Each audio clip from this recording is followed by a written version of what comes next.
Gimana hari ini? Aman, lanjut. Hari ini gimana? Lawan siapa? Dikit. Terus mau gimana? Kita kasih yang terbaik aja dah. Udah.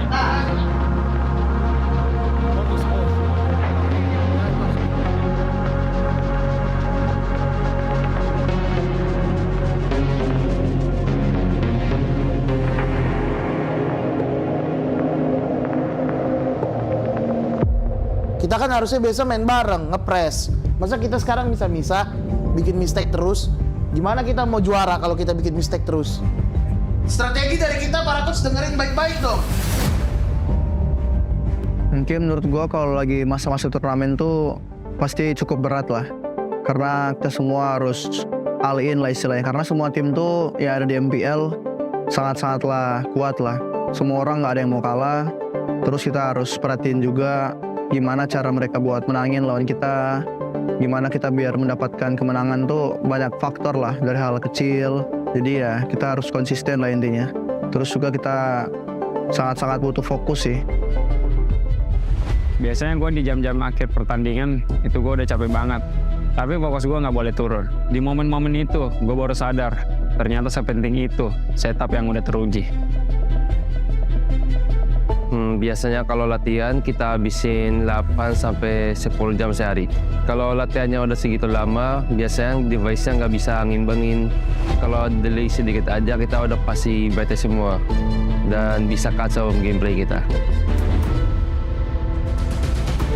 Jadi kalau misalnya device-nya tidak bisa mendukung performa anak-anak, di situ biasanya kita kalah, guys. Jadi oleh karena itu, kita cuma memakai device yang sudah dites dan direkomendasikan oleh MPL dan Muntun. Nah, kalau di musim ini, kita pakai GT50 Pro.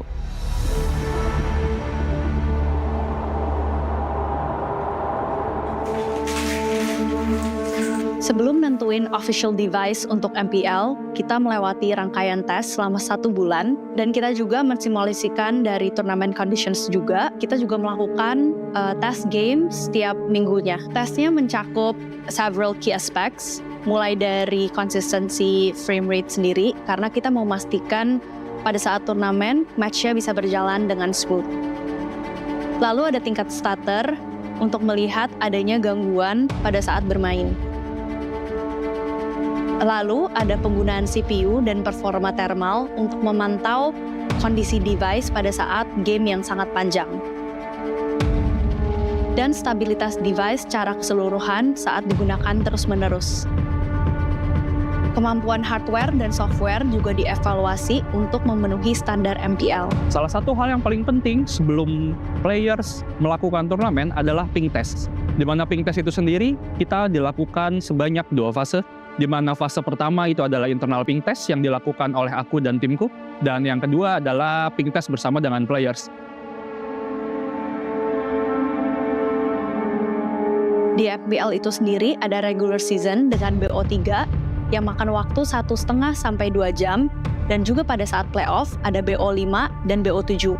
BO5 itu biasa 4 jam, dan BO7 itu 5 sampai 6 jam. Durasi ini sebenarnya sangat dekat dengan kebiasaan sehari-hari pro player dan komunitas Mobile Legends saat bermain. Kami ingin memastikan yang dirasakan pro player bisa dirasakan oleh komunitas. Pada intinya di MPL stage adalah di mana handphone dites setinggi-tingginya, tetapi harus selalu dekat dengan komunitas pada saat main sehari-hari.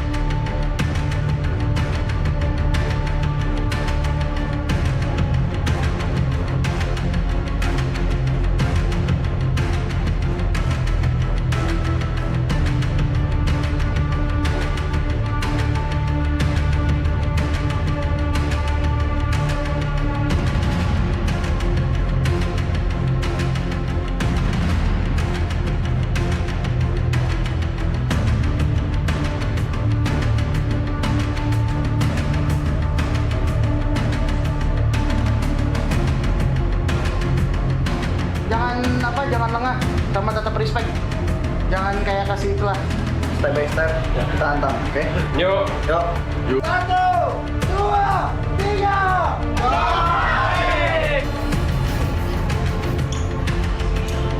Kemenangan atau kekalahan? Sama-sama kita saksikan, please. Welcome, ONIC! What time is it? It's ONIC time! Akan menjadi pemain terakhir dari game pertama yang bisa dieksekusi oleh ONIC! Bahkan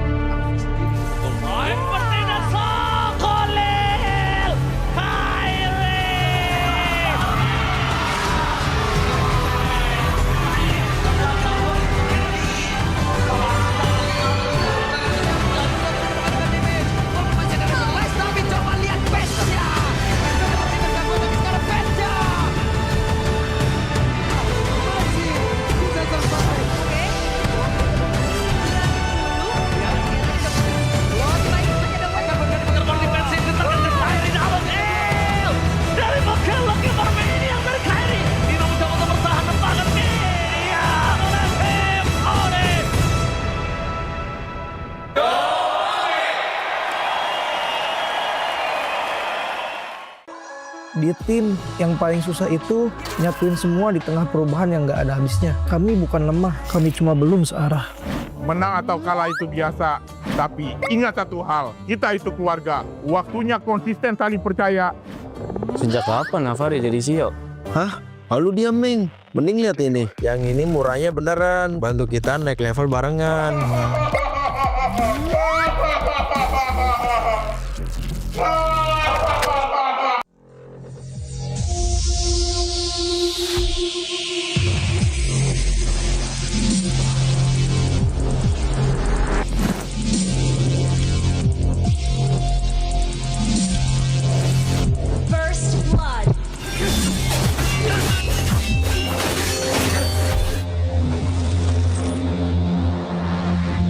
The next KINGFINIX. Claim your throne. We own this.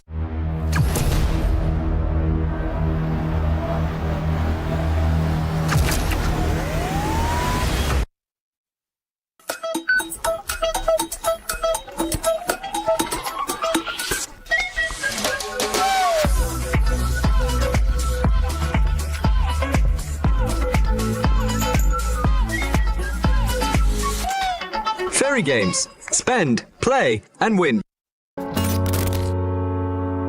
Garnier Men. Keringat, minyak, dan kulit sensitif bikin jerawat susah dilawan. Lawan jerawat dengan nyaman bersama. Baru Garnier Men Agnova Gentle Gel Cleanser dengan salisilik dan sika. Lawan 99,9% bakteri penyebab jerawat. Teruji pada kulit sensitif. Nyaman di kulit. Optimal lawan jerawat. Garnier Men Agnova Gentle Gel Cleanser.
dan terus berlari, terus ke arah puncak tertinggi.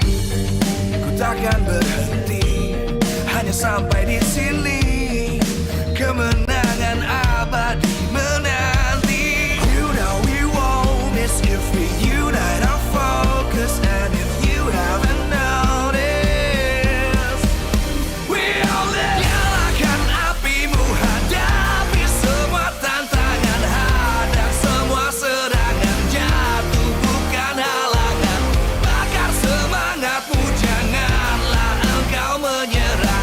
Kita akan buat sejarah. We all this, we won't miss. We all this, we won't miss. Saatnya beraksi, jalani ambisi. Aku kan menyawakan hari ini. You know we won't miss if we unite our focus. And if you haven't noticed, we all live. Nyalakan apimu, hadapi semua tantangan, hadang semua serangan, jatuh bukan halangan. Bakar semangatmu, janganlah engkau menyerah. Kita akan buat sejarah. We all this, we won't miss. We all this, we won't miss. We all this.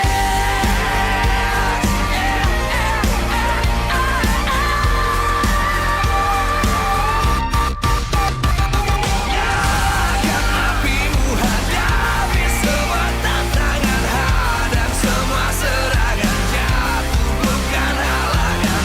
Bakar semangatmu, janganlah engkau menyerah. Kita akan buat sejarah. We all this.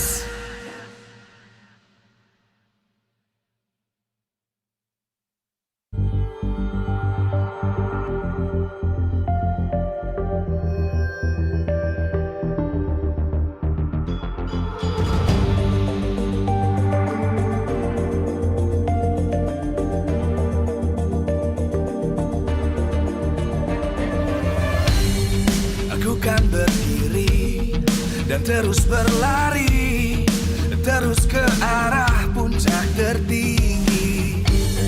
Ku takkan berhenti, hanya sampai di sini. Kemenangan abadi menanti. You know we won't miss if we unite our focus. And if you haven't noticed, we all live. Nyalakan apimu, hadapi semua tantangan, hadang semua serangan, jatuh bukan halangan. Bakar semangatmu, janganlah engkau menyerah. Kita akan buat sejarah. We all this, we won't miss. We all this, we won't miss. Saatnya beraksi, jalani ambisi. Aku kan menyawakan hari ini. You know we won't miss if we unite our focus. And if you haven't noticed, we all live. Nyalakan apimu, hadapi semua tantangan, hadang semua serangan, jatuh bukan halangan. Bakar semangatmu, janganlah engkau menyerah. Kita akan buat sejarah.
dan terus berlari, terus ke arah puncak tertinggi.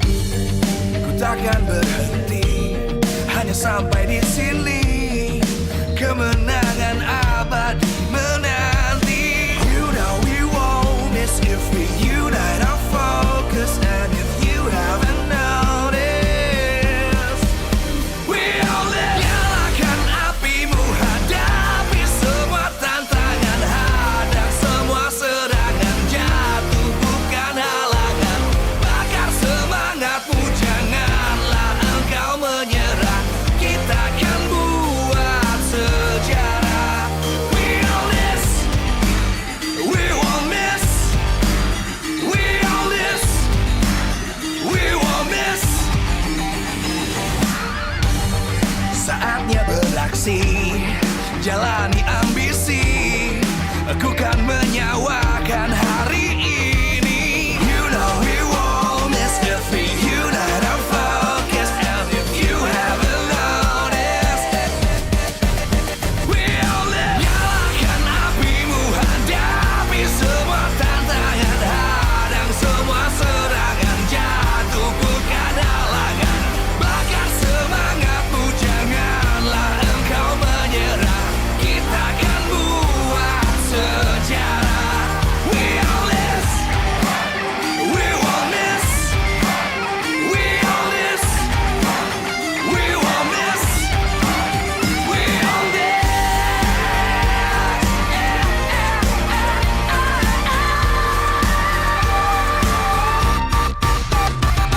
Nyalakan apimu, hadapi semua tantangan, hadang semua serangan, jatuh bukan halangan. Bakar semangatmu, janganlah engkau menyerah. Kita akan buat sejarah. We all this.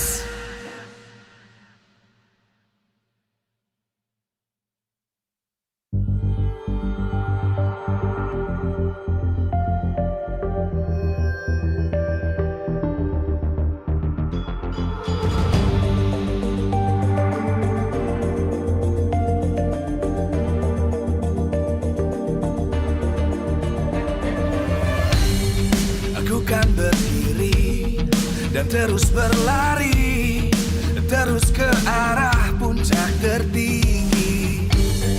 Ku takkan berhenti, hanya sampai di sini.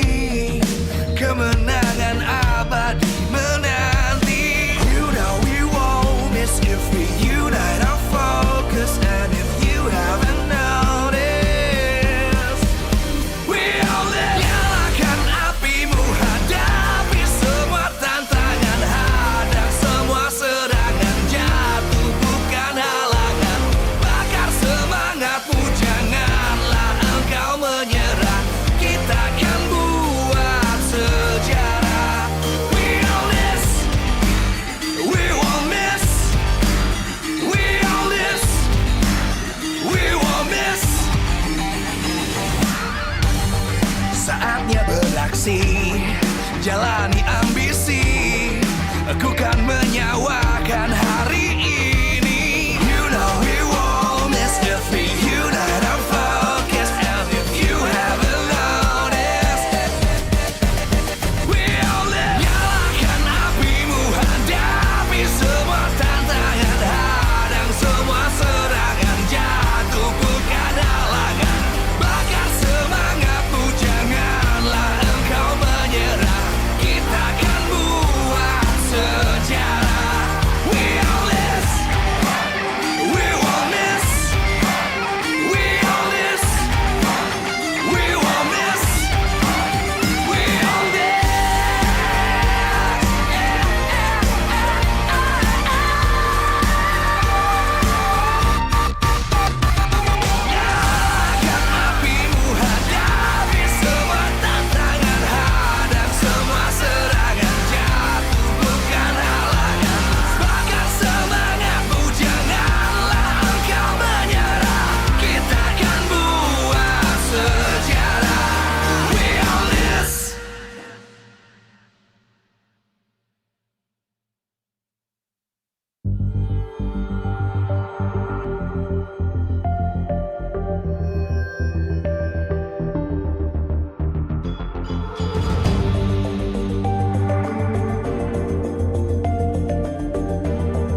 diri dan terus berlari, terus ke arah puncak tertinggi. Ku takkan berhenti, hanya sampai di sini. Kemenangan abadi menanti. You know we won't miss if we unite our focus. And if you haven't noticed, we all live. Nyalakan apimu, hadapi semua tantangan, hadang semua serangan, jatuh bukan halangan. Bakar semangatmu, janganlah engkau menyerah. Kita akan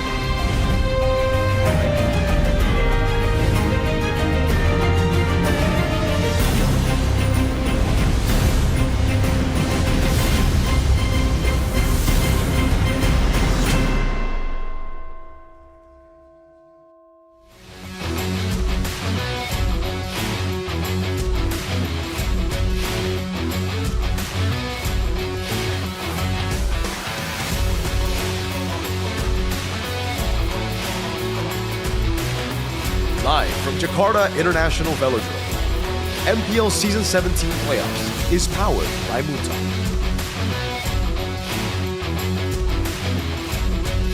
Supported by Esports Federation of Indonesia. Presented by official gaming phone, KINGFINIX. Official e-wallet, GoPay. Official gaming chair, Toda. Official rewards partner, Very Games. We own this.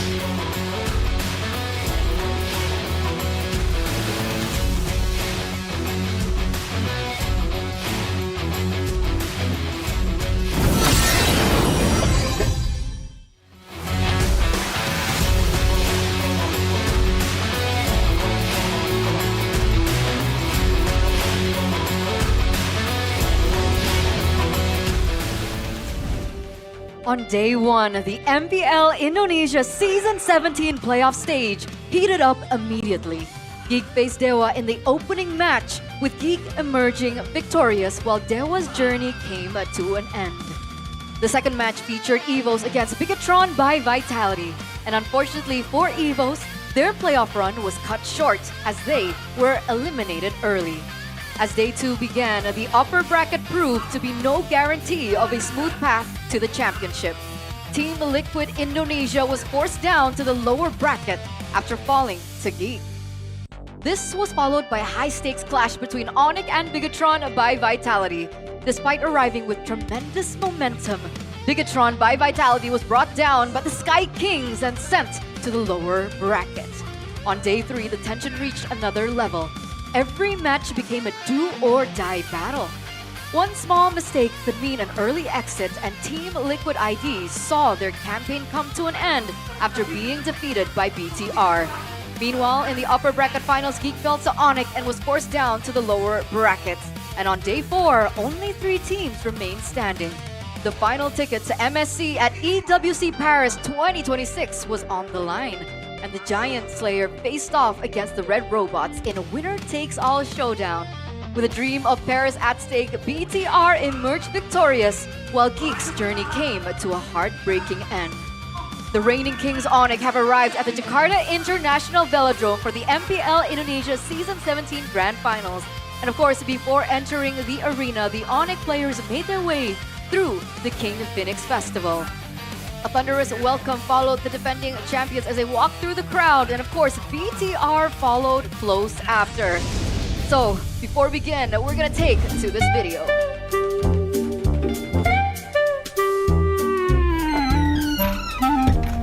Be, akhirnya ada tim baru nih Be di playoff Be. Mana kan BTR jago nih di Rexes kan. Mantap bantai-bantai ini.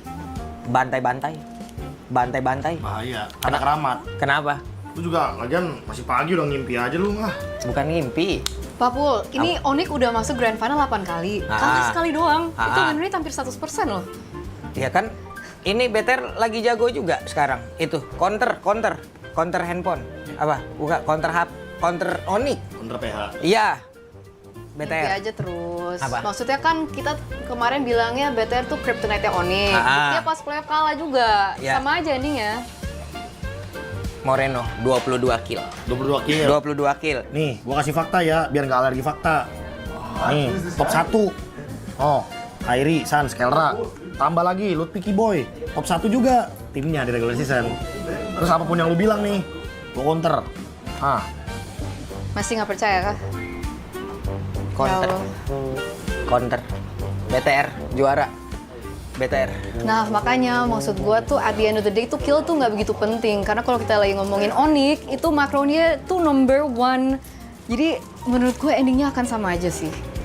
Ya udah gini, kalau masih nggak percaya, lo coba aja deh tanya ke warung burger sana, ya nggak Be? Ke warung burger? Udah, warung burger. Depan? Iya. Depan? Duit? Nih. Burger ya? Burger.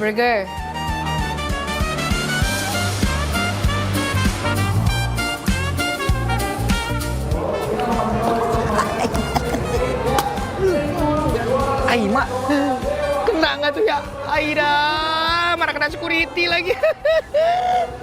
Gimana ini? Ya Allah, selamat gue dah. Gue kabur ya kali gue. Pak. Siap. Pak. Ini kan final nih, Ya. MPL, final MPL ID season 17. BTR menang nggak lawan ONIC? Bentar.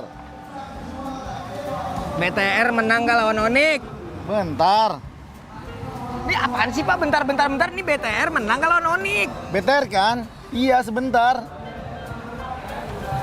Ini bukan main singkatan. Pak, ini security-nya aneh nih. Ngejaga siap tugas itu. Pergi aja gue pergi.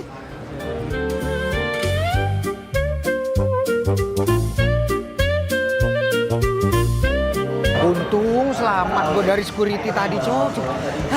Kenapa ya?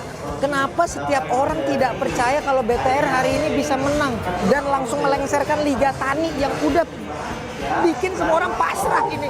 Gimana ini? Ini ngikut gue aja kali ya.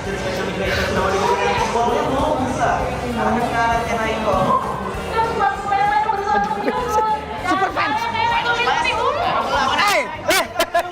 Iya bang. Dom, kan RRQ nggak lolos.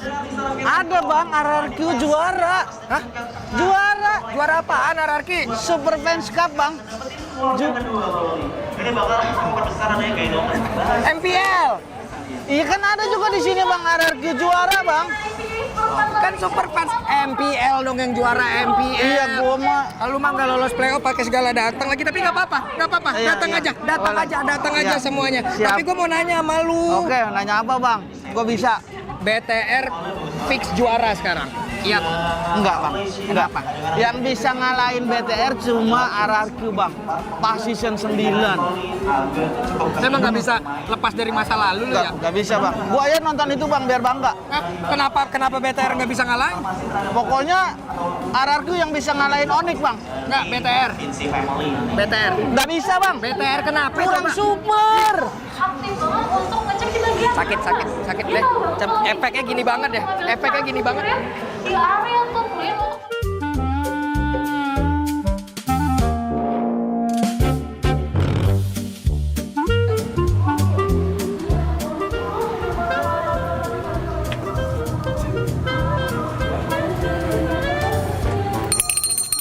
Pemirsa. Kiu. Kok lu lagi? Boleh, mau menu apa? Menu apa? Gue mana menu? Nih. Apaan nih coy? Apaan nih? ONIC ngegulung BTR 2-0. 2-0, 4-0. Apalagi ini ONIC nyemes BTR 4-1. Apa ini? Apaan? Gue patahin nih. Jangan dipatahin. Gue patahin nih.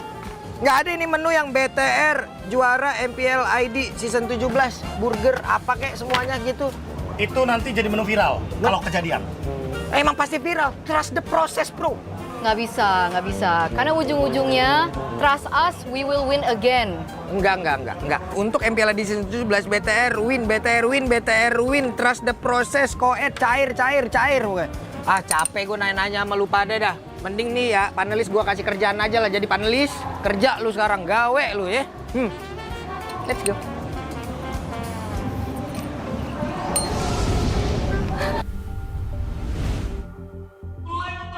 With all jokes aside, ladies and gentlemen, heading into the grand finals here at Jakarta International Velodrome.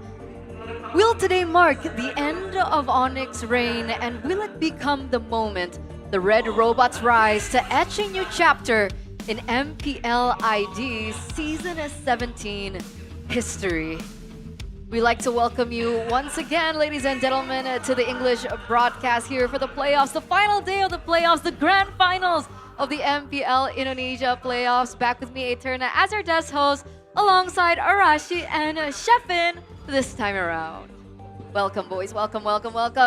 Pulse check, how we feeling about today? I mean, I'm really excited. I want the movie ending, right? I'm a happy ending type of guy. I want Bigetron to take it all, be the champions of Season 17, and then later on we'll see. But right now, Bigetron. To reference some other ball sports out there, this feels like OKC versus Spurs. Well, the whole world is literally against OKC. Arsenal versus PSG when the whole world is against Arsenal, okay? And now the whole world is rooting for BTR. I have to agree. I think everyone out there, of course, other than the Sonics, are all rooting for BTR because what? If ONIC win this, it's going to be their ninth, imagine that, the 9th trophy that they get, and a back-to-back because unfortunately Season 14 TLID won that one. Hey, you gotta thank GeekFam for that. Okay, you didn't beat ONIC. I'll give you that. We didn't. It was a Geeky Fam that took down ONIC way before the grand finals, but now that ONIC have once again arrived in the grand finals, it's been, what, 8 times that they've won it? As soon as they get into the grand finals, they only lost once to RRQ back in Season 9. That's like exactly the point that we have to highlight right here. You know, despite the current situations, we can't forget history, right? We can't forget. Those who forget history are doomed to repeat it. That's the old adage. So, hey, in the same way that was the case for ONIC, right? They've always been able to win it somehow in the Velodrome. So this is quite literally a coup d'etat by Bigetron in the Velodrome. And maybe they can take some pointers from RRQ, right? Maybe some weaknesses has been exposed throughout the years by TLID as well. And hopefully that's going to be enough. Hopefully, because I mean, talking about the playoffs, it didn't seem like BTR were able to take them down despite them being called the kryptonite of ONIC in the regular season. We're in a cross point right now between trusting in the process and of course, trusting in that they will win. Trusting in the process. What does this mean for BTR? I think it's like what they mentioned, man. They've worked so much on the mental game. They've worked so much on the chemistry, the bonding. I think it makes sense because they haven't really been losing when it comes down to the drafts, the mechanics. It's that late game discipline. It's that communication. So I think they're taking steps in the right direction already. We've seen some of the results there against GeekFam. For this poster though, you ever get that feeling when you look at yourself in the past and you don't recognize who you are? Yeah. That's kind of what it's like. Yes. And we're in more ways so than one. Proud. Honestly, we're so proud of Moreno. I mean, he's been, what, 8 seasons in BTR, not being able to touch a single international event. And finally, he's here on his way to Paris. And it's a similar story for Eman. It's been a while. I think MSC 2022 was the last time we saw him. Well, he eventually won it. So that goes to show of the caliber that Eman has. But on the other side, we had Trust the Process. And now we have Trust Us, we will win again. Well, unfortunately, if we're talking about the historical context of ONIC in MPL Indonesia, in Jakarta International Velodrome also, we've also seen other curse activates yesterday. GeekFam, 3rd time for 3rd place in this place. Yikes. And I hate that. Hopefully, the curse will not continue here for ONIC. But despite the regular season record turnout of BTR versus ONIC, it feels like if we're taking a look at it, objectively, ONIC is still the stronger team. And playoffs is just a different beast. Well, I mean, we mentioned a lot about experience being such a huge factor. Yep. In yesterday's match, right, with the rookies for GigFam. Now it's a bit of the similar situation. Bigetron has made the distance, right? But now they're here against someone who's been here for a long, long time. That's the thing. That's the thing. It feels like experience seems to be a little bit more in favor of ONIC, despite, of course, BTR being strengthened by quote-unquote veterans themselves. I mean, Moreno hasn't touched a international tournament, but technically, he was there at SPS. And they were top 2 as well. Do you remember that when ONIC won? The mukbang? Yeah. The mukbang. But there's a difference in mentality turnout. Before Moreno fought against ONIC, he said that, I don't think we're going to beat ONIC, but right now, it's a whole different kind of Moreno. Exactly. And right now, we are going to take to a VT, or an interview, I believe, with Bude. Oh. That will come up very, very soon. Who's it with? I think it's with a brand ambassador. A very familiar face. We'll see what it's about. Let's take to it.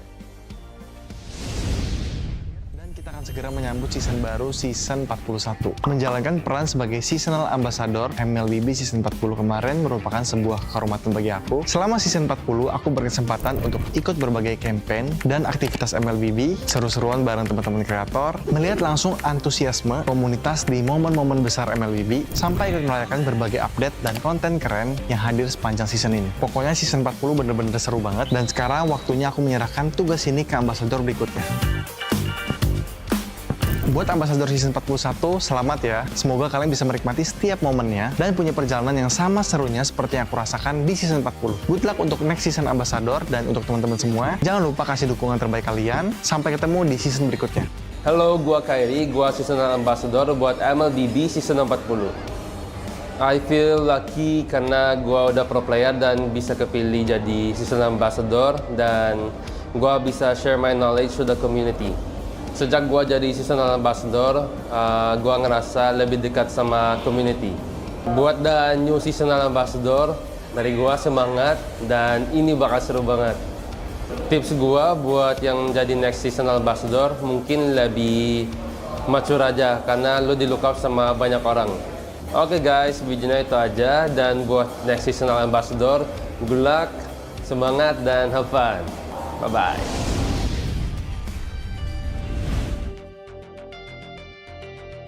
Mobile Legends menjadi tempat di mana kita berkumpul, namun seasonal ambassador selanjutnya, mari kita sambut bersama. Inilah dia, seasonal ambassador Kelra dan Skylar.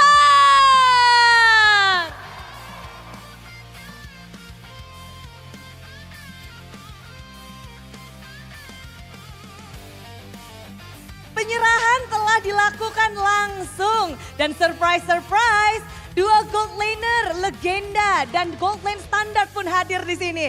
Congratulations untuk Skylar dan juga Kelra.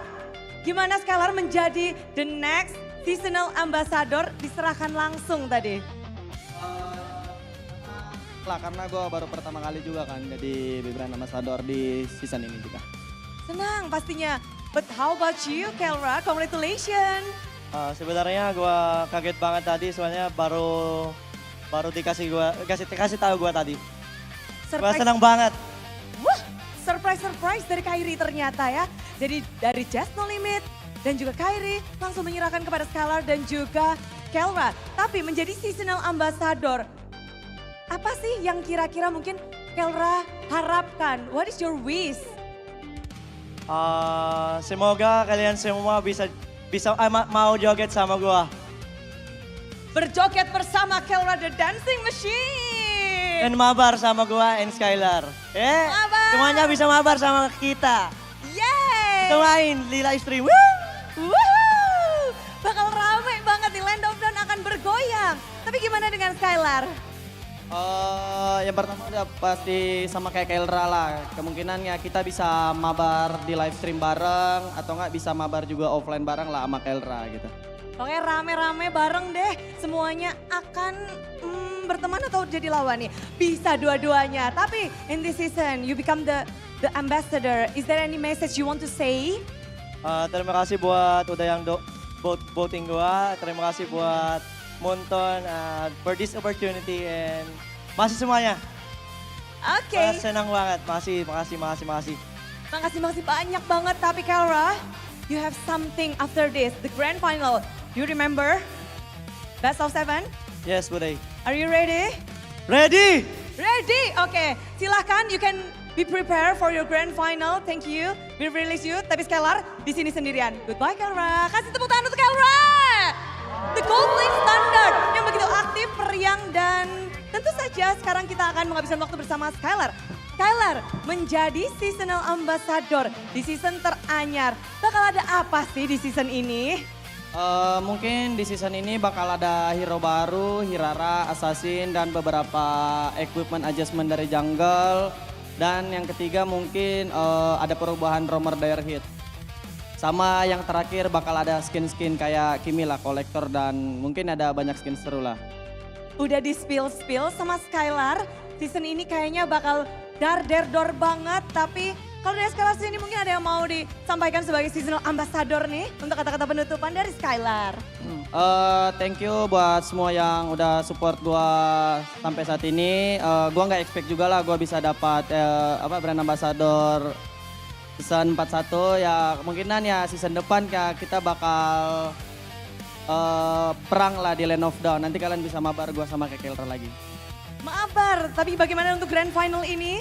Skylar, ada yang mau kamu sampaikan untuk grand final season 17?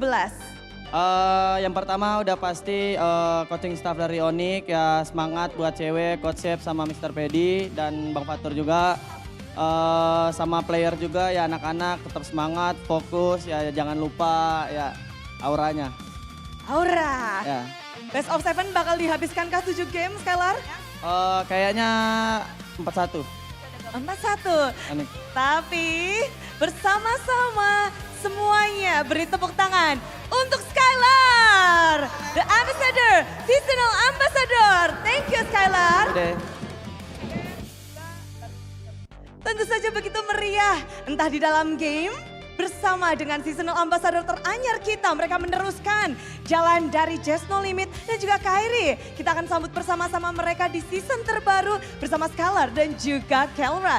Tapi di babak grand final ini tentu adalah babak di mana kita akan melihat siapa yang akan menorehkan sejarah.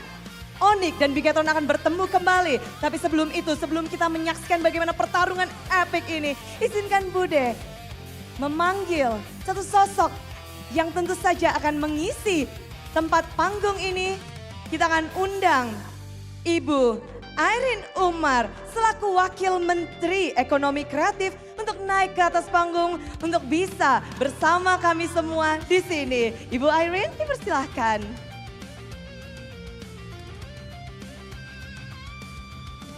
Selamat pagi semuanya. Inilah semangat dari esports spirits, bukan hanya yang ada di sini di Velodrome, tapi juga saya tahu ada banyak sekali yang lagi nonton di luar sana untuk mensupport tim kita dalam season 17 kali ini. Hari ini ada beberapa hal yang mau saya katakan. Nama saya Irene by the way. Pertama adalah selamat kepada teman-teman yang sekarang lagi berjuang berlatih untuk menuju ke ASEAN Games yang akan dilakukan minggu depan ya Bu ya, di Singapura, dan hopefully bisa lolos dan bisa sampai ke Jepang.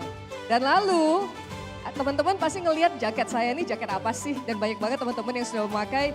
Sebelumnya sudah ada kolaborasi bersama dengan Mobile Legends, di mana Mobile Legends selalu menjadi creative playground untuk teman-teman para pejuang ekonomi kreatif. Ada 6 IPs yang ada di jaket saya, ada Cerita Sole, ada Bimala, ada Halo Miu, ada Kuga, ada Starla, dan juga ada Haidudu.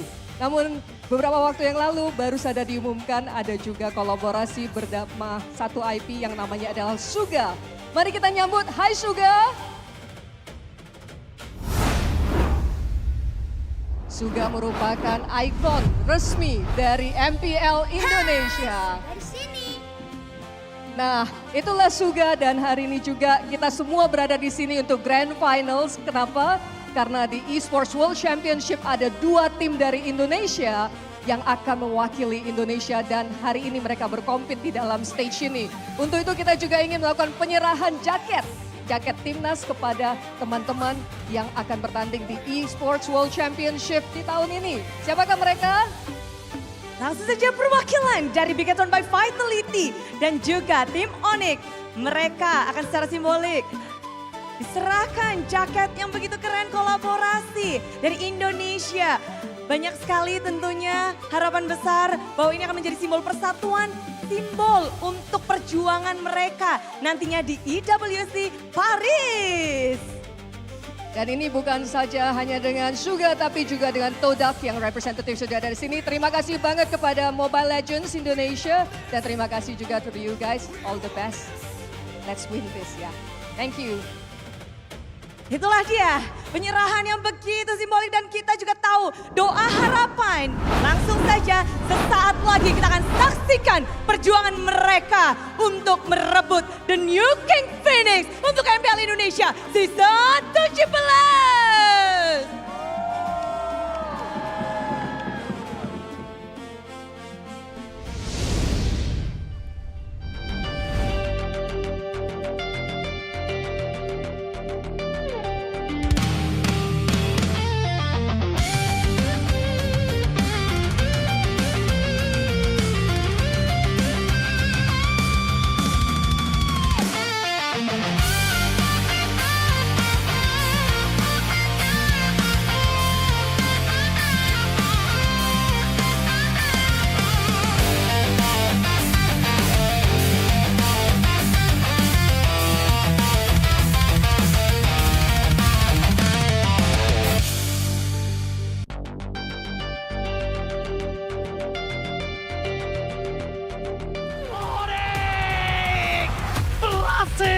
Mendapatkan tiket ke IWC Paris. Bigetron by Vitality berhasil mendapatkan tiket menuju Paris.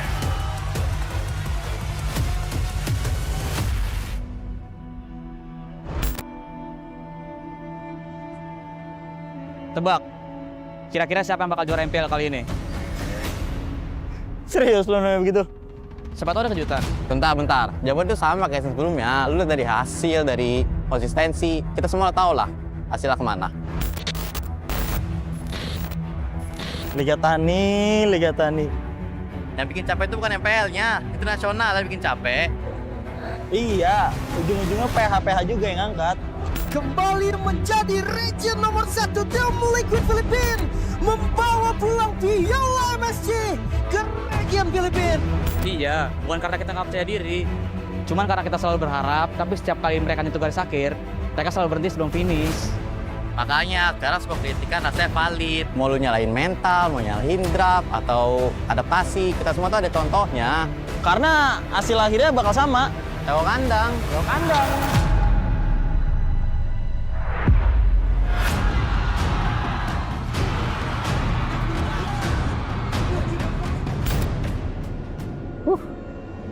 Bentar lagi kita udah ke Paris loh. Betul, Paris. IWC.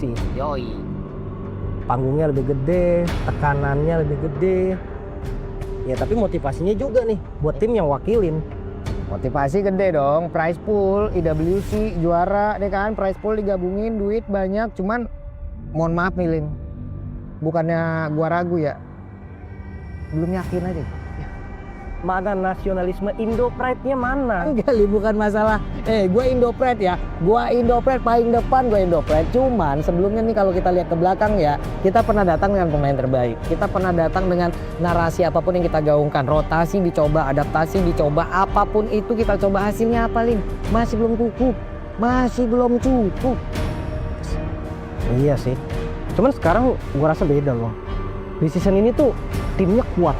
Jadi harapannya juga makin tinggi buat Indo. Pemain-pemain terbaik kita ada. Tapi yang kenal lain, Filipina masih tetap monster-monsternya. Malaysia lagi naik-naiknya. Bahkan beberapa season belakang kita under banget.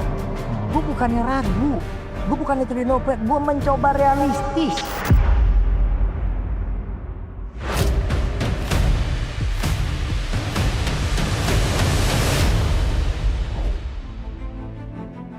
Lucu ya? Kita bilang Liga Tani. Kita bilang belum siap go internasional. Kita bilang cuman berani kandang. Kalau menang, kita senang. Kalau kalah, kita marah-marah. Kalau emang nggak peduli, ngapain masih nonton? Itu karena kita masih berharap. Kita juga pengen lihat Indonesia juara.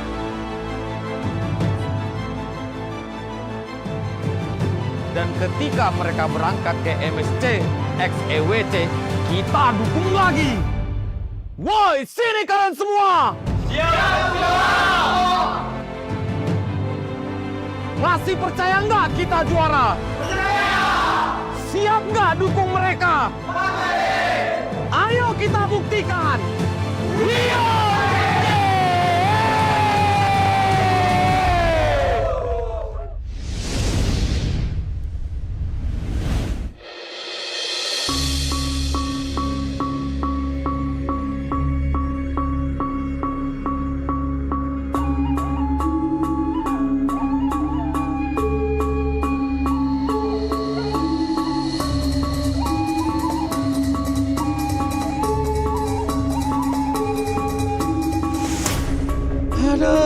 Aduh.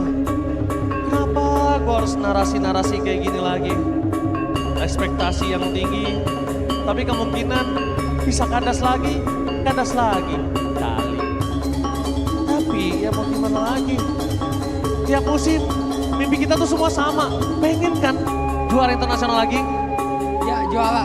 Pengen nggak dapat title dunia lagi? Pengen banget. Lihat tuh harapannya semua. Tapi kita ternyata cuma jago kandang. Tapi semoga untuk kali ini berbeda. Semoga berbeda dari yang lain. KINFINIX.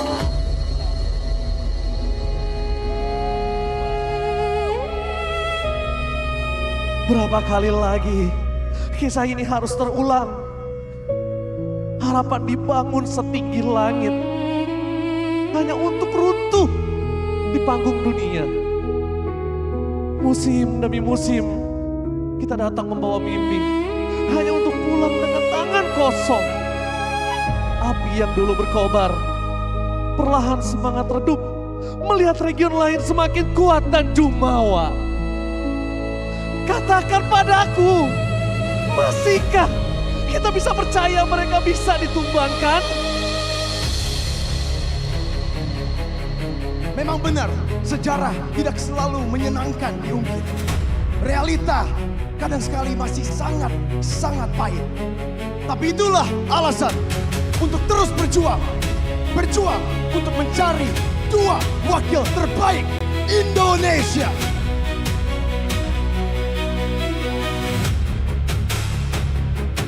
Di balik riuh, keraguan, gelombang dukungan masih ada. Membawa ambisi, harapan, dan mimpi yang belum selesai. Para superfans yang setia menemani langkah kita dan mereka di pentas dunia. MSC EWC. Kita datang untuk membuktikan bahwa dominasi bukanlah takdir. Karena setiap dinasti akan runtuh. Bukan karena ada yang lebih kuat, tapi karena si pemberani tak berhenti menantang tirani. Dan setiap kisah besar dimulai dari satu keyakinan yang mustahil bisa menjadi nyata. This is MPL Indonesia. Sudah 3 MSC berlalu, terakhir kita duduk di puncak dunia. Setiap upaya selalu patah untuk kembali ke singgasana. Walau sejauh ini belum bisa kembali berjaya, namun kita terus berusaha, mencoba sampai akhirnya kita kembali di sana. Tim lain semakin kuat, namun kita juga. Pada saatnya kita akan buktikan era kita kembali seperti semestinya. Bersama kita akan saksikan siapa yang paling kencang berlari ke puncak tertinggi.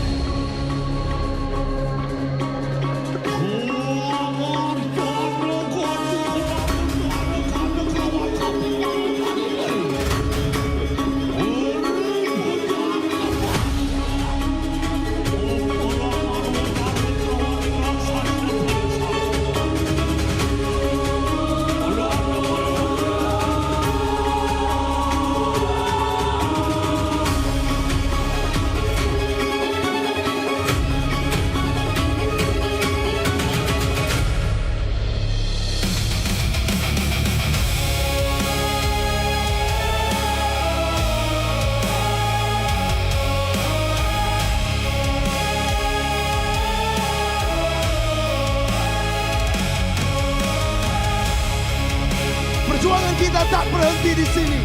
Dukungan dari semua penjuru. Kemenangan abadi menanti.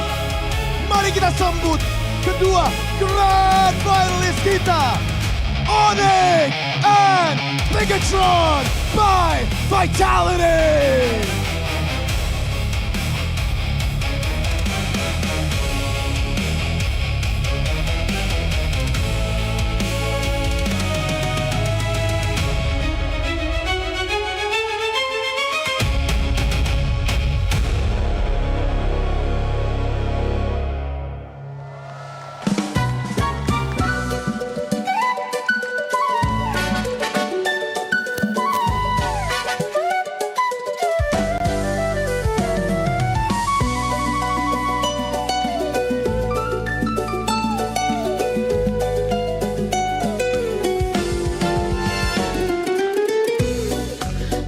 Berdiri dan terus berlari, terus ke arah puncak tertinggi. Ku takkan berhenti, hanya sampai di sini. Kemenangan abadi menanti. You know we won't miss it, but you not our focus, and if you haven't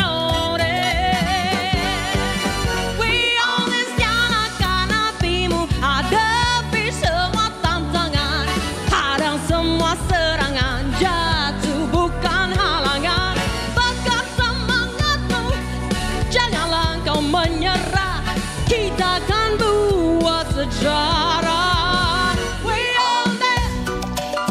We won't miss. We own that. We won't miss.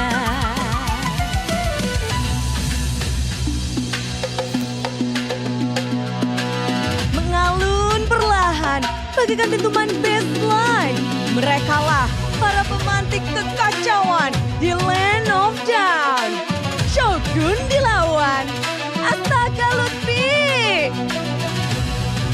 Flamboyan, elegan, mencuri perhatian. Bersiaplah terpukau oleh para jungler rupawan. Si darah dingin, ada Sky King, Nael, dan Kairi. Gerakan groovy, beatnya tak terprediksi. Simak lilis inisiasi sang pemberani. Finn, the human, and this is K-Boy. Up the beat untuk gold laner agresif. Sang nge-banker, game changer, the gold standard, Eman and Keldra. Orkestrasi pertarungan, maestro di Land of Down. Dengan kunci di IWC di tangan, sigap cari celah amankan kunci kemenangan. The Maestro Moreno dan Gila Sans.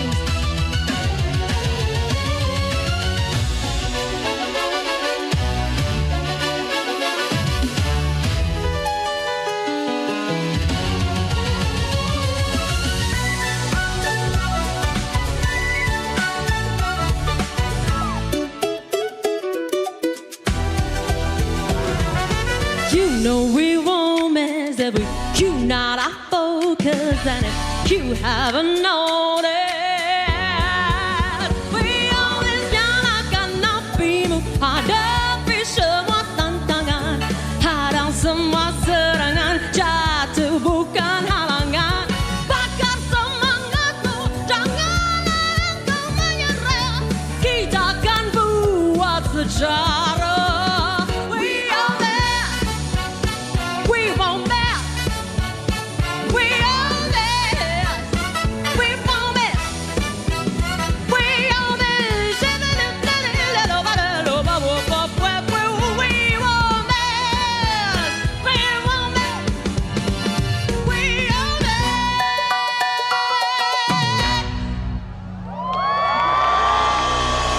Tapi perjuangan mereka tak akan lengkap tanpa sang juru taktik.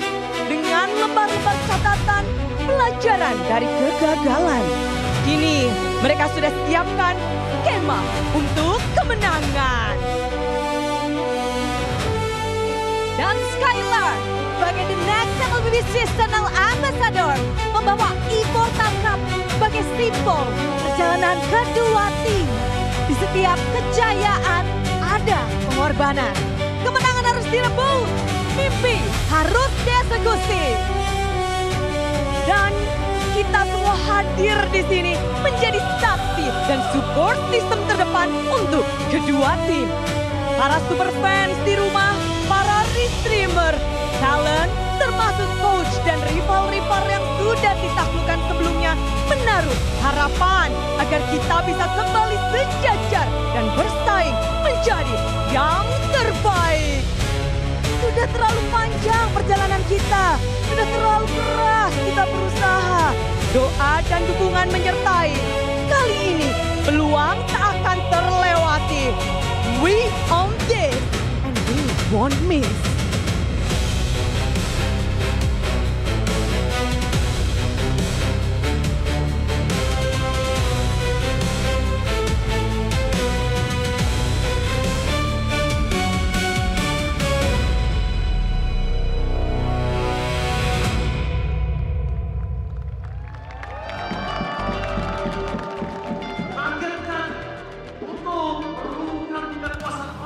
Will this be the moment that BTR finally rise to the occasion and finally claim what is theirs? From the beginning of their journey here in MPL, they have yet to lift that trophy.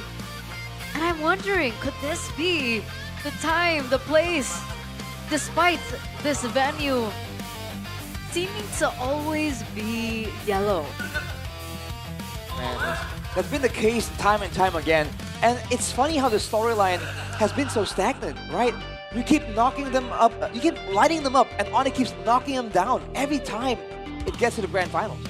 Yeah, but it's been a while too since BTR made it to the grand final, so it carries a certain burden and also motivation, right, for Reno and crew, because this is finally the time they finally got the chance to prove their worth, their talent here in Jakarta International Velodrome after multiple heartbreaks for the Bigetron burst. But one thing's for sure, everyone is coming to the arena. Ladies and gentlemen, that is live footage of the KINGFINIX Festival as the Sonics and Bigetroopers all show their support for their respective team. Even in the venue here, it's actually a full house. Oh yeah, man. You want to feel the atmosphere? Whether you're indoors or outdoors, it doesn't matter, dude. With a match of this magnitude, there's always gonna be the crowd as they erupt right here. I mean, I'm not expecting less here, especially in Jakarta International Velodrome. We've seen it for 2 times before this, and I believe after the ticket got sold, the grand finals was like selling like hotcakes in like 2 hours. I was wondering where the hell did the ticket went. Well, I guess it went to all these people in the building right now. I think some people might still be caught in traffic, right? It is an interesting time right now. But look at that once again, W Sonics. That is a huge banner that they brought here to support ONIC. So despite that whole narrative of us talking about earlier about how everyone else seems to want the, well, BTR to win, the Sonics, they've come here with full force and they're not going to go down without a fight. I mean, there's one thing you can say about the Sonics. They're persistent, man. They will stick around all the way, and they have some really, I mean, you can say stubborn belief in their team, and that's a good thing. Looking at the stats right here, they're definitely ahead when it comes to data. But again, Bigetron has had up and downs throughout the season. If they are in form, if they play the way they are playing against GeekFam, and they can limit the mistakes to a minimum, they have a really good shot here. Oh, very good shot, especially with the momentum that they have. Moreno being, for me, the clear-cut, the best performer out of everyone this season, or at least in this playoff specifically. But I want to contest some of the things that you said, Arashi. Stubborn belief? I don't think they're stubborn at all. The evidence is there. ONIC has been winning for multiple times. I don't think they need more convincing to believe their own team. Well, they are, okay, fine. They're really convinced. They have been convinced for good reason. Let's put it that way. What if that is the beginning of their downfall? What if? We're just putting that what if out there. Pride comes before the fall? Maybe. Man, Maybe. you know, what's crazy is we've been saying it for so long because the ONIC fans They have had such strong belief time and time again. The only thing you can tell them is like, watch out, bro. You're gonna get caught lacking. And still, ONIC just keep delivering, and they have not paid the price for it yet. So they failed last season, the season before that, but it might, what if that whole narrative gets shut down by BTR? No. What do you mean? Which That narrative? the whole narrative that it's a Liga Tani. Farmers League. Even if BTR win this one, I think it's still Ligatani at the end of the day, looking at the track record, but obviously we're looking to stop that here.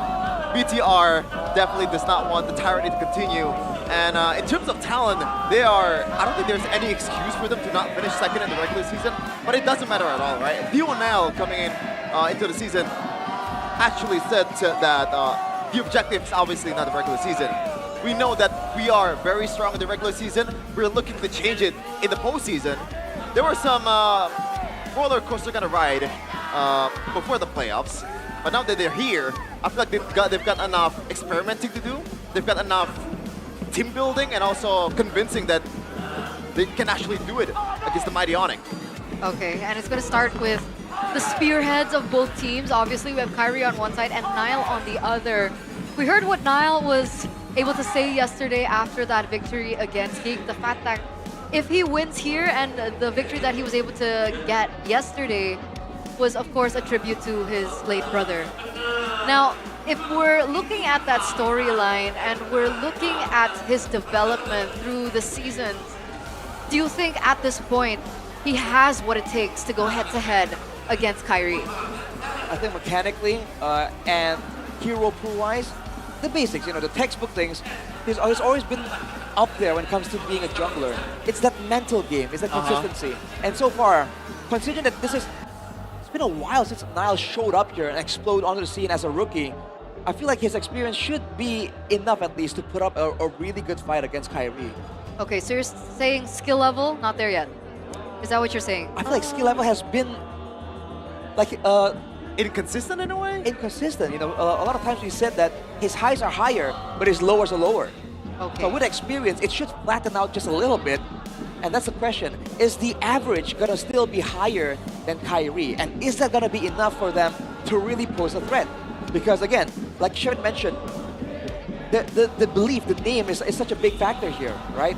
When you show that ONIC can be defeated, when you've already beaten them twice in the regular season, the ONIC name that was so feared by Moreno back then in SPS is no longer the same, right? I think Bigetron has, the same kind of aura coming into this, basically. Yeah, I would argue that in terms of confidence and also how they're gonna play with a chip on their shoulder, BTR has more motivation than ONIC. Nile obviously playing for his late brother. I mean, a lot of these players are having heartbreaks for multiple seasons and now they're here. And if you ask any other players or coaching staff in MPL Indonesia on who do they think has the best mental game, mental edge out of any players, it's Nile. And they would argue that it's not even close. I think we got to talk with the Stakes about that, how he has this, I love this term so much, irrational confidence about him. No matter who it is, no matter, you can play against someone that is objectively the best player in the world and Nile will think that he's better than him. And that's exactly what they need, right? They need that story, they need that mentality. And I agree with you guys. I think that consistency still needs to be topped up for BTR. And we saw what happens when BTR are in form yesterday against Geek. They were clean, they were composed, and in yet another best of 7, do you think that perhaps momentum is on BTR's side in compared to ONIC? I think so, which is why I think if Bigetron gets it done, it's going to be quite dominant. I predict myself like a 4-1, possibly. But if it slows down, ONIC definitely have the edge, and they have all the backup they require. Coach Yeb is in the building. Well, let the games begin, ladies and gentlemen. Game number 1 in the grand finals, a full best of 7. And we're going in through dangerous grass. This is the drafting phase, ladies and gentlemen, presented to you by the official gaming phone KINGFINIX GT50 Pro. BTR by Vitality are gonna be on blue side and ONIC are on red. Phobius, Paquito, Jushin banned out. The response from the Sky Kings, the defending champs, is the Freya Fanny ban, and we're waiting on the last one, considering Marcel is still an open hero to pick up. By the way, like, ONIC did not ban the Fanny at all, I believe, against GeekFam. And they're putting it here in the second phase. That shows that they actually have some sort of respect towards Nile and BTR overall on how to play around the Fanny. And it's proven in the regular season, right? Nile was amazing with this hero against ONIC. Right, the Marshall is left open though.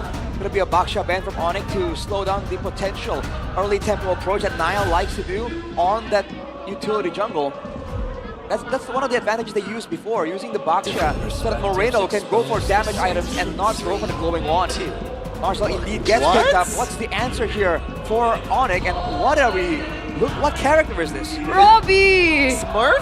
Avatar? I feel like it's Avatar. I think so, yeah. There's a sling. Oh my lord, Robbie. Every single time he comes into the MPL arena, he graces us with his presence. But same, he was in blue earlier. We do see a blue hero up on screen as well. Marcel going to be secured in by BTR Vitality. What is the response from the Sky Kings? Well, generally you want to pick the Claude here. Looking at earlier or yesterday's match, and it is going to be the Claude, the Khalid, following through.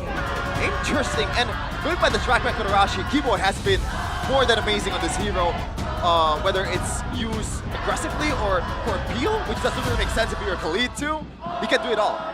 And it's also a good matchup against Marcel. If they meet each other in the Land of Dawn, that Marcel's in for a beating, so Finn needs to be very careful. And now for Bigetron, there is this question on whether or not they have enough wave clear. But hey, that's Nevin and Airpang definitely supporting the Bigetron. Girl, go to work, right? What is this? Why is she dating? Isn't she supposed to be casting? I guess she's not on duty. All right, well, Arlet Fredrin, a known combo already, not foreign to ONIC. I think crowd control is something that ONIC will definitely require here, because Bigetron has a lot of it stacked up already. Yeah. Okay, so you can only play utility here for Kyrie, I think. The standard way is probably picking something that has a bit of range in the mid lane and maybe exhausts Moreno's hero pool in the second banning phase. Eve comes into mind, and Moreno has been playing amazing too on the Eve, so it's also a deny pick to the Maestro. Right, it's a Suyo though. Good neutral objective. Control with the Soul Sever. Good execute potential on the Fredrin. If Nile wants to play on low HP for extra damage. Looking very aggressive right here, but again, AoE card control-wise, Bigetron has an overwhelming advantage. ONIC might want to change that, but they go for the Harith ban because they already have the Claude. Might be Moskov next for the ban towards Eman, and it's been amazing on that hero. This is already strong enough run for you to work with if you are BTR, so you have overwhelming advantage in terms of objective game. And if you compare it with, pair it with a Moskov, that would be amazing for BTR, especially with that Bargain Hunter. Eman has been abusing that to the maximum potential. Now, whenever Uranus type of deal might show up, Sustain can be a great option here if they want to play tempo and pressure in the early game. Valentina ban for Vitality here. Denying a signature pick from Sans technically with the final slash with the golden hour available. You do not want to leave Gila Sans up to his own creative devices. Now, I'm wondering, coming to the second phase with the Harith already banned out, we do see the Suyo for ONIC. Do you think the Eve instead might be prioritized as a ban in order for the Suyo to have a better time in the early game? Possibly. Not a bad idea at all, man. The Eve, again, brings crowd control, brings slows and poke damage. It's one of those versatile heroes, which is exactly why it's been favored so much, especially against Tushin. And now with the Gord ban coming in, with all the crowd control, burst damage becomes a concern for ONIC. Taking that away in the form of the Gord will be great. Options left include the Sutyan, by the way, which again brings in a lot of crowd control. Could work for either team. Yeah, I like it better for BTR though. Just for Shogun to abuse that Vengeance stack. Right. Vengeance procs all the way. And playing Zetian into Arlen is not a fun time. Yeah. No.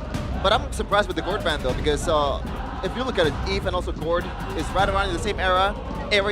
You have range, you have some kind of like burst damage. If the Gord definitely excels on that. So I wonder, is this a setup towards another hero that Sans has this, maybe not Sans, Luffy on the table, Luffy half on the table, like a Terizla maybe. Terizla can work, but I really don't like how immobile the Terizla is. So Lapu is a signature pick. I think it works fine here, right? They can dive into back, potentially to the backline member that looks like they're gonna be Moreno. It just seems like both teams are trying to flex each other's mid laner hero pool, because they haven't picked a mid laner. And now Sans has shown his cards first. It's gonna be Lilia. Yeah, one of his signature heroes from back in the day. I remember how aggressive he was. Used it already here in the playoffs, and it was a menace. It was a menace for sure. The clear though. Exactly. Khalid, Suyo, Lilia, Khalid. Man. Quite ridiculous. Moreno, what is he gonna pick up?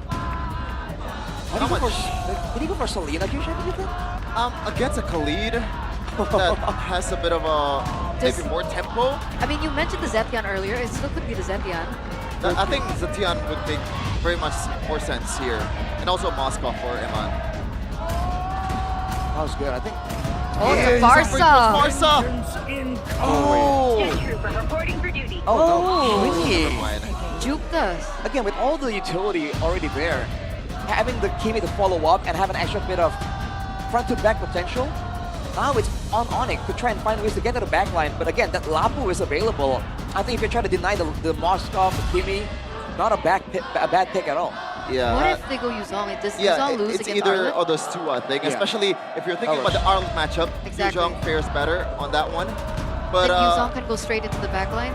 that is true. I don't know why, but I feel like BTR has not left the game match. Because this draft really feels like they just want to play it super safe with the front to back and also having a low risk with the Fredrin. Okay, I guess we're just gonna throw it straight into game number 1 here. The opening game of the Grand Finals. For seasons, MPL Indonesia belongs to ONIC. And today, Bigetron will try to take it. Dynasties are not inherited, they are overthrown. Welcome to MPL Indonesia Season 17 Grand Finals. It's Realize and Mirko reporting for duty. It's a blast, you know? Very unexpected grand finals here according to most people, but I knew deep down in my heart that this was going to be the grand finals. And now that we're here today, we have to remember it is game 1 out of a possible 7-game series. I asked Keyboy just earlier in the opening what his prediction would be for this match. He said 4-3. So even he's expecting a tough matchup, despite, again, I think most people thinking that ONIC just have it in the bag. Well, Mirko, if we do open the history books, the last Grand Finals being played in the Velodrome in Onyx Kingdom was that 4-3 Grand Finals against RRQ. So maybe, just maybe, that could be the case. But let's see if Bigetron by Vitality has what it takes. They have ticked the first box of returning to the international stage. And now they will try to win their maiden MPL ID trophy. It just seems like when we're in the Velodrome, there's something in these walls, man. There's something written in these walls. And so far, it's always been ONIC. What did that say? I don't know. ONIC? ONIC, perhaps. But season 13, season 15, the 2 times we've had it here, there's only been 1 champion. Velodrome only knows 1 name. Only 1 name. Can it finally be tarnished? Can it finally be taken down by the coup of the Red Robots? The Red Robots banging on the doorsteps and possibly the walls of the Velodrome. We did see that Tifo up there by the Sonics. Velodrome, our home. Whoa. So let's see if the home gets taken down by Bigetron by Vitality. This is game 1 of ONIC against Bigetron by Vitality. We're getting into the game. It seems we're getting in a bit late. There's already a significant advantage that we're seeing. Lutping in the lane against Shogun. And we're finally in it. There you have it. Is there anything crazy? I don't think, but there's a significant gold lead on the side of ONIC. 300. Yeah, that was quick. And 7 seconds into the turtle already. Nile hits level 4, especially with the Gimme up top, helping shove the wave from the Arlet. Because the Uranus really want to win out the objective fight. That Uranus will be very pesky to deal with. Frozen moment. Oh, big bonk already on Keyboy. Sounds of the Glooms. Kyrie waiting in the bush right now to jump on Shogun. Mobilization and also the final slash on Lutpi. He's going to be taken very low. Traction pulls him to jump in forward, but Lutpi stays alive with a consecration. Finn and Nile holding on, trying to make an opening to get back into the turtle. Kai, steady, on the Suyo. Lutpi walking back up. Now it's going to be Kelro with the walk up as well. Nile wins out the Retrieve and SOD lands a Finn. Is able to collapse on him. A good queller as Kyrie charges the surge. But Bigetron win out Turtle 1. The first win for Bigetron by Vitality in this best of 7. The objective completed. Shogun with a maiden kill as well. But you can take a look at how pesky that Uranus was to kill. They need something to shred it down. The Moskov, the Kimi scales well into the late game, and that could be possibly the silver lining to deal with the Uranus. But what if you just dodge the Uranus? Go for the other carries, especially the Suyo and the Lilia. Super safe to play. They have tools to deal with that. This Kimi pick has a Moreno. We saw yesterday he picked up the Juicid. Now it's the Kimi. Oh, he finds a taunt just at the edge. Nile with a bonk on Suns. Now Sim going down. Kyrie looking for the play. Golden hour to save Nile and to zone Kai from getting a Blade Surge in. Now it's Lutpi cutting in after getting the top tempo. Trying to take it down though. The Uranus will have Prio and just moving around the map. And you can just proxy the waves as well. Play for that rotation. So far, nothing too crazy. Emblems by you. Bargain Hunter for the Kimi and the Moskov. So it's all about just getting those items quickly, getting the power spikes quick. Because ONIC know they can force the fights when they also have that advantage. Other than that, nothing too crazy. ONIC, they will be playing for both Moreno and Eman, the hyper carries. And now we see the Suyo finally being picked up after being abandoned for a few series. The Suyo does pretty well as well for that clear. The Fredden though, that neutral objective take will be very interesting. Talent predictions by GoPay. 4-3 for me and for Eterna too. Just want to say this way, Arashi's my boy. Just want to say, you know, 4-0. Hey, 4-0, bro. Believe. Hey, right now they're doing good. That'll all work out. Let it all work out. Hopefully, but right now it does look very good. Nile getting that mid-value from Moreno, and this is a very weird pick for Bigetron standards, right? We were seeing a few heroes, however. The Barca made more sense if you're thinking about Maestro. He's back on it, traction pulse on Sans. He's able to walk out of it. Keyboy gonna get caught by the frozen moment as Shogun jumps on Lutpi, who's already used the consecration. Now it's the turtle dance. Claude rotating as well. Kai winning on the retreat battle, but now gets stunned up and a bite bonk to send him back home. The SOD connects. Now they go in with the golden hour as well. As fast as now, looking for the tongue. Won't be able to find it as Kelra pocket blaze and win and purify. But Keyboy has a quick sand guard, pops it in, stays alive. Lutpi walks up to go for more damage. Eman doing more. Sounds with the black shoes, and Keyboy will hold on to this bush. Miss on the final slash from Shogun. He's trying to survive, just barely finished, trying to expedite this escape. Keyboy gets a kill on Finn, and it's 2 on ONIC. Big bow from Nile, though. Finds a taunt on Sans. The cold-blooded killer does it again with the Frederick is 3-0. And Lutpi shredded down to pieces, but he's gonna be fine. ONIC lose the members they need. Lutpi! Can you survive this? Moreno guns him down. That is a lore inaccurate Stormtrooper in the mid lane. Very chaotic early game. They want to brawl out, but it's a bit uncanny for Bigetron by Vitality when you know it's not about winning the lane when you play the Kimi, the Moskov too. It's about farming up a Storm, but they still have that power in the Fredrin, in the fact that Finn has his hands on a Marcel. Shogun as well with the Arlet, very, very spectacular. And now Bigetron take control. Oh no, Purify, what Kelro? Oh my goodness, Nael! He's a man on a mission. He got deleted just like that. And the chain CC works pretty well for Bigetron by Vitality. They have the tools needed, the taunt, and then you have the Vengeance stacks for Shogun with the Arlet, and that also helps the Arlet play more because then you have the frozen moment to play with. Kyrie, Blade Surge. The way the taunt coming down, and look at the auto resets bonk as well. Niall is unstoppable. So much power, so much control for Bigetron by Vitality. ONIC They have to think of something, a way to possibly weather the early to mid game and then wait for the items to come in, because late game, this Lilia, the squad will hit like a truck, and that's where you get the Shred to take down the Fredrin, to take down the Arlet. Oh, so far, Keyboy was looking for something, but I don't think he's going to commit himself to that. That's going to be the second turtle for Bigetron by Vitality up top. Litpi again trying to hold everything in place. Oracle completed for Moreno, or rather for Niall. He's going to have that extra shielding, extra healing as well. 5-0-2 though, as the Fredrin early on against the Suyo. Obviously, it's almost an on-par type of foe when you want to go for the neutral objective. But going 5-0 is actually very scary. He has an Oracle already. 5-0 on the Fredrin means you're giga tanky, and it fits the bill perfectly. Bigetron need a solid front to play this front to back. Yeah, they're doing it. Yeah, they want to play that front to back. Again, just trying to protect two presidents now. That's going to be the Kimmy and the Moskov. Wow. The Moskov yet to hit a kill. No Sky Piercer on Moreno. Now that's different. Yeah, that was something that I also kind of wondered, because the Sky Piercer enables you to bypass the threshold of the HP. Very effective against the Uranus, the tanky members that really have you know, that power to just soak up all the damage. Keeper as well with the Elite. Moreno, traction close. Limpy dashes away. He's going to have to give this turret away. The Panel Slash locks him down though. He has the flicker. Can he get out in time? He's going to get changed CC'd before he can even react. Moreno on those laser beams, shredding them down. Now it's Niall with a taunt on Sans. He has no Purify, but he's going to have to pop the black shoes. Keyboy will die for his sins. He's so low, he gets away. But it's two flickers burnt by the mid duo of ONIC. Oh my goodness, look at the chain CC. So much control up top. Kyrie's doing heavy work on the structures. And this is what ONIC is also able to pattern to. When they know they lost the early game, control is a bit wobbly in the mid game, they let Kyrie farm. This has been the case when he plays the Yi and Shin, when he plays these type of farming heroes that also kind of excel in the duels.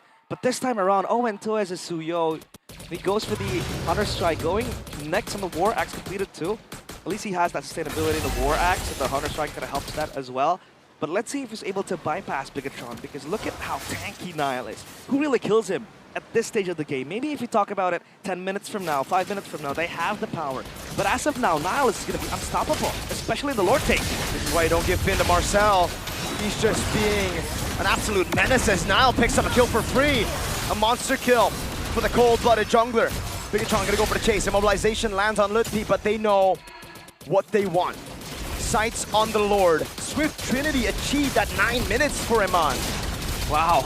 Once a part of the dynasty, now Niall becomes the cold-blooded killer to possibly overthrow it. It's a good start for him, 6-0-3. 9 kills for Bigetron. They are on a roll. Chastise, because they know, they want to fight more. They want to get the regen. Two Chastise available. Now they want to teach. Again, so annoying. Finn, the human on a Marcel. Traction pulse over into the mid lane. ONIC are able to defend this holy shield. They've done quite a good job at holding these waves, but Bigetron, they were patiently still waiting for the Lord to spawn in the game, and it spawns in the bottom lane. Yeah, and it's very good as well if you get the structure in the mid lane. That bottom side turret, remember, lost its holy defense. So that possibly might enable the Lord to crash into the base and get a structure, and then you go for the empowered minions and Kyrie. We've seen him playing from behind as a Suyo. All he can do is just play the segue, look for a segue, push on the lanes, the long lanes especially. No Bigetron on a siege. Keyboy in the back. Uh-oh, he knows there are no purifiers on him on. Can he react in time? That's the question now as they go for the siege, but Litpi gets taken so low. Keyboy is all alone in the back line. No one sees him just yet. A distraction post locks on Kyrie, and now the mobilization. Bigetron gonna go into the mid lane. Holy Shield procced right away, and Keyboy's flank doesn't end up giving them anything for now. It's too far for the players of ONIC to reach Keyboy. If they were able to get a chain CC to Iman, that could have been something to work with. Waiting there. But he's just waiting. He is still not spotted. Iman, ooh. The Abyss Walker. I do that sometimes as well, but with a nature now completed for Iman, for extra safety, and yeah, Finn finally spots him out. I think it's too fishy to not detect Keyboy in a few minutes. Traction pulse. Oh, Kelra able to react in time, but not Litpi!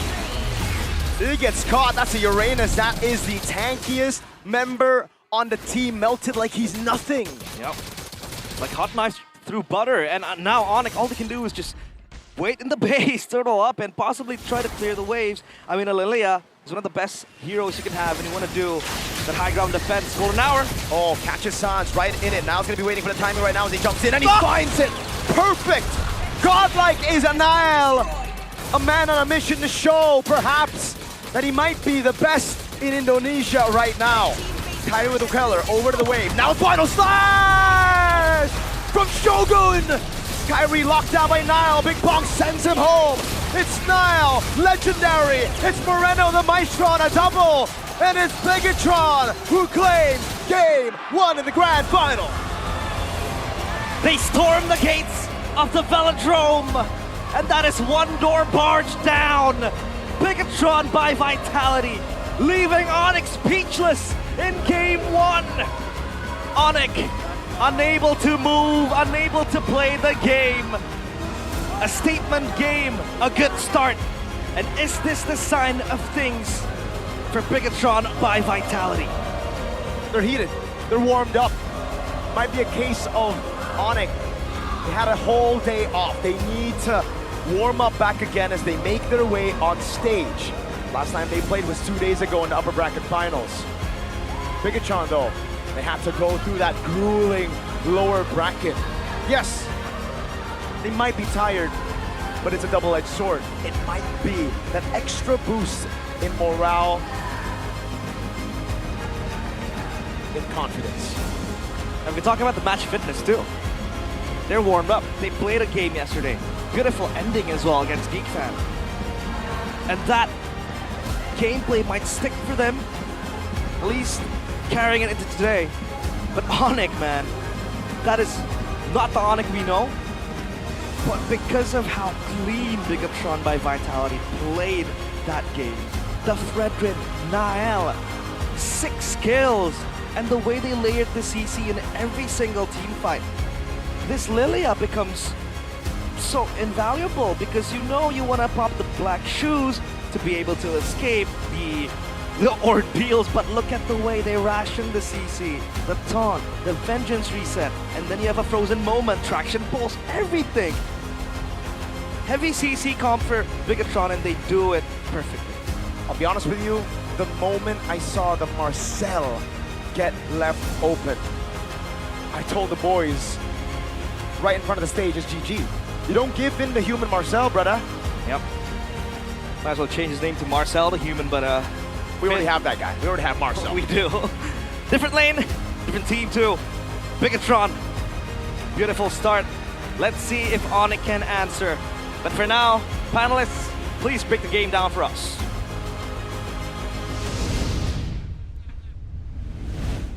And break the game down we shall. Thank you, Realize. Thank you so much, Mirko, for game number 1. I think the Bigot Troopers are rejoicing because they do know the fact that if anything, Bigetron functioned on momentum. The fact that they were able to win last night and they lead the series, and not just the series, they lead the grand finals 1-0. It's looking up, it's looking up. What happened to ONIC in that first game? So even when the game began, I was talking to Shevin about this, but it really felt like the whole draft was so far out. I mean, we have no idea what ONIC were trying to do with that draft because they don't really have, they were trying to go for early game control with the Lilia Khalid, but then they don't have the burst damage or the crowd control to really back it up.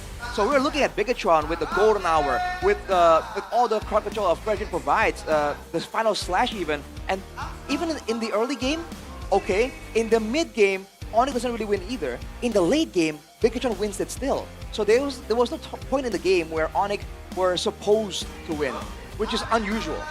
It feels like ONIC's draft is way too optimistic.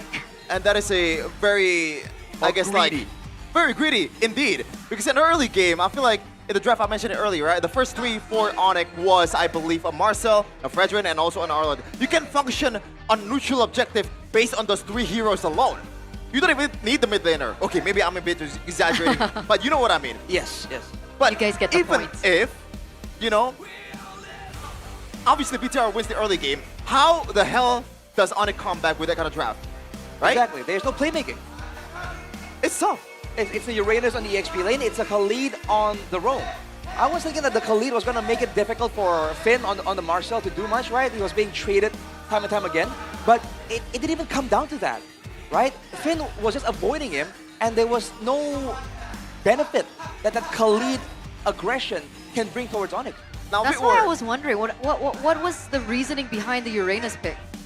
I talked about this with Arashi in the game earlier. I feel like the Uranus was, once again, a very optimistic pick. They expect to function off the early game damage of Keyboy and also carry most of the time. And Lutpi is supposed to exhaust all of the resources away from BTR, and it didn't work. To be fair, I think this could have worked in the regular season against any other opponent that they're gonna face because they are ONIC. Mechanically, they are the best out of all the teams in Indonesia, but against BTR, especially in this playoffs, in this kind of mode, there's no chance. This is something that we were discussing yesterday. The fact that BTR individually, their mechanics are insane. And we saw the mechanics from Nile here, not on Assassin this time, but on the Fredrin. Look at that stat, 809. And that's why he deserves the player of the game, or the MVP, presented to you by the official gaming phone Infinix GT50 Pro. Now, what made Nile's Fredrin special? All right, well, first of all, it's the confidence you talked about, right? This guy on a hero like the Fredrin, on low HP, no problem. It just makes him more dangerous. We're seeing him fight with a quarter HP, with a half HP. And I think the underrated combo right here that people aren't noticing is the Fredrin Marcel, dude, because it gives you so much, it can buy time for the skill rotation. It can give extra shielding for the Fredrin to just stick in the fight, do damage and regen back up. So those two together made it so that the neutral objective, the zone control, as we call it, was just so advantageous for Bigetron. ONIC in the early game don't have enough damage, right? It gets out-sustained, and then once that was done, Shogun, Eman, Moreno, you name it. You can pick anyone here to really deal some damage and seal the deal. And look what happens once they really get an advantage. With the overwhelming amount of damage coming through, every single bit of crowd control, whether it's just a knock-up, a knockback, a stun, just becomes a death sentence immediately. Yeah. It's gonna be chained immediately. It's crazy that I feel like this draft was built for Shogun, you know, with the Arlet proc, with the Vengeance, and also the Marcel Immobilized as well. But mostly it's just Nile operating in the mid lane. And I can see now why the Uranus makes sense, because you wanna weather the storm in the EXP lane, because mostly they're gonna play through the EXP lane, right? It worked, I think, in the first neutral objective game, or like the first neutral objective game, but in terms of team fight, they were losing hard. I think Kyrie got one turtle, right? I believe in that game. I think so, yeah. Just with the steal. And it took a PTR error for that to happen. And I think what's so underrated about Fredrin or Boxer or every utility jungler in this meta is you can enable any mid laner that you're gonna pick. No matter how bad it is. You can pick Eudora, obviously I'm exaggerating yeah, here, maybe not but that you can far, pick but yeah. Zetian. You're not gonna get punished. You can play in the back and deal damage, and Kimi was the safest choice possible. I like this from BTR. They're just trying to fill out the series first, just like in the GigFam series. That's why in the next game, I feel like ONIC will ban the Fredrin and force this into an assassin or at least a fighter battle. No more utility from now on. And don't forget, the Kimi and the Moskov both synergize so well with the Marcel as well. I think part of the damage that bursted Silence in the base earlier was the bolts from the Moskov just coming through the golden hour once it expires. So everything just works so well right there. It seems pre-planned. And the respect that Bigetron gives for ONIC, man, I've been talking about biblical amounts of greed coming in from Bigetron, but this game, whether it's the draft, the items, the movements, they respected everything, man. The Pauldrons was rushed by Nile, even though he was winning, because he knew that eventually Kera will be the only guy that can be a real threat for him. The Wind of Nature was rushed by Eman, because again, it's about respect right here, and Bigetron are giving ONIC every single bit that they deserve. And there are moments that when it looks really bad for ONIC, Kellera finds an opening of some sort, finds an opportunity to turn the game completely around. But going back to earlier, we saw on the stats the carry was Moreno, and I think this is a very unique take on Moreno's item build. What do you guys think about his item build? Moreno? On the Kimi. So no Sky Piercer, Glowing Wand, Feather of Heaven into the Blood Wings. I think the idea is like having the executes is nice, but we want just more damage, more raw stats, because in the end, they don't want to sit around and greed out for the stacks. But if you want to greed out for performance, you got to get on that Infinix GT50 Pro, man. Uh-huh. Could you take it out, Arashi? Bring it up, bring it over. That's a magic trick right there. Show them right near your face how beautiful it is. Dude, it's so good. Check it out. Oh my God. Let me turn on the liquid cooling. That's a special part of this phone, ladies and gentlemen. It stays cool thanks to the HydroFro liquid cooling. On top of that, it also features a 144 FPS gaming ecosystem and a pressure sense GT trigger for more responsive controls. And Arashi, I believe that it's now available across all Infinix stores and of course all e-commerce platforms. So do check it out at your nearest offline store as well. By the way, there's a special promo, I believe, for this playoff. KINGFINIX Playoff Special Promo. Buy Infinix GT50 Pro and get a free TWS. Plus the best price only at the Infinix booth in the KINGFINIX Festival. Check it out, boys. This is the last day. This is the last day? This is the playoffs, Eterna. All right, so you have from now till like maybe 2 hours later. 3 hours Might maybe? be a long series, man. Maybe 4 hours tops. That's enough for a flight. There you go. It's That's enough true. for a flight. So head over, check it out, because while you're at it, you guys can also check out the GoPay booth. Because, of course, a GoPay for the playoffs, especially for the playoffs, the prizes aren't just discounts or vouchers, but they're also fairy rings, toe deck thrones, and you can also get that Infinix GT50 Pro that you saw earlier, plus just everything. All right, and including electric motorbikes that are also up for grabs during the playoffs. So start voting from now. Actually, this is the final time you can do it. Or are you guys too late already? Vote for your champion? Is it too late now? You still can, though, because the champion isn't decided yet. Okay. You guys can try. Well, make an attempt, right? Because every single bid counts. Now, at least now, if you cannot vote for your champion, you can still get a free WDP from GoPay. It's GG on GoPay game special for MPL Indonesia Season 17. It gives you a free weekly diamond pass. Just scan the banner right now that appears during the MPL Indonesia Season 17 live and claim the promo only at gopay.co.id/games. Yeah. As easy as that. You can top up, do anything with GoPay, and you can get a lot of prizes. Yeah, it was right below Sheffin earlier. It was right below Sheffin. And this is what we were talking about, right? The WDP that you guys can get for free. All you need to do is scan the QR code right beside Sheffin over there. Because who doesn't want free stuff? Or cheaper stuff? Sorry, the music got I know. I can hear the background music as well. You guys have to come to the arena. It's super fun. They're having a karaoke time. Karaoke song. Yeah. I think it's impossible not to bob when you hear that song. It's a classic. At least there's some like... That's why I got so distracted. I was like, you gotta do some spiels, but I hear bangers in my ears. It's not fair. We're getting distracted. That's true. But I hear I'm going to take a look at a bit of a comparison, was it? Maybe. We'll see. Oh.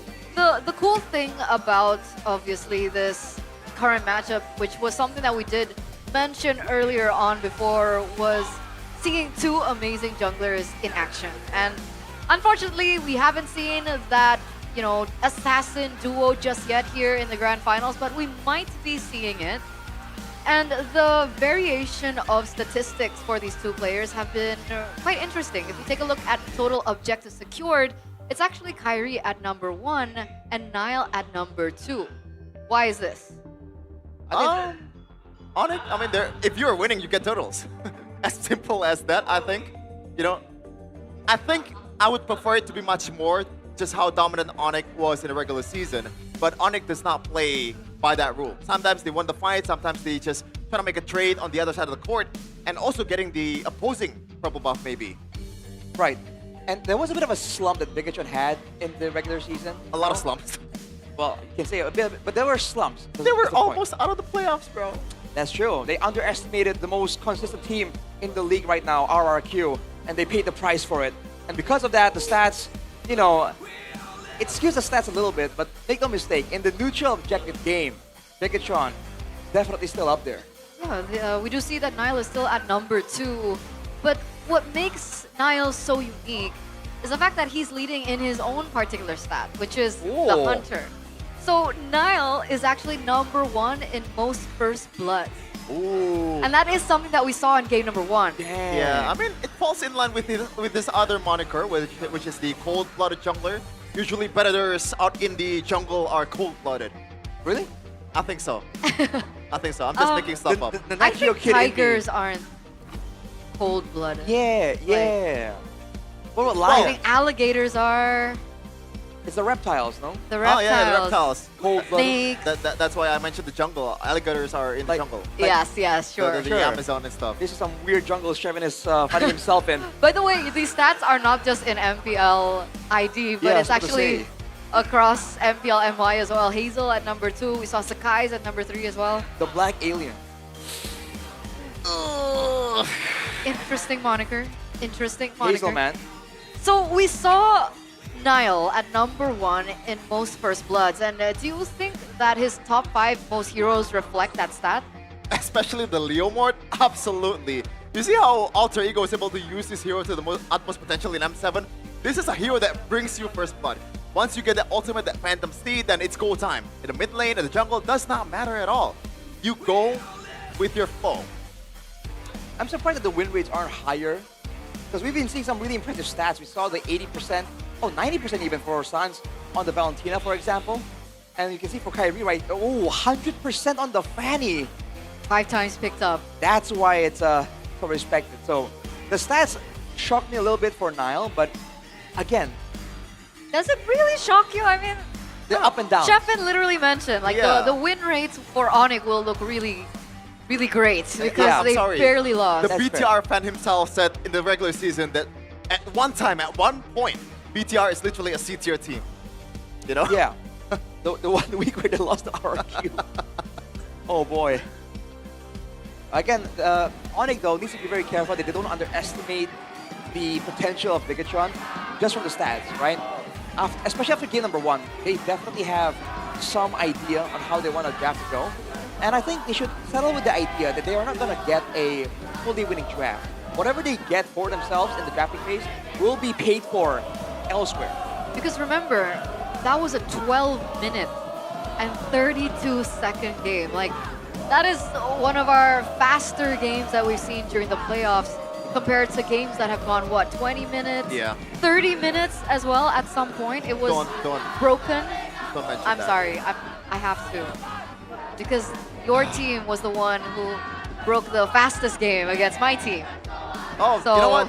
That's fine. Thank you. So we're like even now, right? I guess. Right. Okay, let's take a look at this data comparison between the jungle assassins and the non-assassin jungles. What does this tell us? Do you think that we should revert back to the assassins or stay with the utility junglers? Well, I think it shows you the power of the non-assassin junglers. If you look at the total difference here, for Bigetron at least, when they go for the non-assassin junglers, that's 30, right? Total Yes. picked time. So they seem to really like that a lot more. I'm surprised that the amount kind of doesn't really stack up between like Bigetron and ONIC. That's probably because of the 2-0s. That might be the case, but it's still like a whole lot of difference in the numbers of the game, right? Exactly. Like, wow. Yeah. I wonder if there's like in-between jungle. In between? Was Oh, it- so it counts as both? I'm not sure, bro. Interesting. Well, the data though shows that ONIC has great win rates on both, by the way. Yeah. So sounds like ONIC. I'm sorry, I feel like that stat is almost useless at this point. You know, Why? because BTR is a whole lot of different team right now. Regular season BTR is not a playoff BTR. It pains me to say that. It pains me to give some nod to BTR, especially there is this very annoying guy in the casting desk. I know what you mean. I mean, Chevy predicted like 4-0 for ONIC. That's wild. I am man. trying to hate, brother. And we can see that. I'm yes. just trying to hate. he's just a Miracle hater. See, I'm not hating on Bigetron. I'm hating on Miracle. Exactly. That's it. I want BTR to win, but I don't want Miracle to be super loud. You know, just posting Exactly. to everybody. Well, too bad. It's a buy one get one free. Like literally everyone feels that same way. Like even Taz mentioned it in the talent room earlier on. You guys remember Taz, right? He's like, yeah, I don't want BTR to win just for one reason, and that reason is Miracle. So I think it's a universal problem right now, ladies and gentlemen. But we saw in game number 1 that BTR were on blue side. As we get to game number 2, ONIC have left their favorite side. They're not on red anymore, but they have opted to go for blue. Now, we're gonna see exactly what changes will unveil for our second game in the Broken grand walls. finals as we see which map will bring us there, and the map will be Flying Clouds. Boys, Marcel was a highlighted hero in that first game. What do you think is gonna change now? The immediate respect there. We've seen Keyboy perform on the Marcel, okay? We don't need any of that, especially if you're supporting Bigetron. Now, with that being said, though, they have to ban the Fanny as well, but the Tsushin is actually banned out by ONIC themselves. So the Paquito is the other thing that comes to mind. It's usually traded for the Tsushin.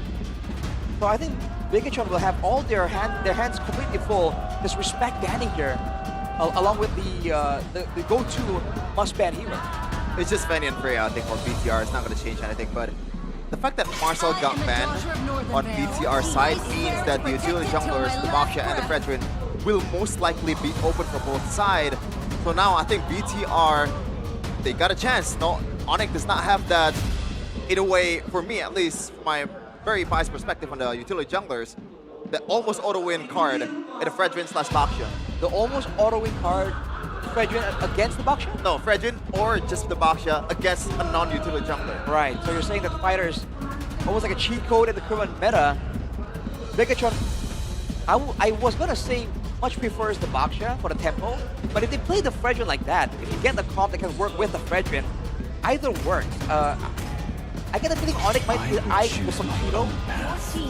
Right? Oh! It's the one pick that might be left open here. This feels like a Baksha first pick or like a Baksha prio pick for ONIC because the Arlet ban, no? But it depends what BTR ban here. Yeah. If they leave the Fanny and the Paquito open, technically Wow. ONIC, will they be forced on the Fanny? They And wanna- BTR pick up Paquito? They don't want to leave the Fanny open and then pick up a Fredrin that can start, taunt and knock up the Fanny, right? Dude, that is still a dangerous gambit, Oh, man. very, very dangerous. Like, there's a reason. You might think that 5 matches on carry 100% is not really that much of a sample size, but there is a reason why it's only 5 matches. Yes, sir. Yeah, Good they don't take respect. the risk. They don't take the gamble. They ban out the Fanny. ONIC are free to pick up the Paquito if they so choose. It will be the Paquito. Strong laning there. The usual counters is gonna be the Paquito. Sorry, the Bovius. Same P. Banned out. Already banned out too. So I feel like Bigetron might leave it for later and pick up the usual suspects. Claude first, right? The Claude and the Fredrin or the Baksha. Yeah. I kind of prefer the Baksha at this point. Right. Because the Baksha technically has an advantage against the Fredrin. Lowers the region. Yeah. But on it's paper, speed. yeah. We're talking about speed here.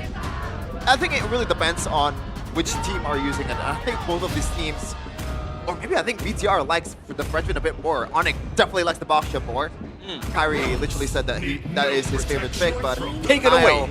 We'll just take it away, and even if with the Fredrin, the Arlet will not be there. Huh. Okay. So what will be the response? Do they want to secure their mid laner here? They might secure a roam. Harith? They might secure a roam because we've seen that one of the ways to counter a Paquito is to get mid prio, some really strong mid prio, and just gang that lane again and again. So if they get like a Khalid here maybe, with a good wave tier type of hero, it might cement this Paquito as a power pick. I think there are a lot of ways to roll for ONIC, but one thing for sure is the Fredrin is going to be picked. There you go. This could go a lot of ways. Usually, if we're looking at the previous matches, Harith would be the automatic answer for the Claude, and it is going to be the Harith. And remember, this is Kelra Harith. Yeah. I Like- don't think it's 100% anymore. Game-changing Kelra Harith. Used to be 100%, but I feel like the downfall for like the ruin in the win rate really was during the whole difficult time for ONIC. no, you like catch my drift. going to the playoffs is still 100%. Huh? It was playoffs broken?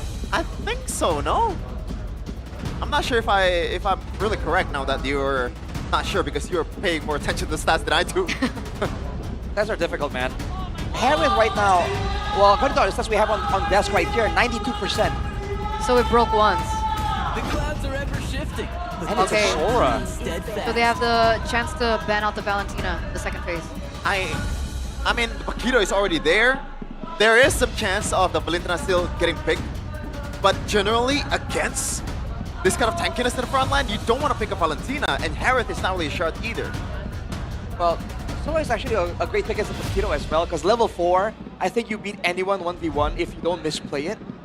And on top of that, the crowd control here, repeated slow amounts of crowd control can really mess with the rotations when you're playing that Paquito. So if we stay with the recipe that crowd control allows you to dictate the game, for now at least, Bigetron still holds the card. I didn't cure pain. Whoa. Valentina. Okay. I mean, it is one of the Sun's specialty. I believe it's still on 90% on Suns, around the area. He is statistically the best Moreno, the best Valentina. 91%. Huh? 91%. There you go. Yes, sir. That means 10 out of 11? Something like that? Yeah. Yep. All right. Next ban from the defending champs. What is ONIC picking off right here? Because again, they don't want to go for from the looks of it, for a pure 5v5, they probably want to have some macro advantage. Oh. I don't think that the chip's in the picture, right? That's a geek fam type of approach. For BTR, I don't think so. They have the Baxia already, and you want to play around that? I mean, it's still playable, but for ONIC, I can see them doing that, Right, even though it's not likely. It feels like a very cheese last resort kind of pick for me for Honor. Like, maybe not now. I mean, it's still a possibility for sure. But like you mentioned earlier on, right? Khalid is still open. Blue is still open. Oh, the Cho. Cho is still open. That's what I was about to say. I think it's banned. Dude, Aldo's heartbroken. He loves seeing Keyboy on a mechanical hero. He's right there, actually. We can see him from the panel desk. I mean, who doesn't? Is that Coach Yep? In the okay, it's just the jersey. My bad. Clear ban. Oh, this is gonna be a mid-off for Ashi. It's gonna be a front-to-back approach here from ONIC, no? If they want to ban away the Valir. It's probably just gonna be a gimme again for Moreno at this point. And we might see a Farsa if there is a Kimi on the other side. Like it's a bit vulnerable though, the Kimi here. Yeah, maybe not in Red 4, Red 5. Perhaps, perhaps. Mayhaps. Whoa, Romeo and Juliet. Okay, what's the choice for BTR? The Force. Oh. Oh, no. We're talking about the game, champion. Okay. I don't think that. Oh, Atlas. Okay. More AoE, so that's why they banned out the Cho. If this is gonna be a pure front to back, again, I really do feel like the team with the Harith loses out. Because remember, the Harith can only match up to damage when you have the Zaman Force. So if Bigetron kite back away or push through it, Hera might be in trouble here. So what do ONIC need?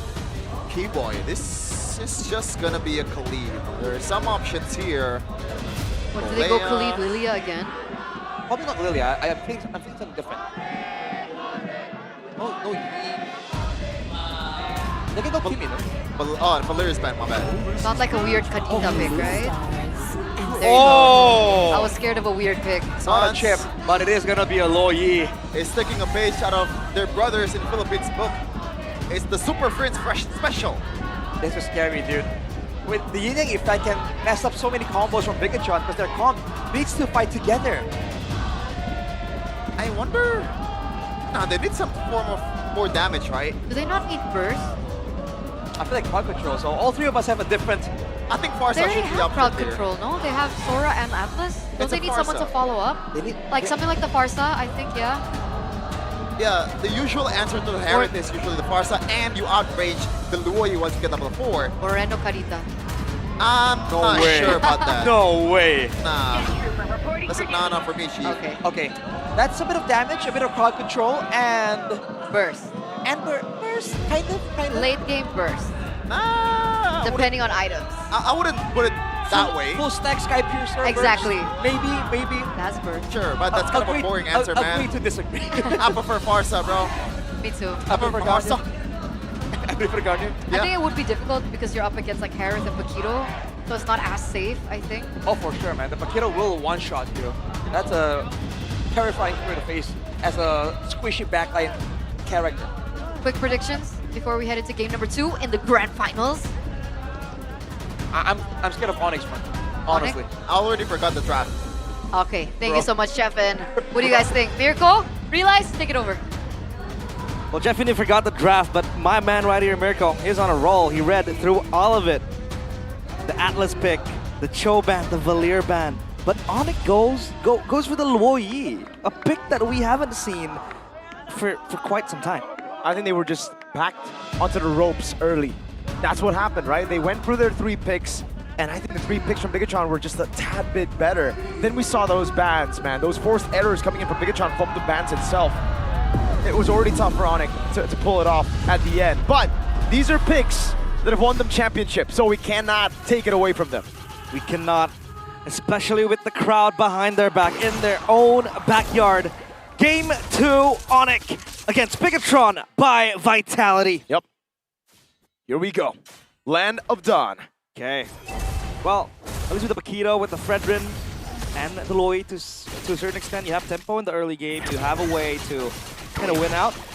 Because the problem with the draft in Bigetron is the range. And that's why the Kimi comes to mind. There were also discussions about the Farsa. You mentioned the Novaria as well. Possibly popping. Oh, wow. Look at the damage from Shogun. He goes for the concussive blast, so at least extra tad bit of explosion in that early, in the last proc. Helps him rotate quite fast as well. And now this Atlas, river control, everything else, you name it, that's gonna be the main contention now for Bigetron by Vitality. Will the glue be able and be enough to match that prior? That's the thing about the glue, though. This is such a risky pick. It's basically Keyboy banking on the fact that he's a good glue. If he can mount the Baksha before he gets all in by Bigetron, it's great. But if you fall behind just early here, if you get knocked up by Finn before anything even starts, it's going to be a long, long day for Patrick. It is. Gonna be making burgers again, the Krusty Krab. Now, for those spawns, still objective take. Finn coming close by. Niall with Baksha. This Baksha-Fredrin matchup we have seen multiple times throughout the playoffs.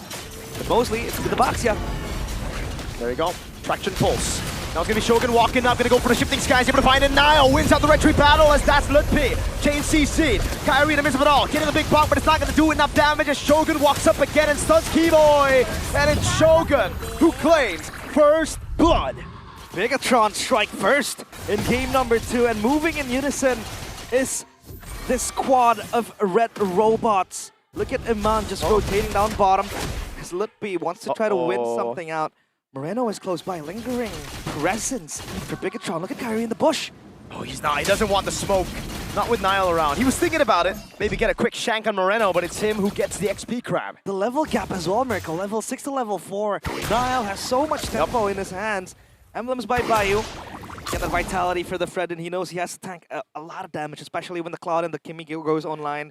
You have to front line. Seconds. Look at that Shogun just jumping in now. Knockout strike, and it's practically a solo. I mean, Niall retreat for sure, so he can't call it a Sokolil. But Shogun went in, and now it might be Kelra. Bigetron set their sights on. Yeah, he has a Purify if you want to go for the Fatal Links.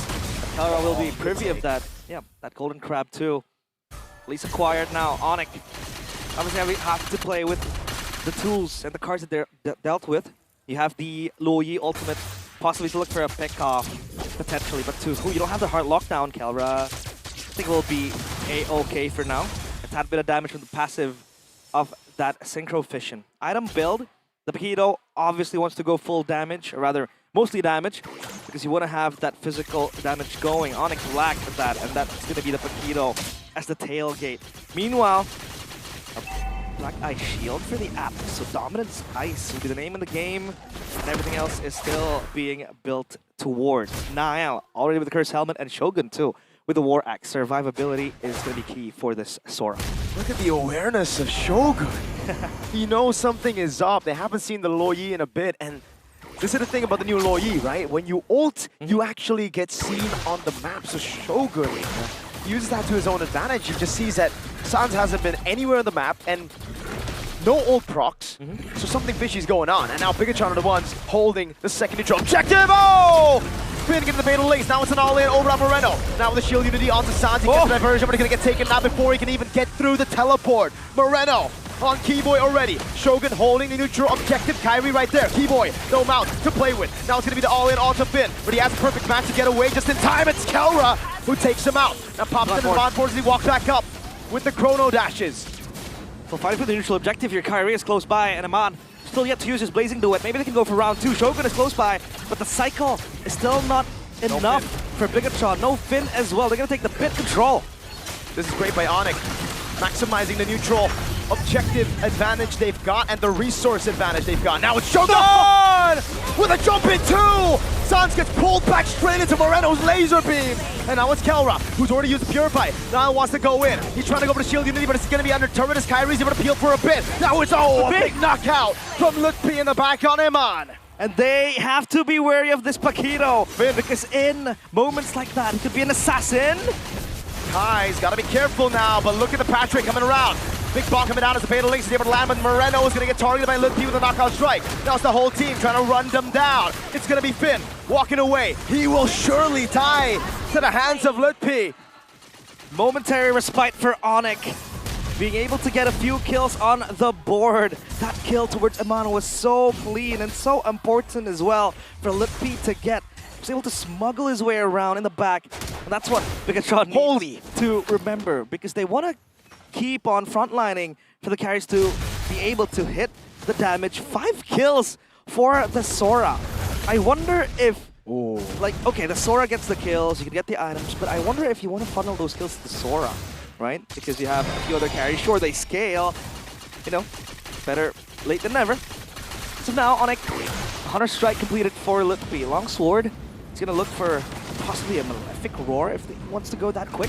But look at the tempo that Bigetron has with this box here. You can open up bushes so quickly, just be around the map. And that kind of addresses, I'd say, the problem that the Luoi brings with the diversion, to check the bushes, to look for potential flank angles. The box here does it well, and it can tank a whole lot of damage as well with that box here mark.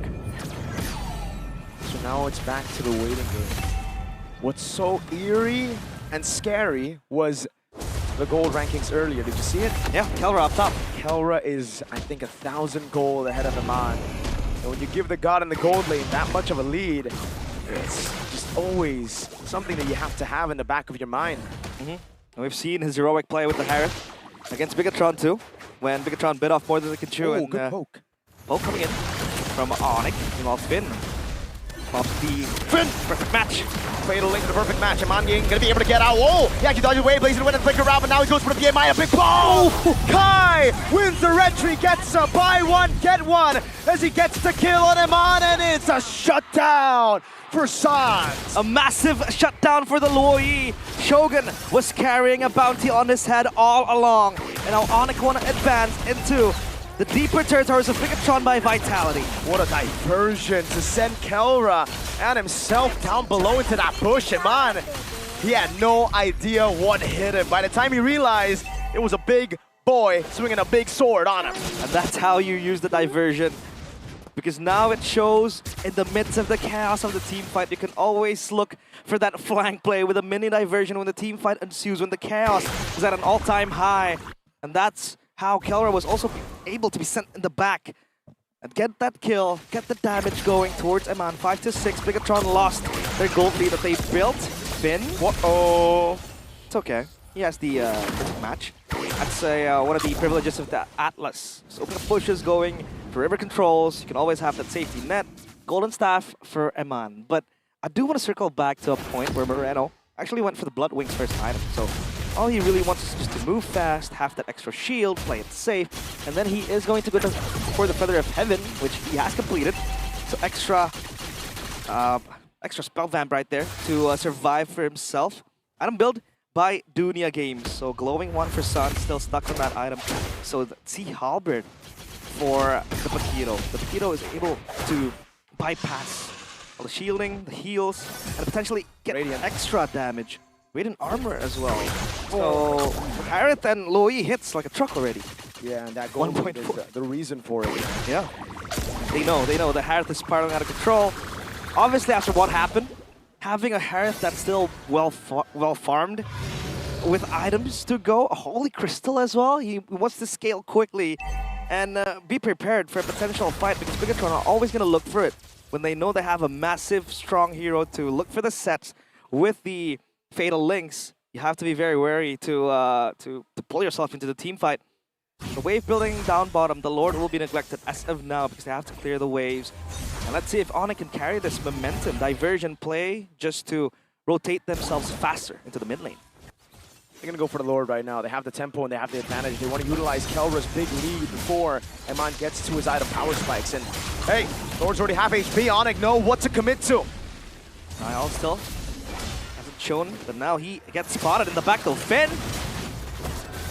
Go for the Fatal Links, that's the question. He gets mounted before he can even do anything. That's a flicker around the Fatal Links. In desperation, Keyboy gets away. Shogun able to find two as Eman faces in, plays in the wet now. The big ball comes around. And it's Kelra in the back surviving. Oh my god! Kelra, he finds, oh what? Lippy saves him with a knockout. Wow, the gold standard shows up again, but Lutpi steadfast to protect their main carry. Bobbing and weaving with the Summon Force, getting to the right targets, giving the right damage. ONIC turn the game around, and they will get a Lord for themselves as well. Now they can work on the structures, now they can reassign the map. Kelra gets everything for himself. But last minute, Lutpi was there with his heavy punches, the boxing glove, to save Kelra. And now ONIC, they're the ones pressing to Bigetron. Honest prediction by GoPay. It's a close vote. Wow. 51% to 49%. When is the last time you have believers, Mirko, for Bigetron in such a high-stakes game? It's usually only me and 5 dudes. No, I'm joking. That's you know. Hey, we have believers, you know. I was in the crowd. They were chanting. They were great. Bigot troopers all around the world. It's just they've been in the cave for a bit too long, you know. Finally show up now. Chef is looking at me for no particular reason. Kelra though, god dang. This is what I said in the early phase. 1,000 gold lead early. There's something scary about it, man. Yep. He's locked in. If they didn't pick the Harith, I think the game would be chopped in the drafting phase. Yep. And now this Harith needs to be taken care of. How do you really want to go and access the Harith? Because you have a lot of things you have to bypass. Obviously, Fredrin will be there, frontline, and Keyboy with the glue. So good on just handling heroes like Atlas, like the Sora. You can always mount towards those heroes, potentially not making them advance even further. And as of now, ONIC, as long as they can play for Kelra, as long as Kelra is going to be in a safe position, they too will be available to fight. But hey, that's Skylar and Adifa. Congratulations, by the way, for they're expecting. Yep. W Skylar, man, always been a fan of this guy. Yep, what a fantastic player and now a fantastic restreamer as well. Watching outside of the KINGFINIX GT50 Pro MPL restreamer booth. Always fun. That's Shogun with the shifting skies on Keyboy. He's gonna go for knock up as well. Finn goes into the back line and finds Fatal Link, but it's only on to one member. Eman! Tries to lays into West, flickers in! And he finds the kill with Niall right there. A big ball goes, sends Finn home. Shogun will die to the mount as well as P comes in with the back line. Eman gonna go in for the gun down, but he's gonna be covered. Knockout strike, and now Eman gets away with a BMI Keyboy! They're getting flanked from behind. ONIC scatter Bigetron by Vitality. It looked like a winning team fight. They got Kelra, but they lost 3. And that's the trait they have to take. If they don't kill Kelra, Kelra's gonna go for them. And if they kill Kelra, the other members will go for them. That's a big dispersion and rotation that landed on Moreno. They're gonna have to give this base turret in the mid lane, and ONIC have finally cracked this base open. It's all about the damage for the Harith and Loyi. Look at the Divine Glaives completed already, and Sans is now storming. So the Wishing Lantern completed too. It's in a Bigetron. You kind of wonder, what can you do in these type of situations? Need to bait out the Purify, and even if that happens, Chrono Dash will always be available. Summon Force reset and everything in between. And if these beefy boys just giving way for Kelra to hit like a truck. Malefic Roar, excuse me, for Lutpi. Completed. Whoa. Kyrie with the tank items. Gonna be ready for this. Lord take. Finn gonna go for a perfect match on Kai. He wants to go in. Shogun jump in as well. They're gonna go for the fight instead, and they set their sights on Kelra. They're gone to the gold lane. Traded in for the Lord. Kyrie can't escape right now. He has full stacks. This diversion is there, and ONIC get away just in time. The great escape. Wait, saving them, but Lutfi caught by the perfect match and attraction pulse on Moreno. Guns him down with those laser beams. Lutfi cannot survive. He's dead. What is a boxer to a gunner? And Moreno gets the killing spree. At least Bigetron by Vitality stem the bleeding. After what was a hard decision to make, they decided to collapse on Kelra. What a pivot. They used the Lord purely as a distraction. They got it so low as well. These are the fine margins that Bigetron have been utilizing the entire playoffs. I'd say all the way from the regular season. Yeah. But in the regular season, it didn't work. The minute details. And then you wonder, the statement from Coach Theo. He said regular season is for the testing, right? The playoffs is where they show up. And they showed up all the way to the finals. And even in this game where it looked That's like my goat right there. It was going to spiral out of control. And now look at the winner crown as well for Eman. So all that he wants to do is survive, possibly pop the Blazing Duet, and then get that, time to buy himself survivability and then give Bigetron leeway to go in. Because if Kelra dies, sure, there's still a Lutfi. The main damage dealer, Sans is still available too. But if Lutfi gets damage in the way, then there is no way for ONIC to re-engage unless Bigetron by Vitality pulls something insane. Immortality for Keyboy, again, just looking to survive the long drawn-out fights. And this is Eman with a lot of items too. The squad late game will be a massive problem. Now ONIC, what do they want to look for? The slowy diversion multiple times has been an escape tool. An escape, the jail card type of deal. But it has also been used to rotate fast into the objectives, knowing that Bigetron can't really contest. But again, this box just enables the players of Bigetron by Vitality to sniff into the movements from ONIC. And look at the long lanes that Eman has also been working on. At least the structures for ONIC, and that bottom side turret still available. Wait, they go for a full shove and ONIC. Wow, they're scared to even walk up to this wave. They know the Atlas is possibly there, and they're gonna have to wait for it. 2 winner crowns. 2 winner crowns. They gotta deal with the Fatal Links, these combos. Yep. That will ensure Kelra's safety, right? Oh my god! Keyboy! He's done this twice now on Nile. In the upper brackets, semifinals, and now in the grand finals. Hey. Patrick, stop! Patrick, you cheeky thief. This for Keyboy. That's thief in the night. The thief in the night. Thief in the night. Always looking for something. 8 seconds to the Lord. And now let's see if ONIC can get this one out. Because in the last 2 team fights, Kelra has just been collapsed on. He didn't have a say on the team fight. Maybe with the winner crown, he's going to buy some time. ONIC will work their way into that. They have a pushing wave up top. At least it's stuck there. Down bottom too. They need to solve that problem. And Bigetron inching closer. Holy Crystal from Reno. They deal with the wave up top. It's going to be slow pushing for Bigetron, and ONIC know that BTR are around. So they reset it again. They're going to look for Pryo. They have Pryo in the bottom lane, but again, that top lane is looking good for the red robots. Lutfi getting some poke down onto Shogun. Lord at half HP. Nile fighting desperately for control. Kelra with a bit of poke over on Nile. And Eman sent into the mid lane to clear it out as the Lord again gets resetted. These waves are great for Bigetron. ONIC, what do they do? How do they deal with it? They send Harith, Kelra, and Sans up top. Yep, and the Lord evolves as well, so this will be game-changing. They do get Wait a second. On this objective. They show. At least they have the diversion to relocate back quickly. So maybe Bigetron want to rush this one down. They want to go on Keyboy. They have the tempo advantage, but Finn won't just go for it just yet. There you go. This is another reset. Up top, I wonder how the wave is right now as Kelra holds the neutral objective. Keyboy trying to fight for that tri-bush control. The mid lane as well, even as it stands.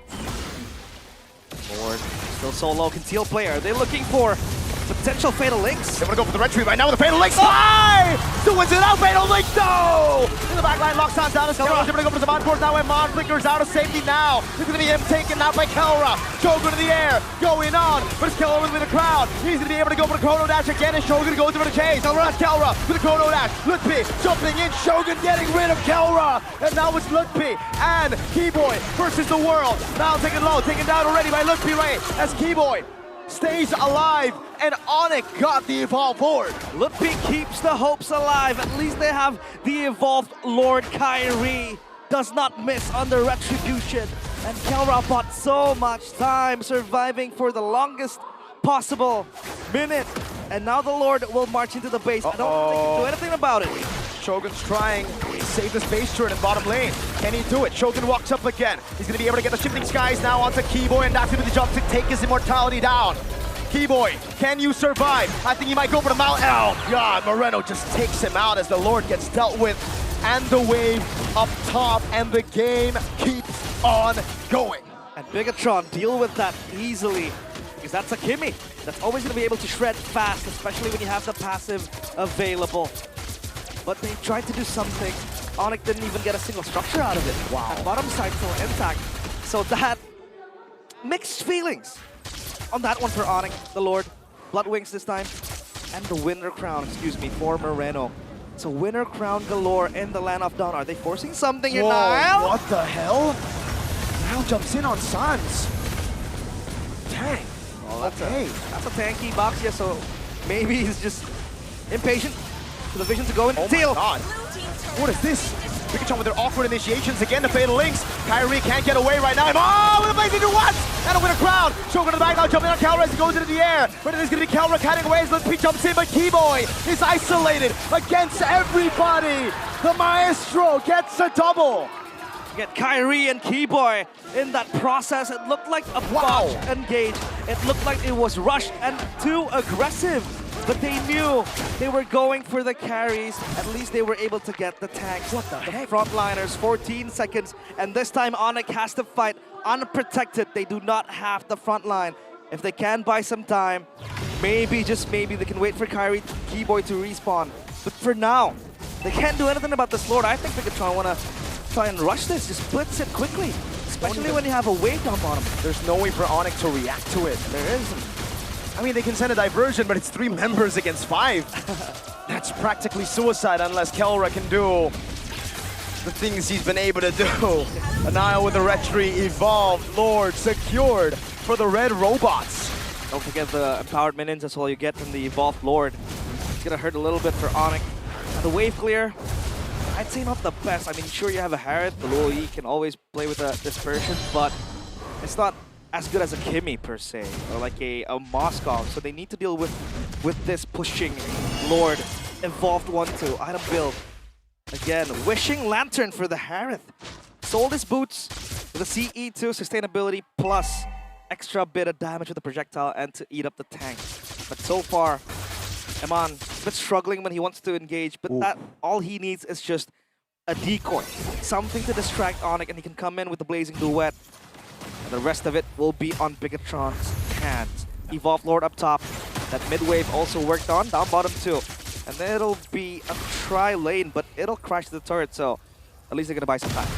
They're gonna play as slow as they can. They want to build these waves as much as they can. Again, into the bottom lane. They don't want to get caught off guard. That's why they let the Lord do its thing, and they split into 2 waves only. I like the Genius Wand purchase from Keyboy too. He buys the Genius Wand. I think it's a bit too late though. Yeah, it is. But at least it's gonna add 4 magic damage to both Sans and Kelra. Sans walks away from the traction pulse. Mid-wave gets clear, but now they have a big Evolved Lord up top, and they have split ONIC up. The bottom lane is the priority for ONIC, as they know that the top lane is for sure done. Burn helmet as well for the Atlas. Attacking damage, replenish it as well if you want to go for the second fight. Oh! Fatal links to the Blazing Duet with a crown! Doesn't win a crown as well. Zaman gets constant down, but he's able to get out with a BMI. Kelra onto Zaman Force, goes over to Chrono Dash. Shogun buys immortality in time, but can he survive? Kelra takes him down. The mid lane base train gonna go down for Bigetron now as they back away. They've gotten the far lane, and they will stay disciplined. The Fatal Links was fatal. Got 3 players. Wow. Hooked up, lifted to the skies. Finn the human. But somehow they were unable to capitalize on that. Look at the timers though. Shogun is down for 40. 40 seconds, 14 on the Lord. Will they be able to play with only Finn and Niall? This Sora is pivotal on the team fights for that Cloud form as well. Let's see if ONIC can burst it down. But there's gonna be empowered minions pushing in the mid lane and in the top lane, so they need to worry for that as well. If Bigetron can buy some time, then they might have a chance on this Lord. This is gonna be a very slow Lord take though. In the mid lane, Eman has to BMI away. He's gonna go for the clear in the mid lane. He's done well. Top wave building as well. Diversion. Come on. Oh, he gets away with the Blazing Duet and the BMI. Oh, he actually flickered out for that, but they've actually bought enough time for Shogun to come around. Now the question is, can ONIC utilize those timers on Eman again, playing with those fine, small margins? The massive wave up top too, and these co-champs still laughing. But look at this, the taunt to Moreno. Perfect match now as Kyrie's gonna be all alone. Fatal links to lock him down. He's gonna go down. It's a free red for Nile. Can he get it down? It's Moreno who claims it. Calor with the Zaman Force already as Shogun goes into the air. Traction pulls locking him down as Keyboy goes for him out, but Shogun is able to get away as Zaman goes in for the hits as well. Immortality down. Calor knows Zaman Force, but Lutpi jumps in and Moreno gets another kill on to Keyboy. Lutpi perfectly timed jumping in with Calra. Eman looking for the play. Blazing Duet from Eman, and now Moreno collapses from the other side. Calra has the Zaman Force back up. Eman is allowed to Moreno. It's going to be Calra jumping in, but Eman is able to get away in time. Now with the Zaman Force built up already, it's going to be Shogun left to kill the god of the gold lane, but Calra! Calra, the gold standard, goes in for the last kill, Suns. He's going down. Eman's going to go for the chase. His main rival in 1v1 against Calra. The Chrono Dash doesn't land. Calra, how the hell are you still alive? He survives, but does the base survive? This Lord will march into the base. They have to clear it quick. 4 members, 3 members standing strong. Calra needs to hold. ONIC bought this man for a single reason, and it's a carry. Zaman Force over to Blazing Duet. Calra's trying his darn best. He goes in, but Eman and Moreno end the game with a double. Yet another stage set for him to become heroic. But Calra loses out on the last push. The Lord marches to the crystal. ONIC stumble. They lose game 2. And Bigetron are up by 2. They got him for that sole purpose, to make the impossible possible, but in the face of an evolved Lord, in the face of these members who were still alive, he dealt all that he could, but it just wasn't enough. And it's now 2 games that it has happened. Halfway there for Bigetron, a game away from match point, up against the only team who has won in this historic venue. They're causing a ruckus in the abode of the Sky Kings. The walls of this velodrome, they go insane. And ONIC, it's all about resetting. We've seen them come back from such adversities. When they're down under, you can never assume it's over. But at least for Bigetron, this is momentum. It's a sign. It might be an awakening. Will they get it done though? What a play. What a game as well. They played so well. Everything about it. The engagement, the layering, Shogun as well. Just becoming the forefront of Bigetron. Carrying the team fights. And just stopping the advances from Bigetron. Man, oh man, we do have a series in our hands. Wow, that was such a close game, and I felt the deja vu, just like in the upper bracket semifinals, realized Bigetron with a game 1 win into a game 2 start for Bigetron, but ONIC coming back into the game, but this time it's different. This time Bigetron, they make the comeback happen. Oh my goodness. You can't hold that. You can't hold alone as a Harith. But Waves are pushing in like that with the Lord as well. But now we're gonna take a break because up on stage is Sabila.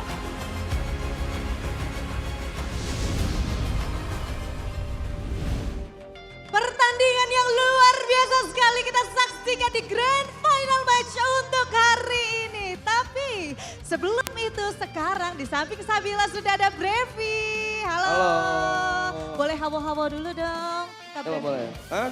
Boleh hawo-hawo dulu dong. Halo, halo. Oh.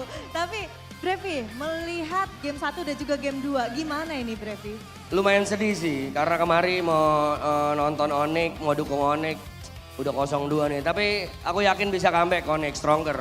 Ush, bisa comeback stronger. Nah, kalau misalnya dari Brevi sendiri melihat untuk game yang kedua, kira-kira siapa nih yang paling mencolok banget? Siapa yang akan menjadi MVP-nya kalau menurut Brevi? Feeling aku Moreno deh, ngeri sih tadi dimainnya ngeri banget. Moreno kayaknya. Moreno? Apakah ia udah yakin Moreno? Kayaknya ya, kayaknya bener ya Moreno deh. Kayaknya benar Moreno, so kita langsung lihat aja apakah benar Moreno yang akan menjadi MVP di game kedua kita kali ini. Langsung saja kita lihat, Moreno kah? Jawabannya adalah betul! Wow, luar biasa banget, memang prediknya masih belum pernah salah ya Brevi? Lumayan lah, lumayan ngerti lah Mobile Legends. Waduh, tapi dari Brevi sendiri kira-kira ada gak sih saran untuk ONIC di game selanjutnya? Saran buat ONIC mesinnya nyalain sih, ini udah tidur mulu nih, ayo dong game 3 nyalain mesinnya nih, bisa comeback stronger. Oke, baik. Nah, kalau misalnya tadi kan udah disampaikan buat ONIC gitu kan, apa-apa aja harus bangun dulu, harus semangat lagi. Nah kalau misalnya dari Brevi, apa yang ingin disampaikan buat Moreno? Karena tadi udah dibilang juga kalau permainannya itu kan luar biasa banget gitu, gimana? Keren. Pokoknya kedua tim dari BTR, dari ONIC mainnya nggak mungkin kalau nggak keren bisa sampai final kan. Tapi semuanya buat hari ini yang menang, yang kalah, tetap support lah sampai nanti ke AWC. Oke, last question. Predik bakal jadi berapa? Predik buat ONIC kayak 5-2 deh. 4 ya? 4-2. Oh best of 7 ya? Iya best of 7. Berarti 4-2 buat ONIC. Comeback 4. Oke baiklah kalau begitu. Terima kasih banyak pasti untuk Brevi. Dan kita akan langsung saja memberikan kepada para panelis untuk membedah game kali ini. So silakan.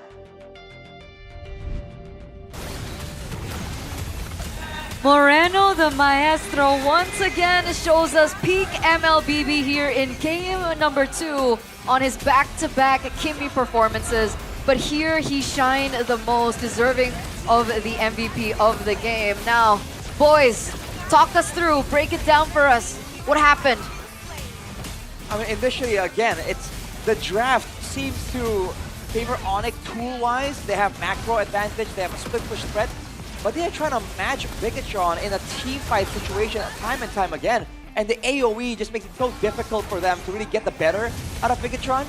In the mid game, there was a bit of a window, but afterwards, once the power spikes start hitting, especially for Moreno and Man, the Winter Crowns to help with survivability as well, they were just matching ONIC in these crazy fights. Until the end of the fight, until they really disengage, you have no idea who's actually on top. And that is how a Grand Finals team fight should be. Yeah, before I break it down, like I just want to appreciate how good some of the team fights here are, especially, I hope we get a replay of that last moment. It was Moreno versus Sans. It was a battle to decide who's the better mid laner in ID. It's Calra versus M1 on the Lord Pit. 1v1, the item swap. It's literally a 1v1 in both.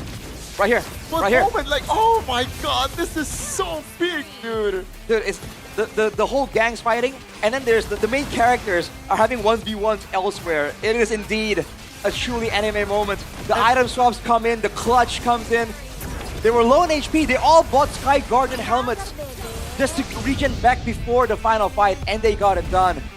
Oh, we said that Bigetron needed momentum, but this is some serious momentum that ONIC are facing. And by the way, that exchange was so MPL ID. That's like literally MPL ID down to the core. As we're gonna take a look at the stats here. But I wanna talk about something that you said, Arasi, which is I believe ONIC is playing by BTR's tempo in a way that they're fighting instead of just split pushing. Is that what you said earlier? Kind of, yeah. Yeah, but I don't know if that's kind of fair for ONIC, to be honest, because most of the time, BTR is forcing the fight on towards ONIC. Like it or not, ONIC has to fight on the Gambit. Right. Otherwise, they're going to be losing on the objectives, they're going to be losing on fights. And BTR, I feel like also why Moreno is so good in these 2 games that he played, they're drafting for Moreno too. Look at Sansa's heroes. It really feels like another ONIC draft where they are really relying on that micro potential, right? It feels like they set up a harder winning condition for themselves with this Luoyi pick. Yes, I can see a world where this ends up being a dominant ONIC game, especially with the tempo that they have, with the Luoyi, but until level 4 at least, you're gonna be forced to play Majubai. And against an Atlas, what the hell do you do? This is an Atlas I believe Loiski last match against BTR, they were playing a utility jungler in Zara and Fredrin. And they were not going for objective battles at all when Atlas is on the other side. Because how good Atlas is in catching up to the team fights or setting up for the team fights. And when Sans is placed on a Luo Yi, which only has a flicker, then it's tough. I think the only problem that BTR was facing in the early to mid game was the fact that the follow-up was not immediate, right? When you have an Atlas that can gap plus super fast, and your mid laner is a Kimi. Like it or not, Kimi takes a while to get there, and Atlas has to, in a way, tank up a little bit of damage until the follow-up happens. So that's why I think BTR was not able to dominate the game as I thought. But still, I feel like they have to set up a good draft for Sans. And also, I think the shift in momentum in that mid-game was because Iman finally didn't die in these skirmishes, man. The Winter Crown. Like, finally. Like, the first few fights, Iman instantly gets taken down by whoever. And then you see the damage just really...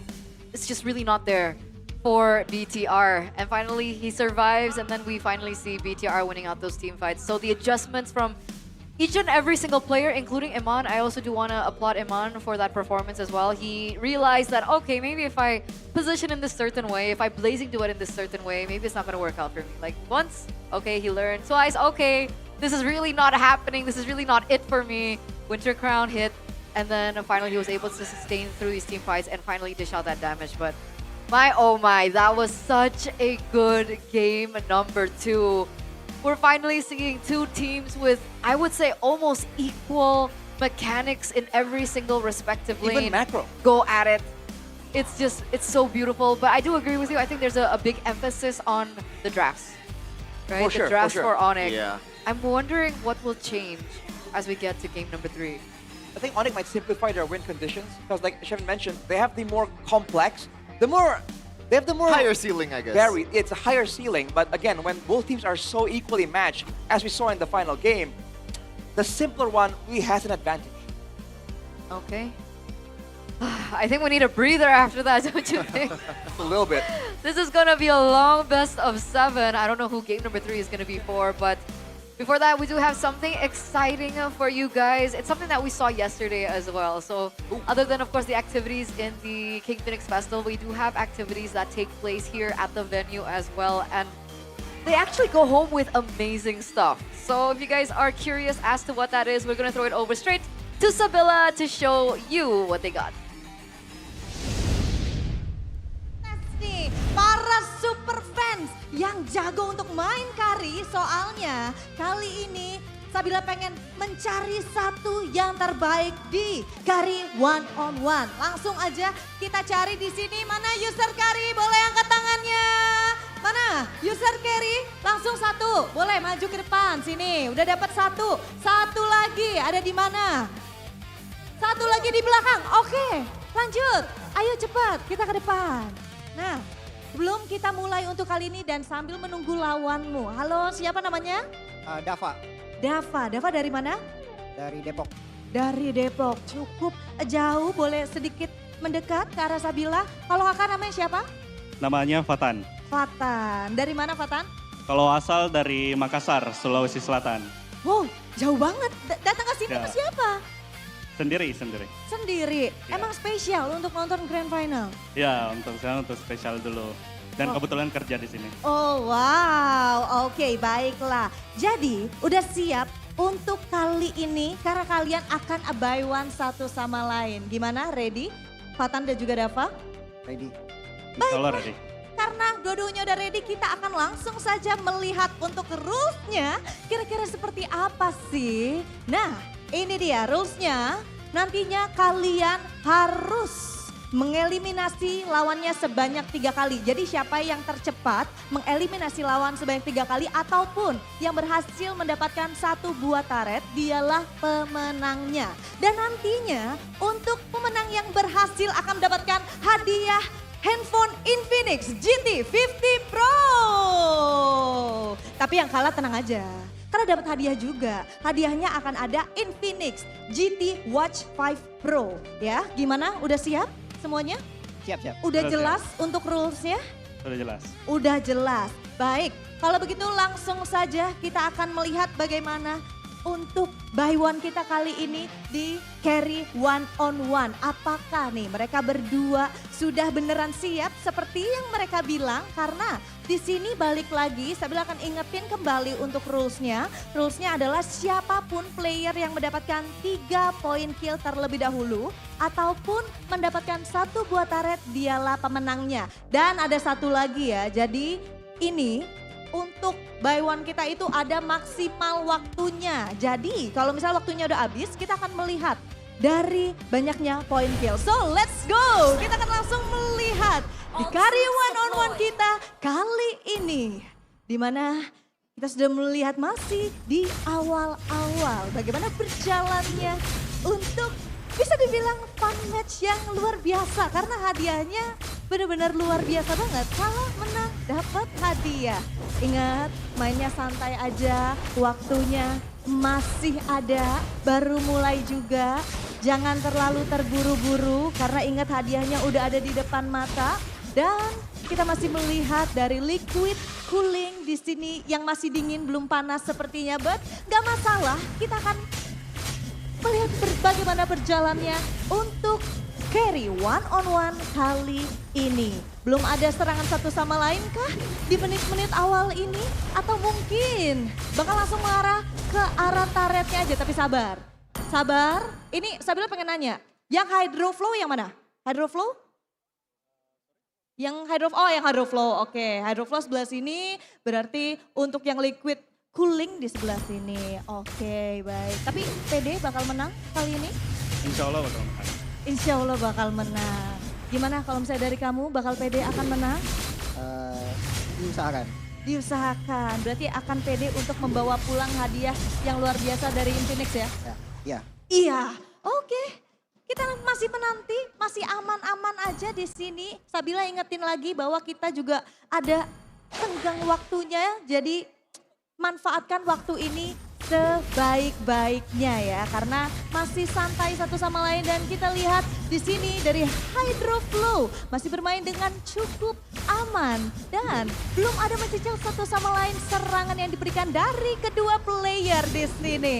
Dan sepertinya dari liquid cooling harus mundur terlebih dahulu. Kalau enggak dia akan langsung terkena first blood. Dan itu dia satu buah poin yang berhasil didapatkan oleh Hydro Flow. 2 lagi, tenang, tarik nafas dulu, jangan nervous walaupun di sini banyak sekali yang nonton. Tapi timer kita sudah mulai berhitung mundur karena 40 detik lagi kita akan melihat siapakah yang akan menjadi pemenang di carry one on one kali ini. Ingat teman-teman, karena countdown sudah masuk ke 25 detik lagi.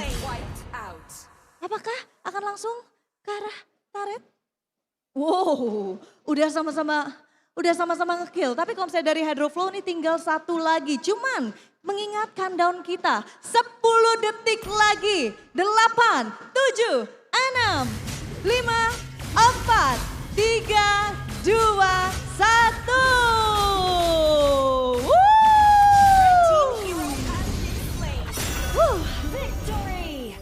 Sengit sekali. Kalian jadi ikutan panas pasti gara-gara ngelihat game yang tadi ya.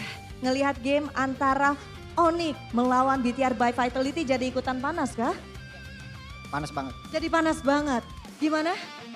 Udah puas sama hasilnya? Udah puas. Udah puas, sudah lakukan yang terbaik ya.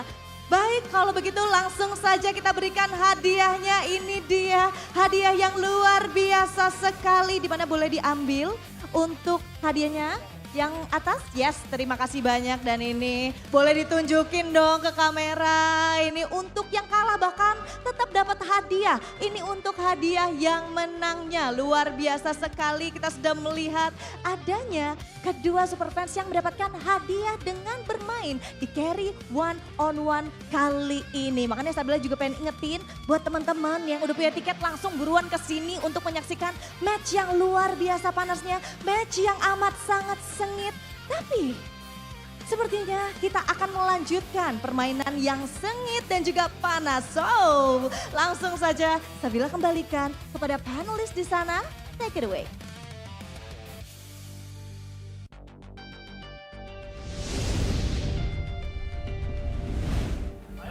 Thank you so much, Sabila, and of course, thank you so much to Infinix for making that activity happen here in the MPL arena in the Jakarta International Velodrome. Imagine that. You buy one with carry, all you need to do is participate, because even if you lose, you walk away with the Infinix smartwatch. Yeah, I have a pretty good, I guess, like suggestion to the production team. You can get the casters. It would be much more fun, you know? I agree. We can cast the game at the same time as we're playing it, you know? And whoever stops casting gets like disqualified or something. I don't think that's the case. Why? That's the challenge. Sure. Throw some why curveballs not? in there, Shannon. Right? Sure, why not? Because it would be too easy for the casters, because apparently the casters are so good. The best. At least some of them are bad. You're not Like who? including me. Realize. Realize. Sorry. What? Yeah, I've heard really bad things about him. What's Whoa, up? whoa, who? Well, who? About Realize. We didn't say a Is name. he that bad? We're just coughing. Well, why are you just putting your we're words just in my sneezing. mouth? Whoa, whoa. What? Oh, did no one say his name? No. Oh my god. Oh, well. Well, Realize. Moving on. Realize has high highs and extreme lows. You know, let's So leave it there at that. are highs. What, He's is generally there? high.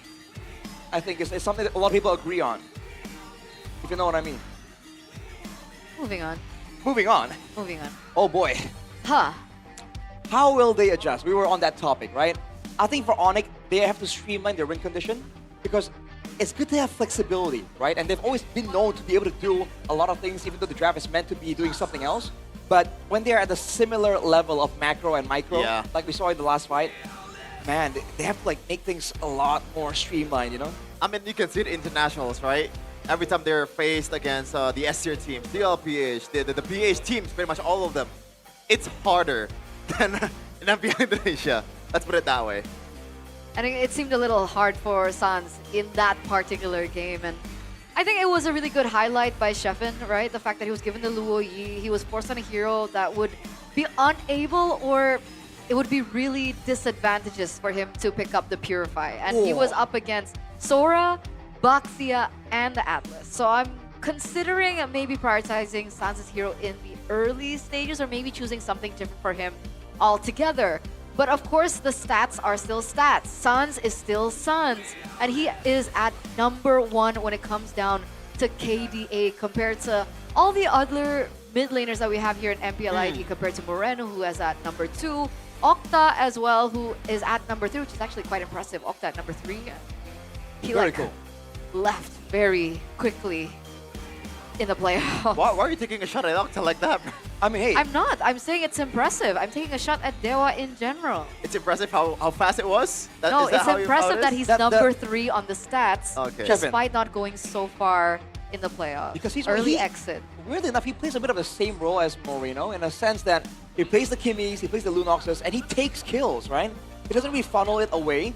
But if you saw the stats earlier, Moreno isn't too far off from the KDA ranking, #2, with a difference of like 0.10. Yeah, it was really close. Meanwhile, it's a difference of like 21, right? Or am I bad at math? No, 21, yeah. About 21 in the assists. So hey, shows again how well matched both mid laners are. So at this one, we talked about how in the drafting phase, it seems like it's a battle between both mid laners on who has the bigger hero pool. Because they were banning the Yves, they were banning all these meta mid laners. Now it's time to see who actually has the more adjustable hero pool, no? I don't know if the hero pool is the problem in game #2. I feel like...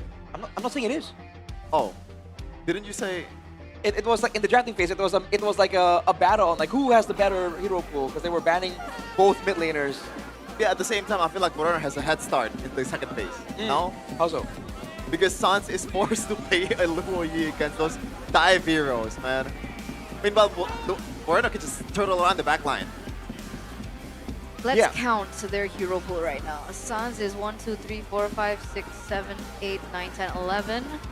Moreno is at 1, 2, 3, 4, 5, 6, 7, 8, 9, 10, By 11. the way, They're 11 to 11 when it comes down to a total hero pool. Wow. Same thing. The exact same number. I just want to say, for the people in the comments that said ban Kimi, I don't think that's the right Yeah, no, I don't choice, think that would There work. are bigger fishes to fry. If you want to blame CW for not banning the Kimi, I think you are the problem, brother.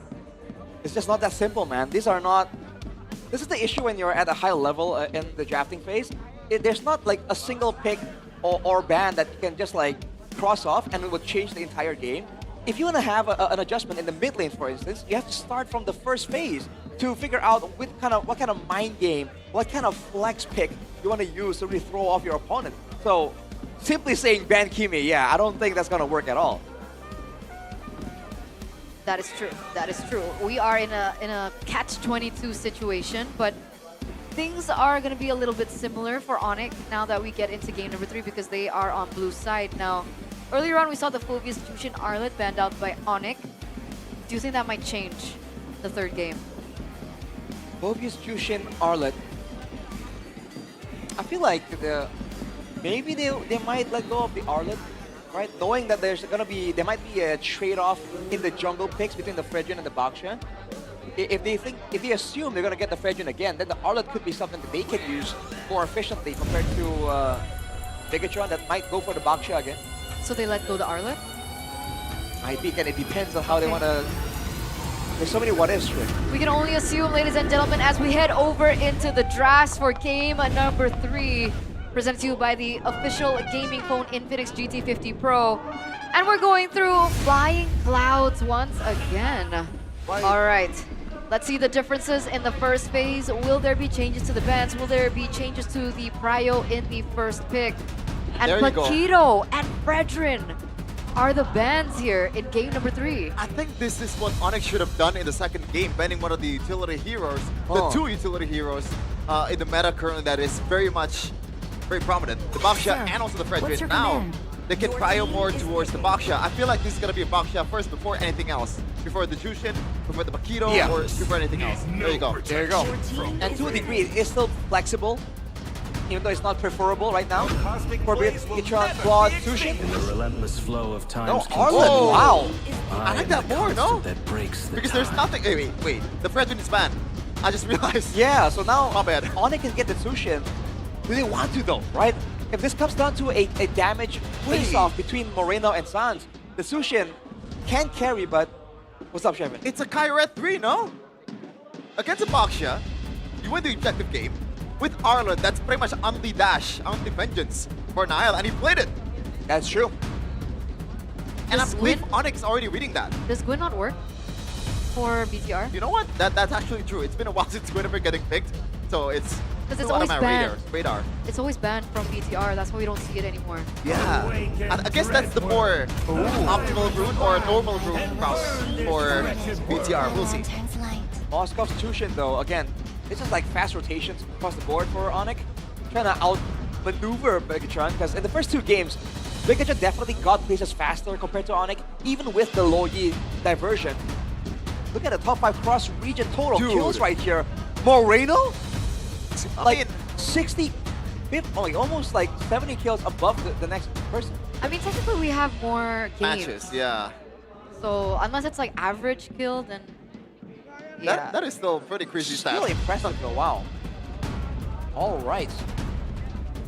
Let's see what Bigetron want to put in the hands of Moreno though. They might go for one here, because getting the other options banned out is fine, but no, they do go for that tie, Shevin, as you predicted.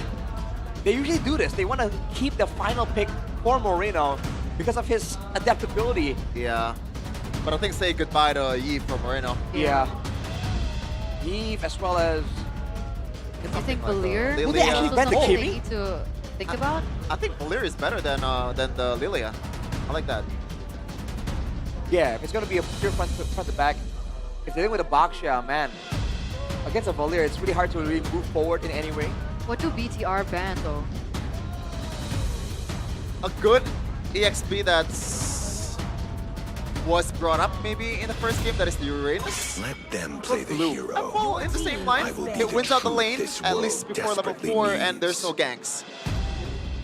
Well, if they ban the Yu Song, it seems like a front-to-back angle, or they just want to make sure that the Arla doesn't really get countered too hard in the lane. So both of those are valid. It's also making me think about Moreno's pick, you know, with the Yuzong ban. Right, is it gonna be a backline type of hero? Yeah. But then again, he plays the backline heroes in the front, you know, so... But I mean, this could potentially be another Kimmy game because we're That's looking true. at a Kimmy versus Baxia. They ban out the Yuzong too. Is Arlet as well for some synergy? Yeah, I feel like I like the Valier more than the Kimmy. Kimmy against a Baxia is not really that great unless you have the DHS. That has a bit of a HP-based damage dealing potential. Max HP. Yeah. And the Valier also complements the Arlet even more, so you can set up for a better objective game in the first 2 or so objectives. So they banned the Lapu here, and I'm wondering if it's because they don't want to give ONIC like a dive hero that can burst the backline, or are they trying to get more crowd control and then punish with takeoffs, and they want to ban out a hero that can be immune to said crowd control. They still ban the Lilia in a way. First thing. I guess in terms of damage, Lilia is much more dangerous than the Valier. But going by how safe BTR has been drafting in the first 2 games, I kind of expect the Valier here, even though the approach is a bit straightforward now. But sometimes straightforwardness gets you victories. And I believe Moreno is still sitting at 100% win rate on the Valier. Do you think the Valier is okay with the wave clear? I mean, but considering we don't have the roamer just yet. Only wave clear isn't bad at all, because you get reset on the fireballs when you get a kill on the minion, technically. And it is AoE, right? The only issue is that if the roam is really dangerous, it can be hard to really get your fireballs onto the minion. But that's a whole separate issue. And they indeed keep that mid lane pick hidden. And they go for the Atlas again. So now there are 3 potential, like, engage potential tools coming in from Bigetron. There could be a Cho Keyboy. Ooh. Oh, you know what? Gord is still playable, no? Not bad. It is going to be a bit vulnerable, though. And if they want to go with the Cho, there's not a lot of synergy here. Not a lot of damage can follow up on the way of the dragon. Dude, I think there's nothing good for Keyboy here. I feel like... You might go Khalid. Yeah. Just for Prio. Just for Prio, but when you look at the opposing composition, like, do you think, like, oh, that is a good pick? It's more like, we gotta settle for something big, right? Yes. I feel like Cho is nice because also it's anti-CC against the Akai. Yeah. Rizla Khalid. Oh, man. We just talked about how mobility is something that Bigetron really wants to use, and we saw the Baxia, the Tsushin, and now with the Khalid, but then they have a really slow EXP lane. I don't know if I like that. It's Valier Gord for Moreno. Or maybe Kimmy is not really that bad either, considering how well it's working so far in the first 2 games. What do you like better, Rashi? I think I'm biased for the Valier a bit more. More AoE, more crowd control, and a lot of damage if you can get the resets. It's everything we were talking about that could be used in game 2. I guess we'll see. Valier has that as value, but if they're looking for burst. The problem with the Valier is you can't really catch up to, if you want to burst down the backliner, then you have nothing to offer. And this is something that they can offer here with the Zetian. I'm sorry. How do you pronounce it?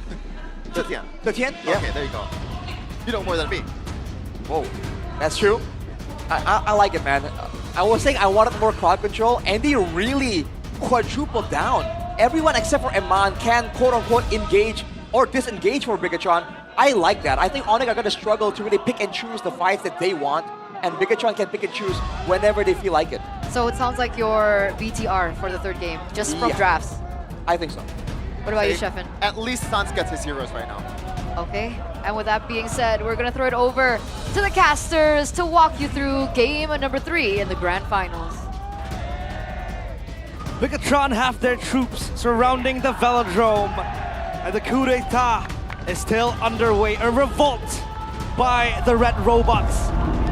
The uprising of the machines to finally topple down the dynasty ONIC has built from season after season, and they are 1 away from match point. And now we will go to this match. It's game 3. ONIC against Bigetron by Vitality. The Sky Kings have been dragged down by Bigetron.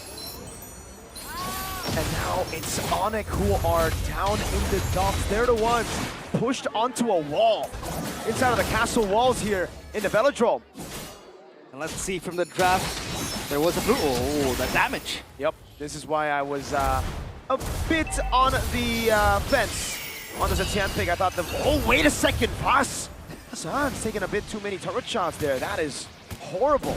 Yep, and burnt the Purify as well for that extra movement speed. So I don't think that's a slight equalizer for Bigetron by Vitality.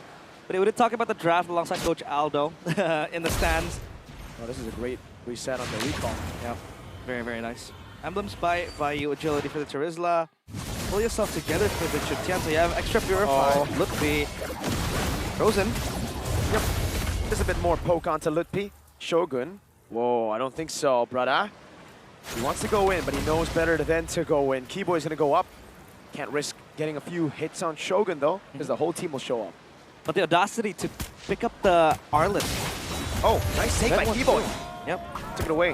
No level 4 right now. That's gonna be good damage on a Keyboy, but Finn just respects it. Flickers out of the way, and Nile dodges. So far, it's looking very, very, very good for Bigetron. They have the chain CC set up as well.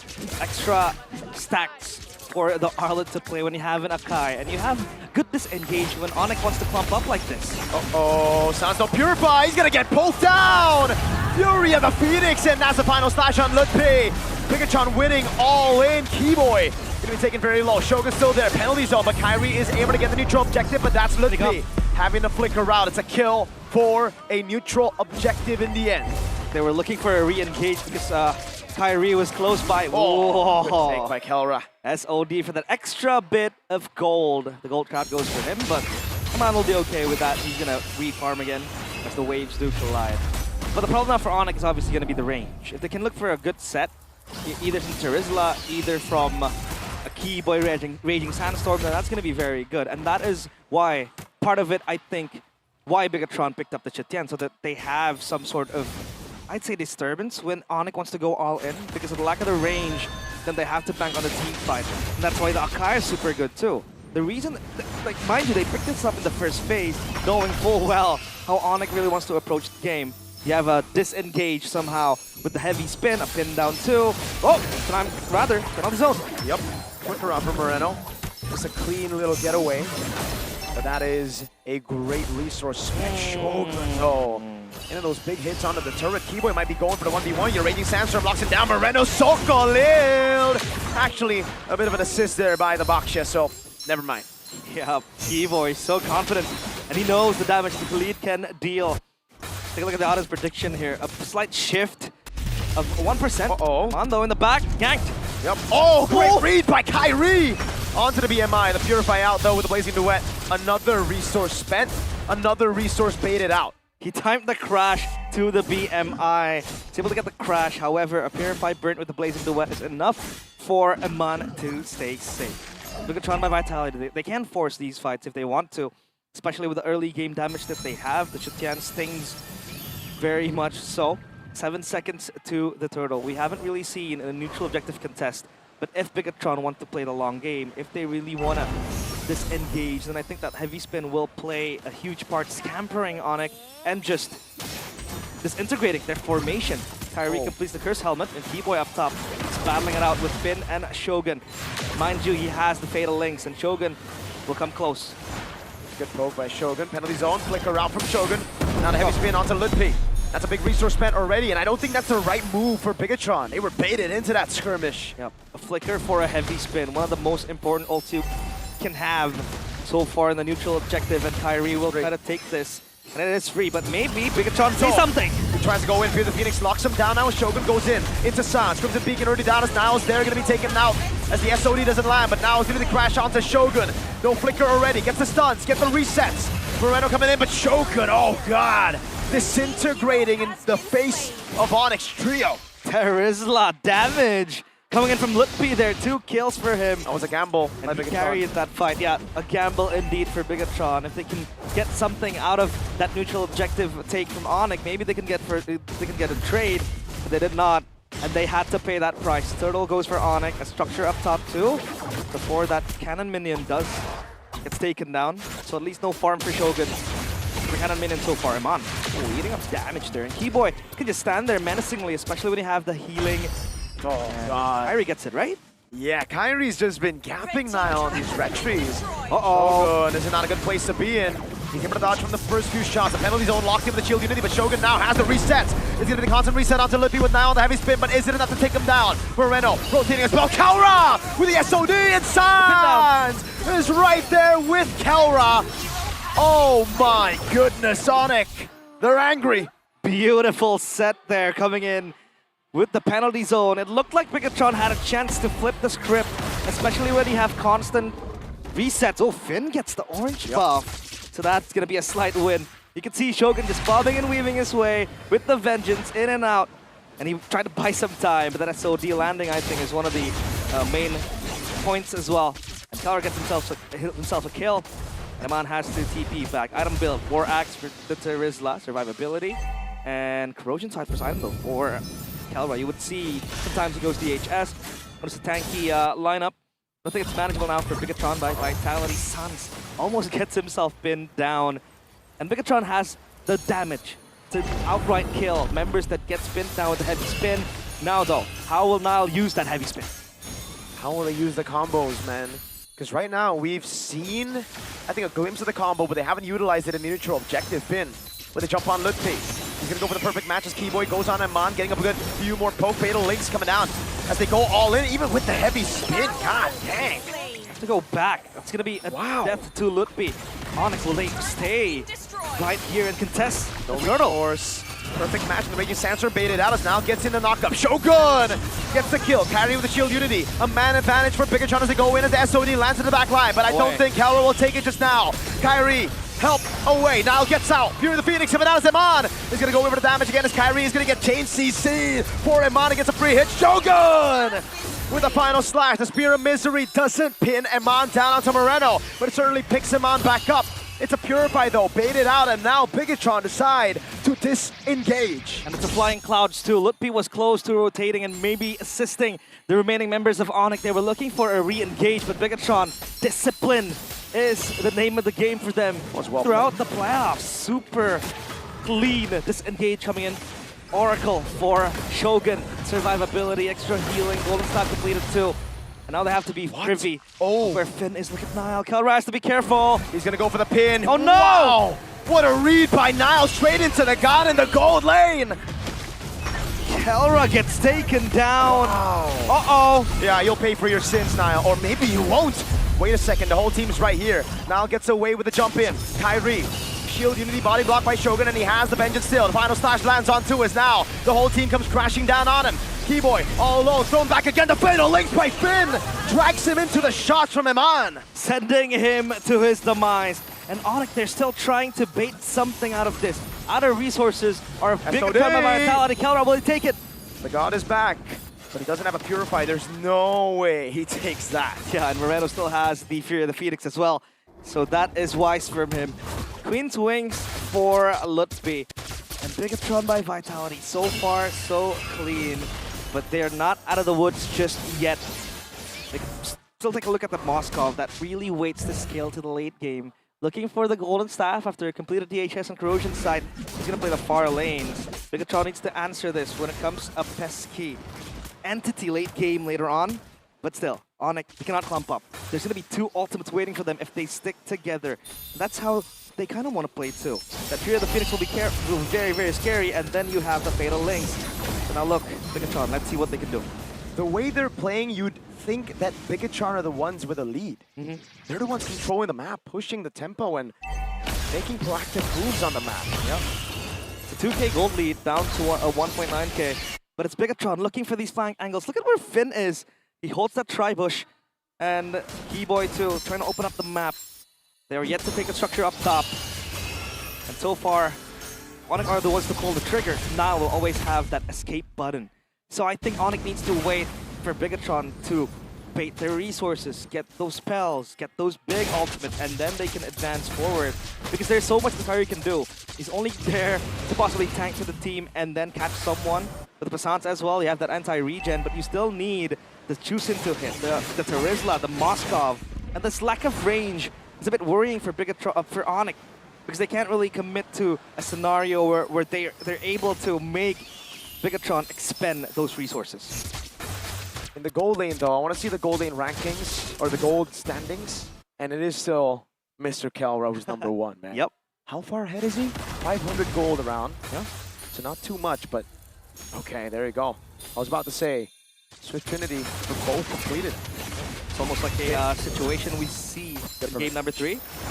Rather than game number 2, sorry, but that first match will save him. And now Bigetron reset. The next one on the menu is obviously the Lord. Bigetron can clump, if Bigetron can just converge around this Lord, force ONIC to a mistake to get their spells out, to get their ultimate out, they can then come in. Because you have 2 layers to this. The heavy spin, Fear the Phoenix, and even the Fatal Links if it connects. So Bigetron, they have to play this closely. Really good poke. Oh, wait, the Fatal Links, everything thrown at Keyboy. Flicker in the Raging Sandstorm for just the Fatal Links. Shogun! Final slash lands on Ludwig. It's a massive penalty zone as the SOD lands as well with the Fear of the Phoenix. Locks him down for just a bit. Ludwig able to escape for now as Keyboy jumps in, but that's going to the heavy spin to pull Kelra away from the fight. Kyrie isolated now. The pin down as well. And no one dies in that skirmish. Ooh, that was so close. Wow. The Fatal Links to make sure that ONIC are down 1 tank. And they go in. But Shogun with the final slash almost made it possible. Turns out Santel is safe. And Bigetron, they want to start this fight. It's a flying cloud map, so they can respond fastly with this rotation. Realize, look at Finn. He knows his ult is going to be up. He knows there are no purifies. Eyes on Finn. If he can get a massive Fatal Links, that could be the end of the game. It could be. It's up, it's up. It's going to be up. The Fatal Links is what he will try to fish for. There we go. Ludwig already there. Moreno with the flicker out. Ludwig. Oh no! He's all alone, and Bigetron know it. No way home. They're going to go on to him right now as Finn waits for the timing. Heavy spin on the Suns. He's going to get taken out! Completely out by the Panda! Ludwig next to the chopping block as Shogun jumps in and Finn in the back line. Going to go for the big play. It is him zoning the boys as Kyrie gets locked down. And Manpower to the blaze into wet. It's the Fatal Links on 1, not 5, but it's A-okay. As Moreno claims the kill on Keyboy. And ONIC have been completely outplayed. Bigetron by Vitality are on another level. ONIC made speechless. Left with nothing to do. No, it's too far. It's way too far, but Kelra, he's hoping to turn something, make something happen out of nothing. The only player to watch everyone die. Let's take a look at this replay. They were able to zone out Ludwig. He's isolated. This pin down from Sans is so good. Make sure that Jushin can't move anymore. And you have so many layers in the team fight. That Fear the Phoenix is still available. The Fatal Links has been left unused, and they went in for Kyrie too. The knowledge of rationing the spells, knowing that ONIC does not have those purifies, those get out of jail cards, makes Bigetron so flawless in just executing the CCs, so you can always mix and match on which ultimate you want to use first. One thing for sure is that that's going to lead to ONIC's demise. Time and time again we have seen. The robots have made Gila Sans normal. Blue team turret has been destroyed. Ordinary. 0, 3, and 4. When have you seen Sans on this stat before? Number 1, by the way, in KDA. Just earlier we saw those stats.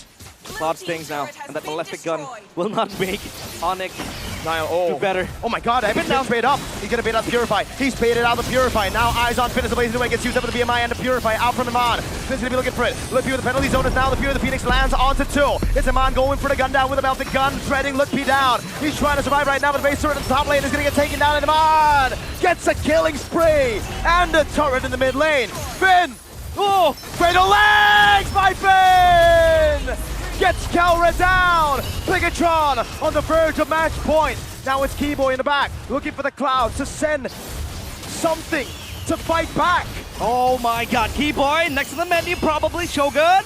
He goes in, wants to go for the stun. Sans caught in the bad spot right now. Final flash!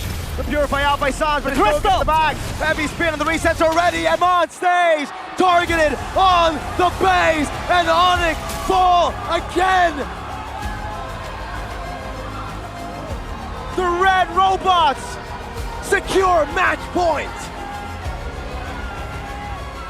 One more.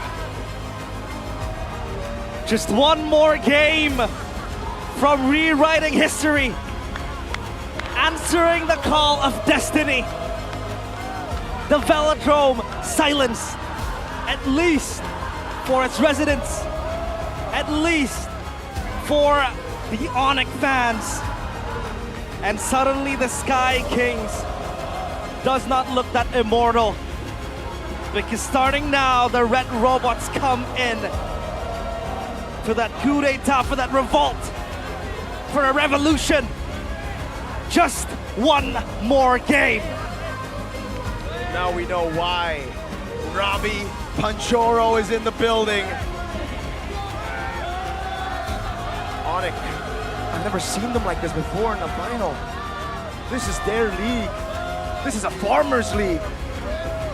People called it a farmers league and they were goddamn right. What happened? Bigetron are about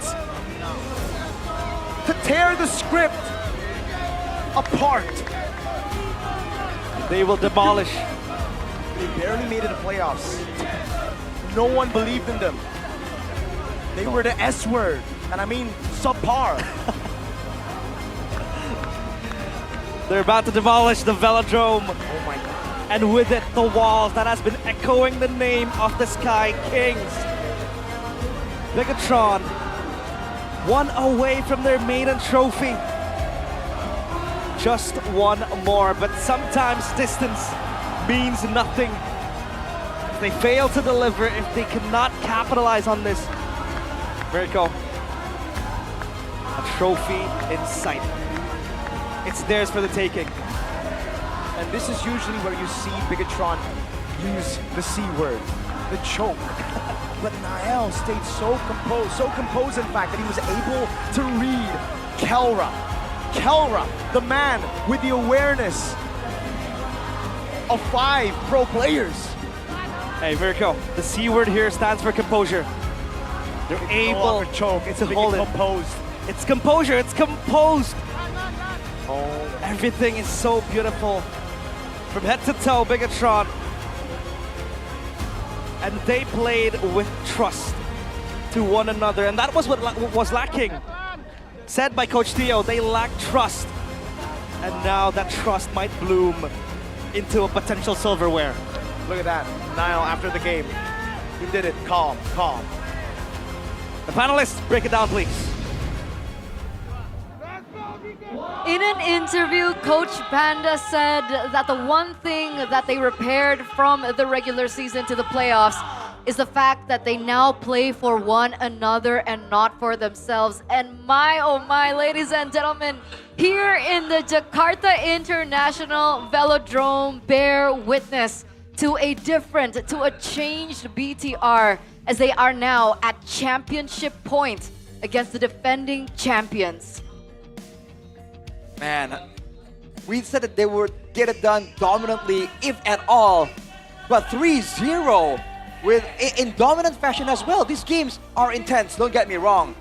But overall, you can have, at every second of the game, you get this feeling that Bigetron have control. This is not the norm. Dude, this is unusual.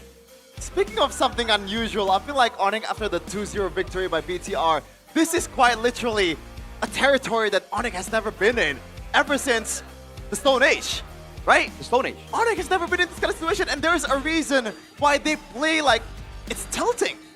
They were tilting. Lutfi was thinking in a single layer. Kelra, for some reason, I mean, you can't really blame Kelra in that moment where he got caught up by Niall, right? But the fact that Niall and the whole team of BTR was able to catch the gold standard off guard is actually insane. That is Kelra we're talking about. That's the best gold laner of all time. Again, it shows once again that when it comes down to the mechanics, BTR are up there. Maybe this entire time it's just been the mentality factor that's been like the main halter of the BTR performance as a whole. And by the way, you can see that mentality, right? In the early game, they were losing against ONIC. Exactly. And I was saying to Arashi, there's a reason why Veteran is more, a much better pairing to an Arlet compared to an Akai, because you're only playing with one cycle if you're Akai. But the in-game adjustment from BTR is so good. They stay composed. As Mirko said earlier, the C is not choke anymore, it's composer. It is composure. We're looking at the gold graph now, and it's exactly like you mentioned earlier on, right? It was ONIC holding control, even they had the control over the economy, and then at some point, something swapped. But by the way, when we're talking about Akai and Arlet, this was a combo that we had in EWC and MWI. So it was always the Arlet Akai. Shoutouts to Renmar for actually picking that up when we were in MWI. And then we finally saw it in the latter stages of EWC MSC as well. So it's an old combo that they're bringing back out here. It's for throwback BTR. season. Throwbacks. Man, I'm getting distracted because like the Bigetron fans are reacting to Mirko coordinating the cheers right now. Definitely not biased. What a moment for a Biget Trooper, dude. Like this is so good, man. And again, it's throwback to the old combos, but the fact that they're able to just pick up a lot of these older combos and on the fly, you know, make it work like this. Like these plays in the base, for instance, like maybe early on was planned out, but these fights in the base very clearly were improvised, and still they knew exactly what to do. The miscommunications were minimal. The plays from this guy on the Arlet, 100% TP, what? That is insane. That is insane. This is the MVP presented to you by the official gaming phone KINGFINIX GT50 Pro. And we gotta talk about it, right? One of the main reasons why in the early stage of the game that we're gonna see in the highlights is the fact that the combos in the composition for the Red Robots, I don't feel like it worked out according to plan. Something in the mid-game changed where finally they were able to combo and have the symphony of skills on like a proper level and in a proper way for them to accentuate each other. I mean, again, when both teams are waiting for the big moment to start a fight, the team with 1, 2, 3, 4 engage tools will always have like the better start. Before that, though, in the early game, during the earlier rotations, that's where ONIC were able to actually find moments of advantage. Yeah, I feel like in the early game, it didn't work out because ONIC drafted a good EXP and also a utility jungler to deter Shogun's potential. But you gotta remember, Arlet, in terms of kit, might not be the scale hero that we're usually seeing, but if everyone is clumping up, if the CC and there's more bodies for you to proc the vengeance, that in a way you also scale as an Arlet. My MVP vote was not Shogun because I'm always against voting a player based like a system MVP, you know? But I think Shogun did a really good job here. But who was your pick then? Finn. I just like the story even more too because earlier in the season, or maybe like last season, we always think Finn as the weakling, right? You see the stars, kind of like an elite three situation for ONIC. You see Eman, you see Nile, you see Moreno. These are some of the best players in ID, but Finn is like a weakling that teams are trying to abuse. But now, he's playing an Atlas in the biggest stage of MPL Indonesia. And you know, if you're playing an Atlas, right? You're playing by your rules. Beloyski really likes playing the Atlas because now he gets a say on when the team fight is happening. He gets more control on the team fights. And you're putting the burden on towards Finn, and I think that shows a lot of trust from the coaching staff, from the other players of BTR, towards this guy specifically. I definitely see your point. If there was an argument to be made, it was between those two, I believe. Even if we think about it, Moreno on his signature, I want to say signature now, right? Signature Zetian pick as well. The symphony of skills once again from BTR were just really, really emphasized here in game number 3. But we've talked so much about BTR. Now talk to us about ONIC. What happened to ONIC? How did they lose the ball there? And what can they improve coming to game number 4? Because once again, this is championship point. This is the defending champions that we're talking about. I think they have to kind of like recognize the fact that Bigetron are matching them when it comes down to the maneuvers and the mind games, right? For the longest time, ONIC had a monopoly on being able to mind game you and being able to outmaneuver you. Whether that's in map rotations or in the team fights, you've seen moments, even in this game here, where Sans, where Kyrie escapes with a sliver of HP. I feel like they've gotten away with it for so long, they forgot, but now that they don't have that advantage anymore, you have to recognize that some of these picks aren't really as strong as it was. I saw the Tarizla and I felt like it was so slow, you know, it was so one-dimensional, and it won't match this game where both teams are doing a lot of these feints, a lot of these mind games. They gotta start really respecting more on Bigetron, I feel like. Respect. And pick something that has a bit more flexibility when it comes down to the movements. Okay, so respects and draft. Is that, do you agree with that, Chef? That's so vague though. I agree. That's it. There's nothing else you want to... Yeah, nothing else. Nothing else. Respect and drafts. Okay, that makes sense. Because After that, we do have something in store for you, ladies and gentlemen, as we show what Bude is currently doing. Wait, what? Whoa! Are they in a fight? What's going on? Is everything okay? Bude, everything okay? Gimana? Ada apa ini? Kita mau merayakan, belum merayakan. Kita masih menyediakan kalau mau merayakan. Satu game lagi, semoga kalau dikasih kesempatan juara. Ini Revitalize bisa ngomong ya? Bisa. Oke. Benar. Ini supaya nyawa mereka panjang juga, jadi ada Revitalize. Special Grand Final. Bener, Fandik jadi Revitalize. betul. Dan membawa maskot baru. Iya. Nangis. Sudah ada. Jangan yang itu. Ini mereka lagi berpesta. Ini Sonic ngapain kesini nih? Sonic suaranya dulu dong. Ayo. Mana berisiknya, Mana, Masa kita mungkin kecolongan dari Bude 3 poin tadi. Tapi semoga bisa ngebalikin. Karena kalau kita ngelihat dari historinya, bentar ya, yang sering grand final yang kanan. 8 kali grand final. Terima kasih Bude ya. Kalah sekali. Betul. Ini gimana nih sekarang nih? Diambang, match point loh Bang Upi. Kita nggak mau kalah lagi sih. Pengennya kita langsung poin. Poin. Ya. Tapi ketinggalan 3 game. Dari Sonic sendiri agak deg-degan gak sih? Ini kapan kita ngelihat ONIC kewalahan di grand final? Deg-degan mungkin ada Bude, tapi kita harus tenang, harus percaya sama anak-anak. Semua kita kembali lagi sama player, sama coaching staff. Dan kita dari Sonic, kita harus dukung terus. Jangan pada lemas, Sonic! Woohoo! Gimana dengan Bigetron? Ini grand final kedua dari Bigetron. Yeay! Terakhir sih udah menang 2 game, terus kebalikan. Tapi sekarang kondisinya berbeda. 3 game udah dikantongin. Gimana kalian ngelihat Bigetron ini di grand final? Gimana bos? Tadi saya lihat kan kayak antusias Sonic bagus banget. Cuman itu tepuk tangan buat apa? Buat kekalahan. Waduh. Bentar. Bude. Coba deh lihat. Fandi, chatnya bagus kan gak luntur? Ini juga chatnya gak luntur. Soalnya yang luntur malam ini ya ONIC. Waduh. Panas. Bang Ubi, gak mau dibalas? Wajar Bude, pendatang baru. Asik. Kalau kalian punya apa nih? Kalau kita penghuni tetap. Oh, penghuni tetap. Di atas langit ada ONIC ya? Betul sekali. Betul, tapi Bude penasaran. Ini juga di grand final ini menjadi sentimental karena ada nih Eman anti Kelra. Jadi Kelra dari segi achievement kita tahu kejar-kejaran terus dan belum sekarang apakah ini bisa menjadi momen untuk Eman untuk mengalahkan Kelra nih? Ya kita berdoa aja Bude ya supaya bisa ngebalikin sama waktunya Kelra buat ngebuktiin ini.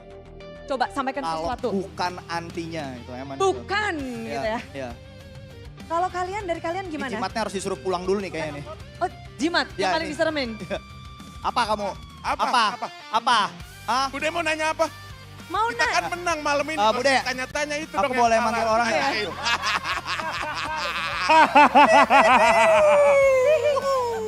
Mereka punya keyakinan penuh, mereka katanya penghuni tetap. Apa nih mungkin yang kalian mau bakar-bakar lagi untuk kata-kata penutupan dari geng Biget Troopers? Apa Coba. Mereka bilang dia penghuni tetap, kita mau pendatang baru. Kita pendatang baru.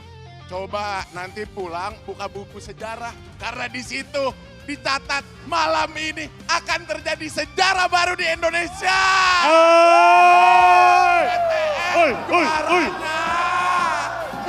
Juaranya.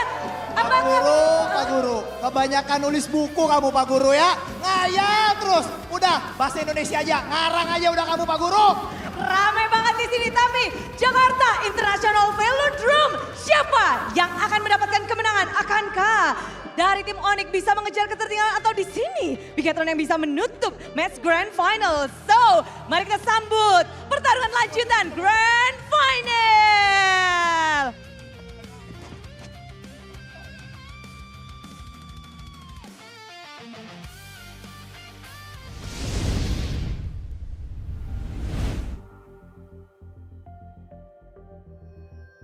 host.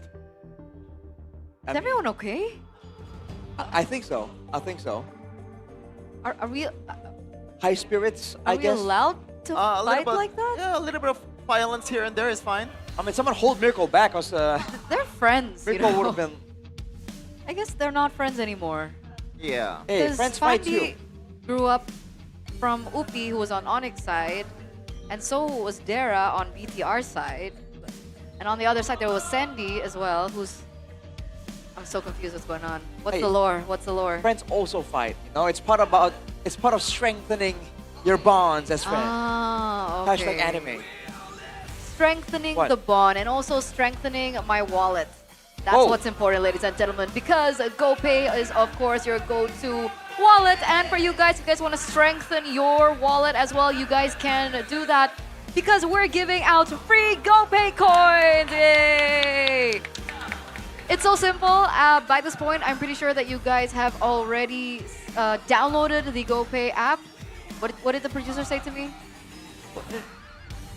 Oh, okay, yes. Countdown QR code. Don't worry. We got this. All right. So after you have the GoPay app, open up your phone, open up the app as well, and make sure that you get your camera ready. So it's like a camera inside the app. I don't know how to explain it properly, but it's a camera inside the app. And once It's you like a do, scanner, yeah. we are going to show you the QR code, and Arashi will do the countdown for you. All right.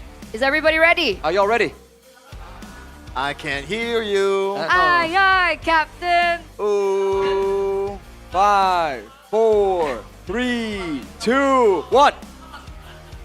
There you go. Go ahead, scan the QR code down below through the GoPay app and click Open Rewards to receive your GoPay reward. And congratulations, the GoPay balance from GoPay Reward will be successfully uploaded into your GoPay wallet for free. That's how simple it is. Imagine that. Imagine that, guys. It's just that simple. Speaking of free things, Yes. you're supposed to take over. Oh, yeah. Well- Speaking of why did I say 3 kids? Sorry, got distracted because Abang Oh, Lord was there earlier as we were about to do the Toadek ad-lib, so I Speaking got of a little 3 kids. nervous. And then we got to make sure with Abang Lord if that's the case. But, ladies and gentlemen, attention, because for you guys in the VIP, we talked about this yesterday. Don't miss the special offer from Todak because with your VIP, you guys get the exclusive deal to get the Todak Throne, a gaming chair for only like 40% of its original price. So it's a 60% off discount Wow. exclusively for you guys. And the stock is limited, so make sure you get it today. Please visit the Todak booth for more information at the KINGFINIX if you guys need that. But I think Apparently- we're in line Right. as And well. apparently, you can take it home today. This isn't a Ah. waiting list type of deal, man. We are ready. So they have just the stock. Where did they stash it? Somewhere safe. Because those chairs are desirable, to say the least. That is true. That is true.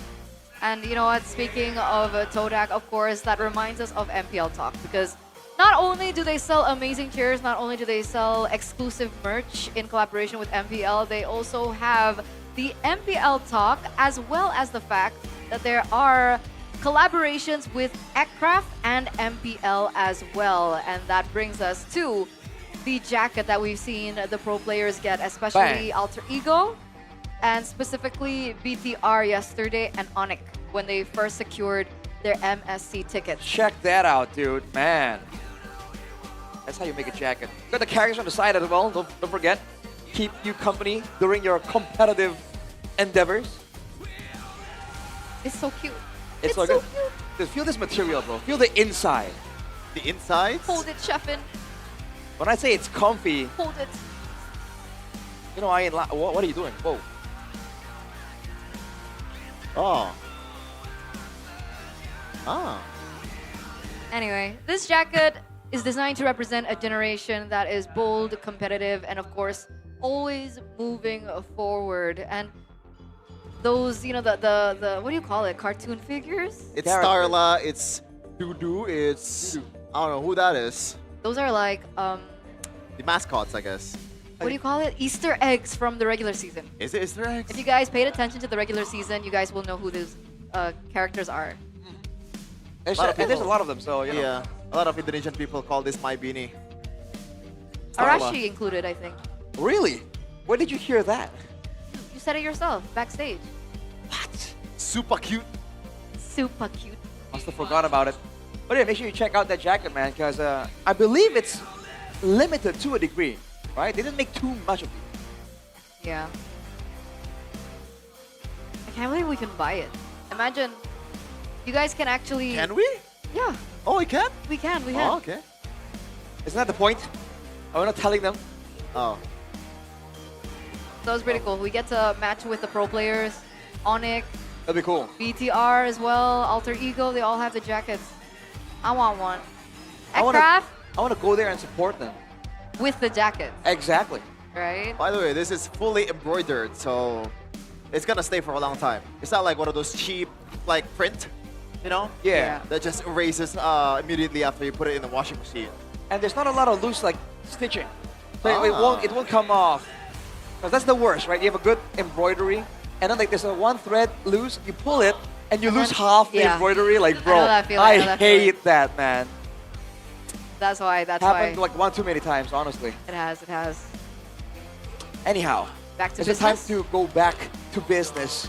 Back to business. And So there is a lot of business. earlier on, we were discussing about respect and drafts, and I think Sheffin didn't have time to elaborate on it. Did you agree with respect and drafts being something that ONIC needed to improve coming the next game? Yeah, I agree.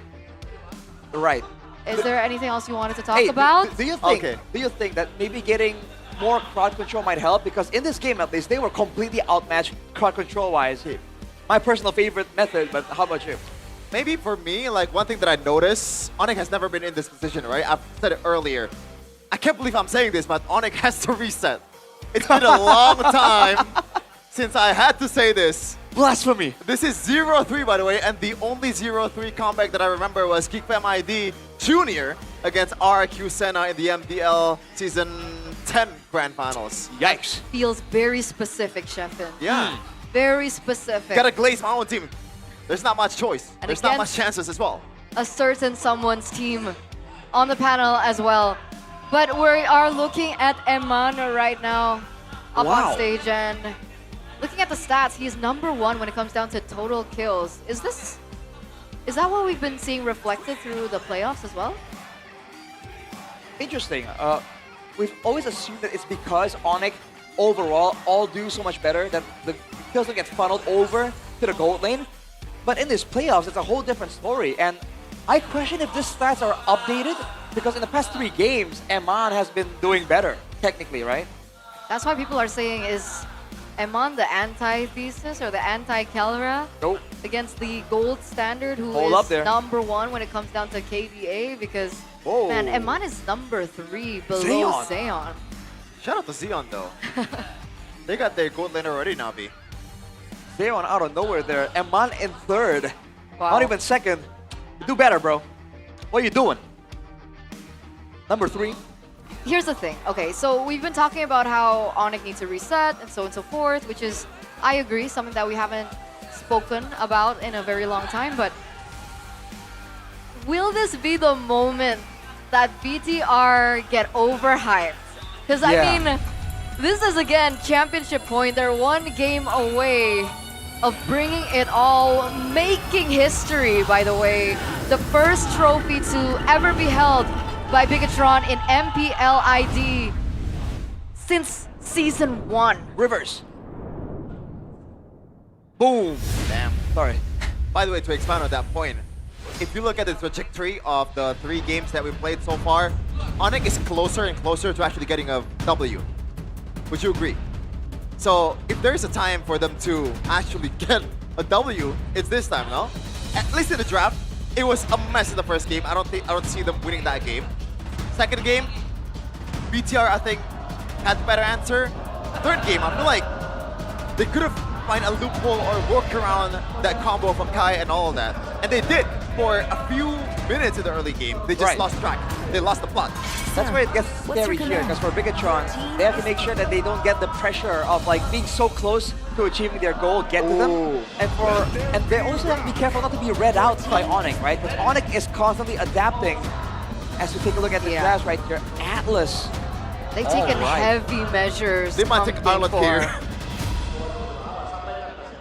might take Arlet and then secure an Akai later on in red 3, if it's possible. But I think Claude is still going to be the option. Arlet Claude. There's still a Paquito. There's still other. Oh, Phobius is also open. Do they want the Phobius Phobius though ban. against, you know, Oh, against Phobius ban? Right. Okay. ONIC first. The relentless flow of Right, time. the Arlet makes a lot of sense, but now for Nice call. ONIC, that breaks the tide. is that back to the mid lane for them? Oh, Tushin is open. The Khalid is as well, but again, we've seen Keyboy play this hero, what, 3 times at this point? It's Jushin plus other heroes here. Do they want to go Moskov again with the Claude matchup? I almost feel like they had a better time with the Harith, technically. And again, if they want to match Bigetron in the team fights, if they're not confident they can get away from all the crowd control, double down on it. Because if they have half measures on winning fights, it's not going to be enough, man. Bigetron are so synergized right now. I feel like there's gonna be something new here. Otherwise, it's gonna be a Jushin Harith. Do you really want to take the Harith here? I feel like they have a better chance with a Moskov at this time. All right. Well, this is a signature pick for Lukti, right? The Lukti Lapu. Oh, I have PTSD. Good. To be fair, he's really good situationally. He's situationally more aware, I think, on the Lapu. I don't know if that's a comfort type of deal, but now that if that's part of the picture, and ONIC has a good dive comp coming in, Vitality, do they want more kiteability, or do they want more crowd control to stop the rush coming in from ONIC? It's either a Kai or Guinevere. I think that's the only thing that makes sense right now. I like the Akai. Arlet. I mean, I see a Guinevere angle, but I do agree that going by the trajectory of the matches so far, Akai fits Nile 4 with the momentum that they have. Okay, what will it be? Will it be the jungler pick here? Akai again. All right. Oh If boy. it ain't broke, don't fix it. Now, the difference is there's no more Atlas for Fit, so you gotta break up his brains on what pick makes sense the most. I always think every time that Fit plays, it's gonna be a Badam, but it's never Badam, bro. I wish there is more Badam. Kalea. Or maybe no. Kalea doesn't really work that well here, I think. The sustain's great now, but I think they need something a bit more threatening, you know, more big AoE engage to force the respect out of ONIC. Because otherwise, they can just jump onto the Akai. I think there is none. Aside from Atlas, no? Oh, you want to go crazy like Valorant? Like, Coach Aldo thinks there's some potential. And fun fact, us casters played a five-man rank game and we struggled against a Belrix, but hey. We just suck. but there's not a lot of dive from ONIC for it to have value. Is there not? Technically, these are 3 potentially divey characters on ONIC. I think Kalea makes the most sense, but the combo will definitely not be there. It's more like a sustain kind of Kalea. You have the heals, you have utility junglers. Yes. It fits well with the Arlet and the Kai. You want to sustain as much as possible, but I don't think they're gonna complement it with a burst in mid lane for Moreno. Oh, it's nice Phantom. Kalea comes to mind for ONIC as well, banning that out. And the Cho gets respected, which I find quite interesting. Do BTR not want to take away, you know, like the Harris? I guess they don't care. Whoa. Maybe now that they know that they can, they have so many picks for Moreno, they want to make sure that Finn, right, isn't counted too hard. What do they have in mind though with Cho and the big band? Yeah, what is this Hilda pick? I can see Cho is more comfort than anything else for Keyboy, but this Hilda pick feels like they're setting up something here. Either in the roam, or is there a possibility of the Akai? I don't think so. What, roam Akai? I don't think that's... What Omawa dubs the vlogging Akai? They can do nothing until level 4? I don't like that. This is the problem, man. In your heart of hearts, you have the feeling that like Bigetron could possibly go for it, and that is enough to be confusing. Ban from ONIC. There's a counter for the Sushin. Sand rises when I give and they took the Khalid. Interesting. For Keyboy. Yeah. Badang, Gatot. Hylos. I guess Hylos. Chip and Blue. Oh, I don't know Chip. I don't know about Chip. Blue isn't awful, I feel like. It's a bit more difficult to push back away.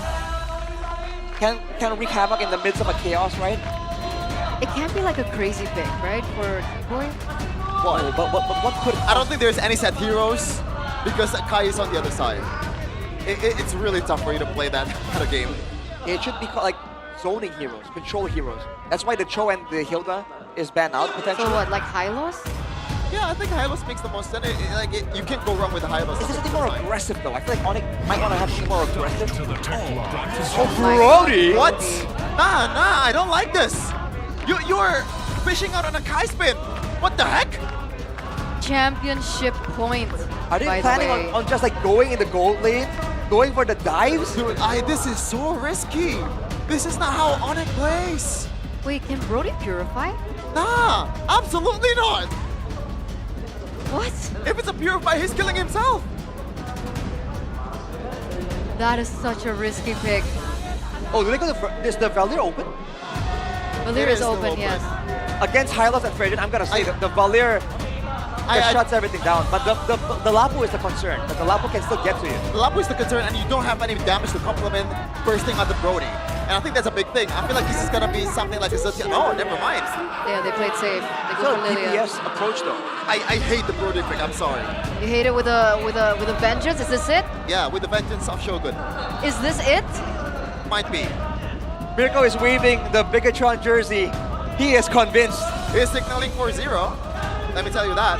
We're on the precipice of change, ladies and gentlemen. One game away from championship points. We're gonna throw it over to our casters to break this potential final game of MPL ID Season 17.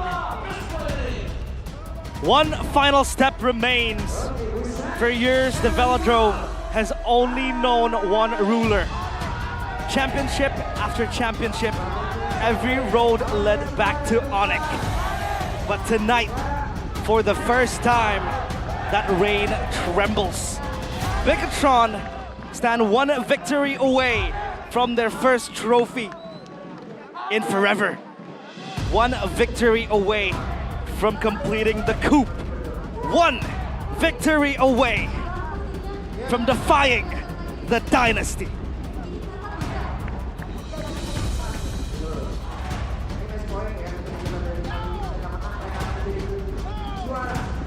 Still a lot to fight for. 3-0 means nothing if you can't finish the job.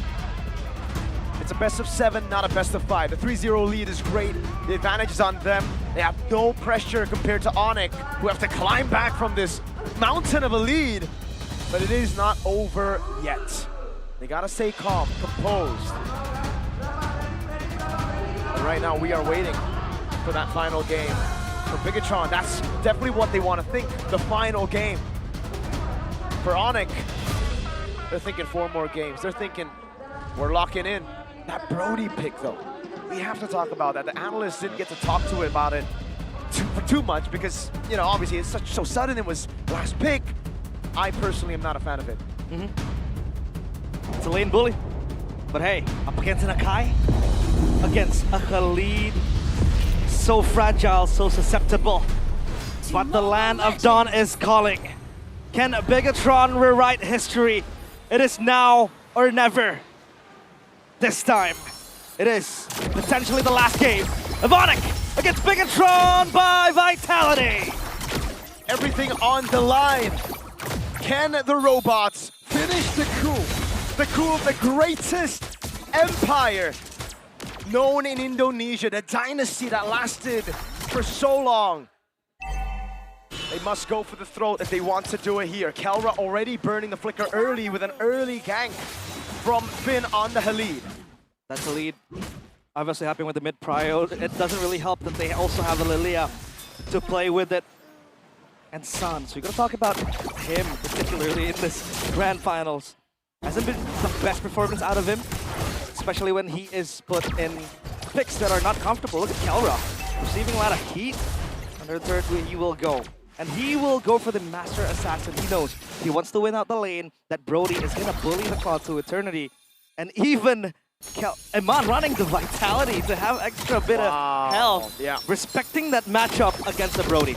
He knows that the Brody is picked for one sole reason, and it's to win out lane. It's for ONIC to rotate down below and capitalize on this weak side pick. It's something that we haven't seen throughout MPL ID. Well, I mean, we've seen a couple, but like not for ONIC, right? ONIC, they don't do this. They're not known to play with these, is it safe to say, desperate strategies?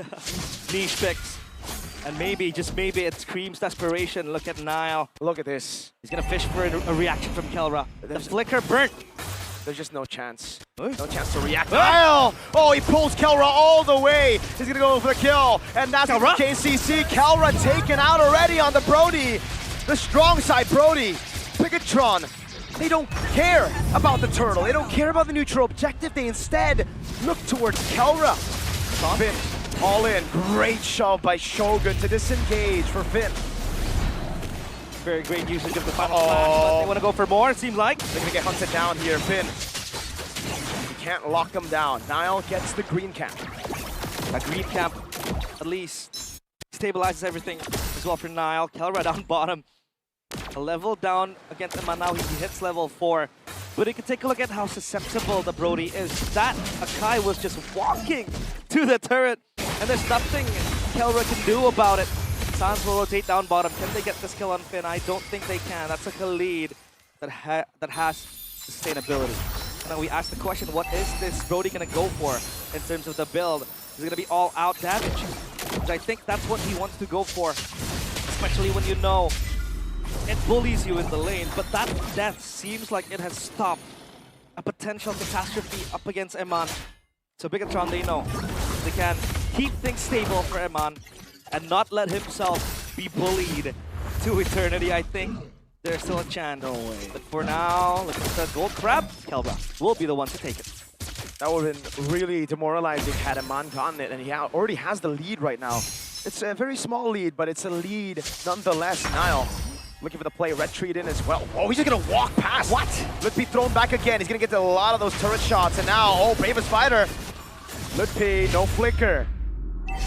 He goes for the stun, but that's the bravest fighter already used up, and Shogun is right there. No heavy spin for the neutral objective that spawns in 15 seconds. Maybe this time ONIC will take this opportunity to possibly look for a collapse onto Eman. He knows that he is being hunted by ONIC. And San will be there. Good reaction from Finn too. But this will give time and space for Kelra to hit the turret plating. Turtle spawns, and now, will they still have that heavy spin? Gold crab. Acquired by Eman. They'll play in the cycle. Shogun is close by. They don't know that he is there, but Lutpi senses something is wrong, so he will join the fight too. Bravest fighter is up. Let's see who wins this dance. Whoa. Final slash. Did ONIC see that? That's a big resource to be burning at the start of the fight. Shogun gonna go in. Glorious pathway sent down by Keyboy. The safety is that's a retribution by Kai, and Niall's gonna go for the fight instead as Eman's right there, and Kyrie walks up with a heavy spin, gets used as a turret by memory. Takes Niall very low, but not down just yet. That sounds of the flicker, taking Niall down. Moreno right there, and ONIC are alive. At least that one kill ignites the flame in them. Final slash to Kyrie. That's a tanky Fredrin. Can he get this purple buff? I think he just might. No. Oh, it's Sans. Goes to Sans. So Sans acquires that, and that's going to help him even more. Let's see if they can take the structure. Sans will try to screen out and deny access to lane for Eman. And now ONIC are playing for the Brody slowly but surely. Item-wise, yes, they have to seize completed. A leather jerkin too for extra survivability. Let's take a look at this. That's a adaptive glove. Is he gonna go for Sky Piercer? It's all in or nothing for the god on the gold lane. It's a gamble, Berkle. It's a gamble. It's the Brody pick is a gamble. That in itself is already a risk that they were willing to take. So you gotta go all in with the build as well. Oh no. Let's see if it does something. If it does, then ONIC has pulled out a desperation into a silver lining. Thunderbelt for Finn. So now you have extra damage in defense. Keyboy. Glorious pathway. Keyboy able to get the law in order. Now the final slash. Great dodge by Keyboy. Heavy spin to lock him down. Shogun zoned away. Keyboy stays alive for a bit, but Moreno takes him out of the fight. That's the Gloom doing damage. Now he goes on to Sans. The black shoes away as Sans has to escape. A stun from Lutpi onto 2. But it is just a 1-4-0 for BTR. The front to back is so good from Bigetron by Vitality. They can just segmentate the team fight in a way that just protects the carries, especially Eman now, the main damage dealer. And it seems like ONIC wants to collapse on Shogun. Yep, that they do. They're gonna get the Tornapine memory as well. Well, Shogun with a jump all around, but it's not gonna be enough for him to survive. Kelra, his first kill in the game. Moreno, no black shoes, has to flicker out. Sans trying to go in. Now Finn with the Raging Sandstorm, lands it on Sans and Keyboy. Kelra still there to look for the damage. Niall jumps in with a headbutt, and Mon! With a blazing duet, and now the heavy spin. Lutpi comes in the Raven Spider. Now jumps in on the Kelra right now. Finn jumps in the back line and is able to trash him down. That's a kill. And Mon right there with the help of Lutpi. He's going to go for the Raging Slashes. And it takes him on down. Lutpi again, the beacon of hope. For ONIC, it looked like everything was lost. They took down Eman and Niall. Lutpi still staring at the eyes of death. But ONIC, that's what happens when you clump up together. That ultimate from the Khalid, a heavy spin to pin them down. But still, flawless is ONIC. In terms of that neutral objective, Kyrie gets all three. This Brody, yes, it hurts. The Sky Piercer completed. But once a member from Bigetron reaches to him, he has no other option than possibly the skill 2 or a flicker. But the flicker got burnt there, so now this Brody sits in a very tough spot. Again, the chase potential from the Arlet, from the Panda too, from the Akai. Kogan cancels his recall, essentially waiting for Lutpi to overextend. But as of now, it's going to be quiet. Lutpi senses something fishy, that's for sure. Great read on Lutpi. 2-level lead. But again, here we have to look at the 3 neutral objectives taken by ONIC, a whole structure as well, and there's going to be 2 structures now, but only a 1,000 gold lead for now. Bigetron doing a good job at playing damage control. Niall Finn sent to clear up top. He goes for the retribution and denies the turret away as the mid lane looks good for Bigetron. And man, just poking Lutpi down every chance he gets. The lack of range from ONIC kind of punishes them. Finn wants to walk up close. And this Lilia is such a pest to deal with. Wishing Lantern second item. Extra bit of damage too. That's what he really wants. To be able to shred down this high-lows, even this Lapu Lapu and the Fredrin. Dang. Just so immobile when it comes to receiving the glooms and the slows. Items so far, Sky Piercer, like we said, for Kelra, can he farm those stacks? That's the problem. As a Granger, you can hit from afar. You can always try to fish out angles where you are still safe. But for the Brody, you gotta follow the front line, and sometimes you get exposed to a certain degree. So he has to play this carefully. Down bottom, it's Eman building up a wave. Lutpi will answer. Yep. Lutpi has been fantastic this game. Glorious pathway into the mid lane. Moreno just chunked a bit, but that's an ultimate that they've utilized. Finn hiding away. That's on to the Lantern Flare. And a big shot. Torn apart memory. Finn! Oh, he gets away bidding on a torn apart memory. Now Keyboy is the one sent to respawn over. Eman gets caught with the damage. The Brave Spider already baited out as he goes for the stun, but heavy spin comes in from Niall. They set their sights onto the purple buff, and Niall's going to be able to secure it. Now the Kai takes it away with a big bonk. Yep. Fraser's Wrath delivers him that purple buff. But if you take a look at how far back Kelra was playing, he can now only rely on getting those stacks going and then potentially go for the ultimate. Kelra has to be careful. Finn is looking for a flank angle. If they don't detect him, he's going to be toast. Moreno with the flicker out of the glorious pathway! Struggling with the final slash onto Keyboy right now. Zeman takes the damage, but he purifies out of the stack from the Brody. The Lord. Takes him on down. He's good for Kai. Kelra goes for the stun. He goes for the kill. The torn apart memory doesn't land, but it's a flicker in. And the Sky Piercer stack. Moreno in the mid lane, taken down by Sans as Shogun and Finn get rid of just one. Now it's Shogun trying to survive. Kelra looking for the stacks. Shogun with a stun on Lutpi. The Vengeance still ready, but he has to escape as Lutpi's trying to go in for the chase. Giving him goes in for the Brave Spider. That's the final slash, and it's a kill over to Lutpi. They were trying to give him the Sky Piercer stack, but still a kill is gonna be valuable. Plus the Lord too. 3 members fall down. ONIC finally with a winning team fight. Bigetron shook by the potential of this composition. Lutpi goes for the second item, Chastise. He knows this Cloud will sting, this Cloud will hurt, and he wants that HP regen. Kyrie up in that bush, possibly looking for someone coming. Swift Trinity completed by Eman. But the front to back from Bigetron is still so good, and if they want to play all in with the collapse, that is still an option too. This Lilia, someone needs to do something about it to reach it from afar. That has been Lutpi in some cases. That's why the high-lows helps them pathway to the team fight.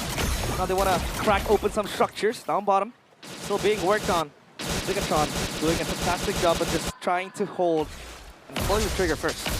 This is the advantage though when you have a Brody on your team and you played for him, right? Strong side, playing to the gold lane. I thought Bigetron with that early gank on the Akai, they would have already dealt with Brody. But it's Kelra on the Brody, not just an ordinary Brody. Yep. Even now, they're sieging the turrets like it's nothing. They're just playing around this Brody to take those turrets, structures. Bigetron gonna have to scale, and ONIC have the mid game. This is the time where they are strongest. The gold lead is still in the hands of Kelra though. And Lutpi. And Lutpi too. Oh my god, that's almost a 3,000 gold lead. Yeah, look at the Lutpi. Lutpi has been so strong. Even the Winner Nature completed for the Brody, plus that Malefic gun. Because he knows he has to hit from afar. Almost like an artillery mage to a certain extent. But the Sonics, hopeful they are. Can Bigetron shatter that? Now it's all quiet, waiting for the next objective to go. Because it has always been about the big team fight. And if they can give Iman time and space to deal damage and dive. Because this Brody is going to be a victim of that too. With that skill too. If you ration it right, you can cancel that. Replacing Duet, potentially it can happen. But Kelra needs to be super careful. 20 seconds to the next Lord. And we have seen Finn multiple times looking for a flank angle. Just surprising ONIC, hitting them from under. So far, ONIC, they stand very tactile together as a unit. And the sieges, if they do get the Lord, it's going to be very good from ONIC. Finn's clearing the wave up top, and Man is holding this position as well. Lutpi's done good. They have dips. Wave in the bottom lane, cleared out. It's going to be a slow push for ONIC, pushing towards Bigetron. Now they want to dance against the Lord too. Bigetron, will they be content of ending ONIC like this? Because I know they have that power.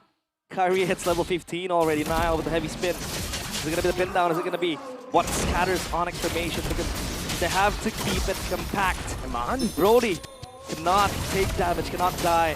And Iman, the BMI, a bit too close for comfort. The Lord, it is now or never. Finish it in the bottom lane. He's going to go for it as well. They're going to go for it straight up as Lutpi's going to get chain CC now. They're going to burst him down straight up. Oh, Lutpi! How did he survive that? Oh my goodness! What a clutch revitalize! Making Sandstorm on San. They're able to cut away, and now it's ONIC's turn. Kelra with a jump onto Finn. Finn with the flicker in forward as the rest of the team tries to kite back as Iman does damage on a Kai, but a big bonk comes in. And that's a kill over. Torn apart memory coming out as Kelra gets a double. Shogun gets a kill on Sans. And now it's Lutpi shooing Bigetron members away, and they have Kelra on 30 stacks. And now they will siege onto the base of Bigetron by Vitality. 20 seconds for Nile and Moreno, 15 for Finn. What are they gonna look for? The final slash misses, but at least it clears out the wave. The minions, Iman pops the Winner Nature. That Winner Nature was almost too early. The torn apart memory landed. Finn is up. Iman's gonna go for it. They're gonna go for the base straight up right now. The Blazing Ring gets used up, and Iman's gonna get taken very low and down by the Kai Fredrin. Finn with Raging Sandstorm. Moreno back up. That's Finn still alive somehow. And Shogun is already dead, but Kelra wants to go for the end, and now it's gonna be Moreno with the jump again. The heavy spin denies him away from the end. Lutpi's still there. Moreno gets rid of him. ONIC forces a game 5. It is not as easy to take down that empire. The dynasty still stands, even with the castle walls broken and the gates opened. But ONIC, they have been tested in times like this. They know what it means to play in the back end. And they finally take their first game in this series. It's still 3-1.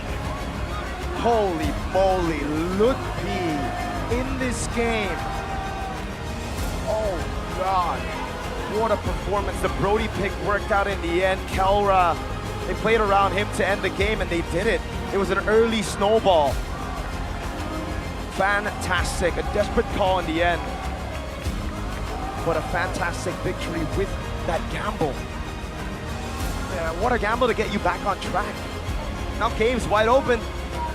It's back. It is. So ONIC rebuilding to a possible Game 7. Still a long way to go to talk about Game 7, but hey, it's a start. We've seen them rise from under. Lutpi though, with the Lapu Lapu. What do you call him again? The Lutpi Lapu. Lutpi, yeah, that. The Lapu Lapu man so good, and he practically carried the first portion of that game. Kelra with the early death, we thought it was going to be hard for the Brody, but the Sky Piercer was fed to him. The kills he was able to get, and ONIC still a reason to believe. Still, the empire they've built standing. Even though it's close to crumble, yeah, that revitalized. Too clutch in this last fight. Kelra practically untouchable for a brief period of time. He just hits everything else in his way. And ONIC, will they be able to climb the tall walls? Will they be able to make their way home? Will the roads be smooth for them to force a Game 7? One thing we know for sure is that so far, every road leads to ONIC. That is true. And Bigetron really tried their best here with the defense here of the Lilia. But it is just not enough up against the Brody, you know. When I say the Brody, I remember AP Bread in Game 7 against ONIC. Well, take a breather first because we will toss it over to Bude and Sabila on stage. Dan Bude Clara di sini bersama dengan Bang Jeffrey Nicole. Heboh banget ngelihat Bang Jeffrey di sini, Bang Nicole di sini. Semuanya langsung penasaran. Gimana tadi ngelihat grand final kita? Cukup deg-degan ya, karena ONIC udah 3-0 tadi, terus tiba-tiba menang. GG banget buat semuanya. Nail juga serem banget akainya. Agak deg-degan sih lihat Nail main. Agak deg-degan. Tapi kalau ngelihat di sini emang ada supporting player atau tim? Aku support dua-duanya karena punya teman di BTR, punya teman di ONIC juga. Jadi di sini buat nonton keseruan MPL aja. Oh, tentu keseruan pasti sudah dirasakan, tapi banyak yang penasaran juga. Bang Jeff, Bang Nicole, ini role-nya apa? Kalau aku XP biasanya. EXP. Kalau boleh tahu rank-nya apa? Waduh. Jujur, udah imo. Weh. Tapi bareng partian, aku nggak bisa solo. Oke, hero favoritnya apa? Popheus. Popheus, waduh. Jadi mulai penasaran nih gimana ya Bang Nicole kalau di EXP lane. Tapi kalau ngelihat tadi EXP lane tadi gimana tuh?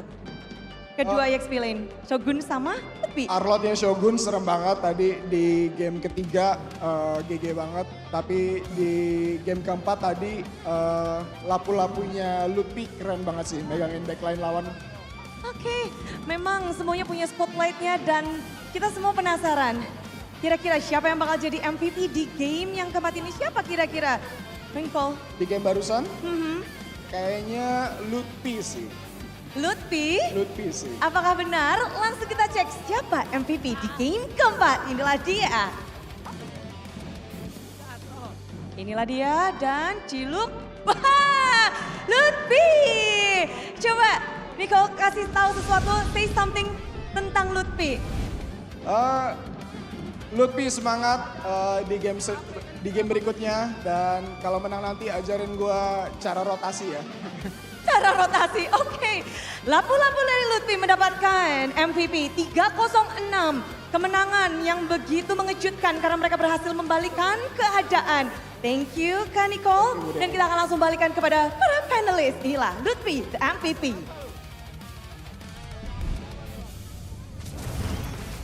With their backs against the wall, ladies and gentlemen, the defending champions succeed in prolonging the grand finals here in game number 4 after such an unexpected, I would say, unexpected victory, especially with the last pick, Brody. And it turns out at the very end of it, it all worked out in their favor.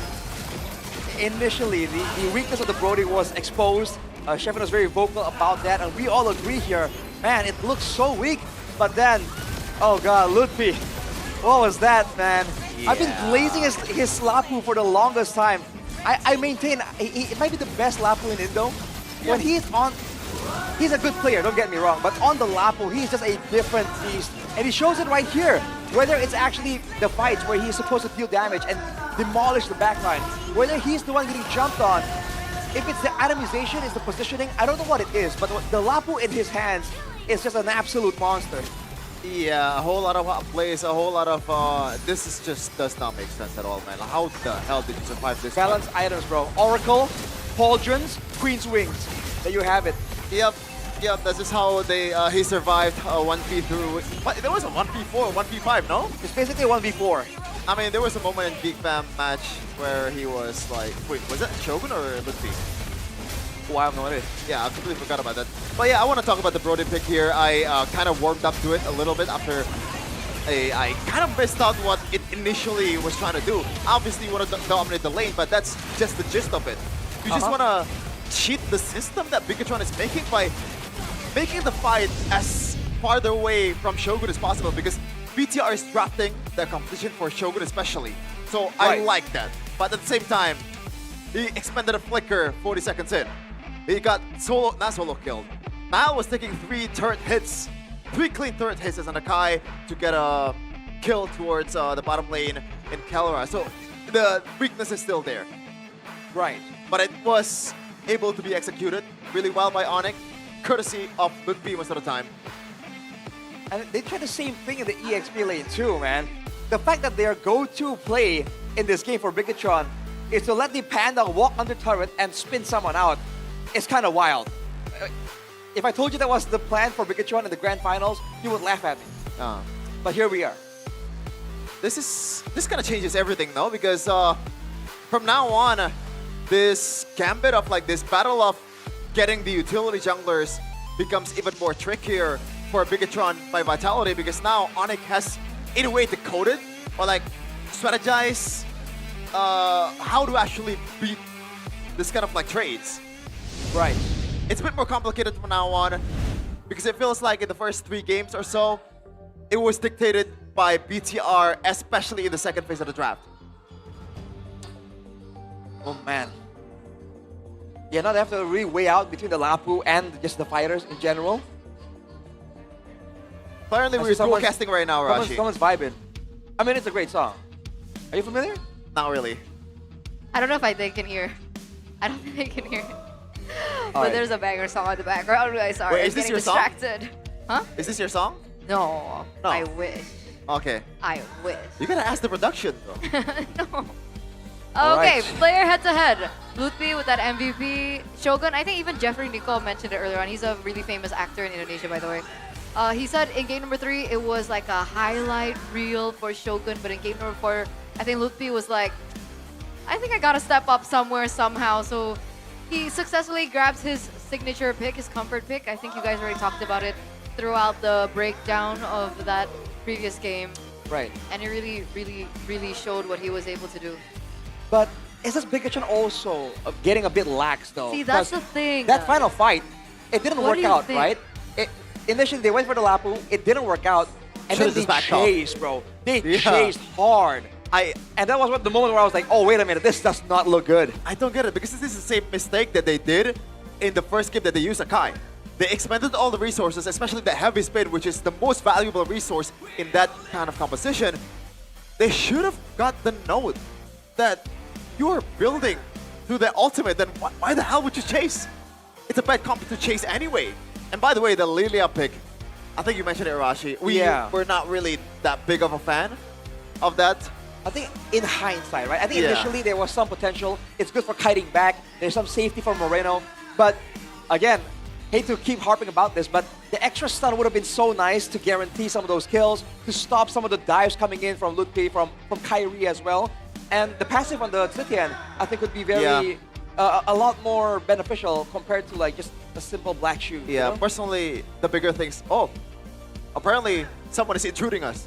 Yeah. What? It looks like Alyssa has an update for us from the festival. Let's see what she's up to.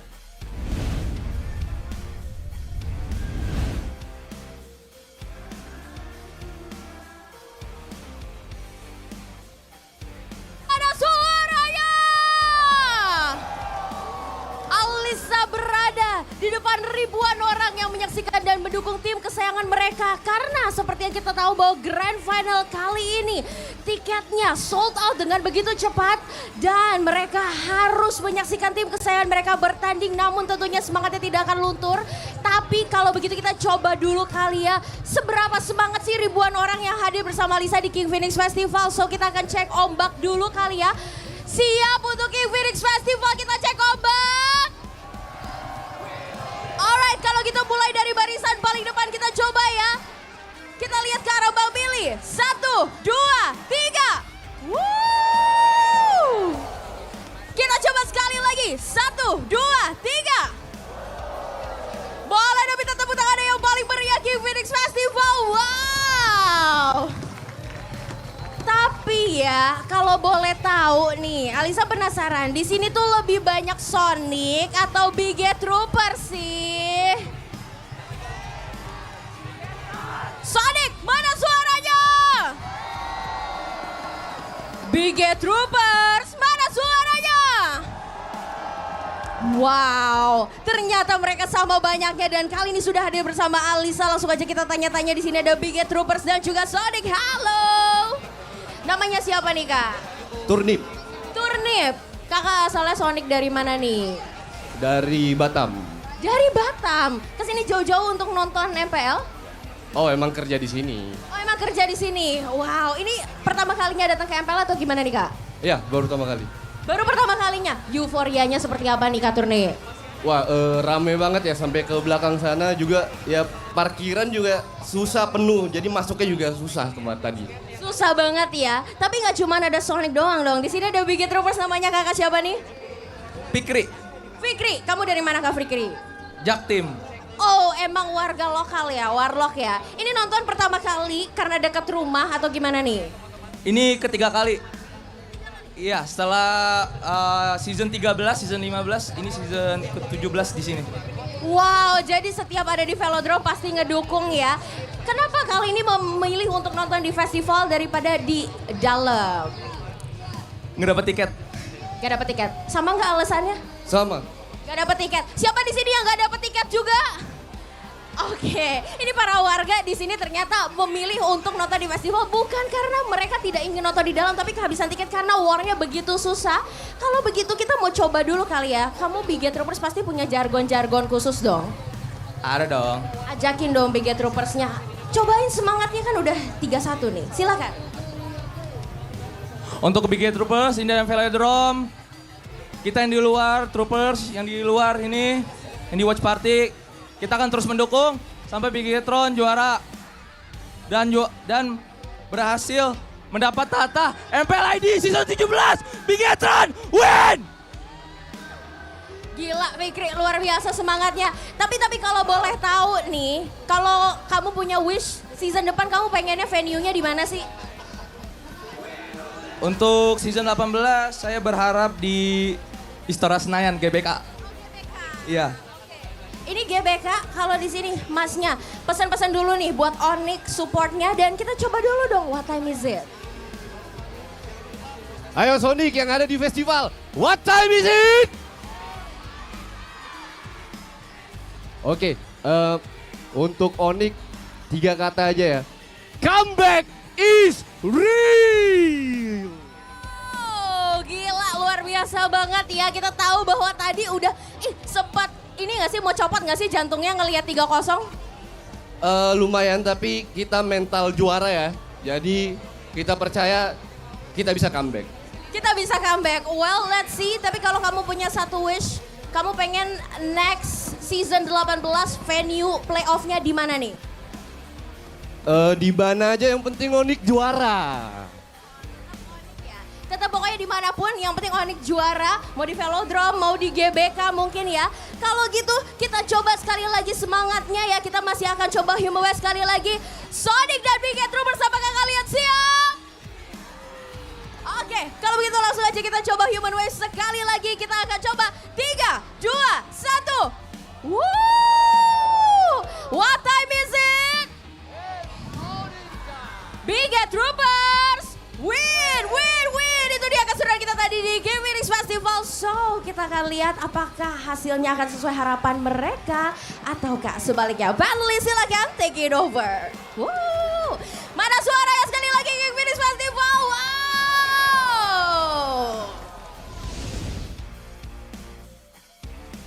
It's a full house even outside, ladies and gentlemen. I haven't seen so many people since 2 seasons ago, I think. Wait, no, season 16. Where was season 16? 16.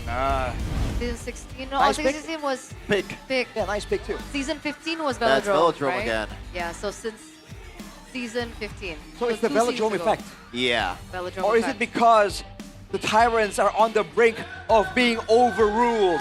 I think it's gonna be full house either way, whoever plays in the grand finals. That's just how it is in MPL Indonesia. We have so much people that really likes Mobile Legends, man. Once again, we want to appreciate everyone that made this possible. Are you feeling cold, by the way? What's up with this? I just want to show cultured by Todak, Indonesia. Todak. What's wrong with that? Yeah, what's wrong You, with that? you have a problem with I that? was assuming you're feeling cold. You have a problem with that? I said I was concerned that you were feeling cold. You understand the words that are coming out of my mouth? I could be colder though. How? With Garnier. Garnier. Garnier? Yeah. You mean like this? Looking good. Looking good. That's a combination of cold and good. Looking good. Looking good. The gameplay wasn't lacking at all, and the players' faces aren't lacking either, especially Whoa. Who's your choice? He's thinking. Maloyski. He's thinking. Yeah. Well, Who's your choice, Arashi? Super Ken. Super Ken. How about Alright. your choice, though? That's a lot of people's question. My choice is not in MPL ID. But, ladies and gentlemen, let's focus back because Garnier Game Face Bundle is ready to buff your face, keeping you fresh, focused, and confident anytime. They are ready in your favorite mini market or the online stores to get your game face on. All right, yeah. Plus, now when you buy Garnier, you can get diamonds and other exciting prices. Cool. So, can't waste any moment right here, man. Go get Garnier at your favorite mini market or online. And when you get Garnier, get Bayou as well because it is a unique internet provider that's actually real. You get a number, it stays forever. So for Arashi, someone who likes to be inactive for like 90% of the time of the year, it is so valuable. No lag, no drama, full 24-hour internet data, and Arashi and you guys back at home can push rank anytime. Gaming together gets smoother and you guys will be able to perform a lot better every single match. So don't forget to switch to Bayou now and Dunya Games. Right. A lot Yeah. of deals You on can Dunya scan Games. that QR code. So there's no excuse to be late in replying to your bros, Hirashi. And even your job. I mean, dude, I like I like being face to face. Eterna. If I were to be late in maybe replying your messages, and I say that I'm in the moment kind of guy, is that an excuse or no? No. No? No. I'm just saying, I haven't touched my phone a single time throughout the whole grand finals. Oh, My friends my are wondering God. where I am right now, but I am in the grand finals, bro. What if you get a girlfriend? She needs to understand. Oh my god, I don't bro. think- I'd be so upset. There's something that can cheer you up though. I'm very clingy, guys. What? What is it? That is the cars from One Play. One Play. The virtual card. The virtual card or the physical card? I think it's the virtual card that has yet to drop. Ah. Maybe at MSC, right around the Maybe. corner.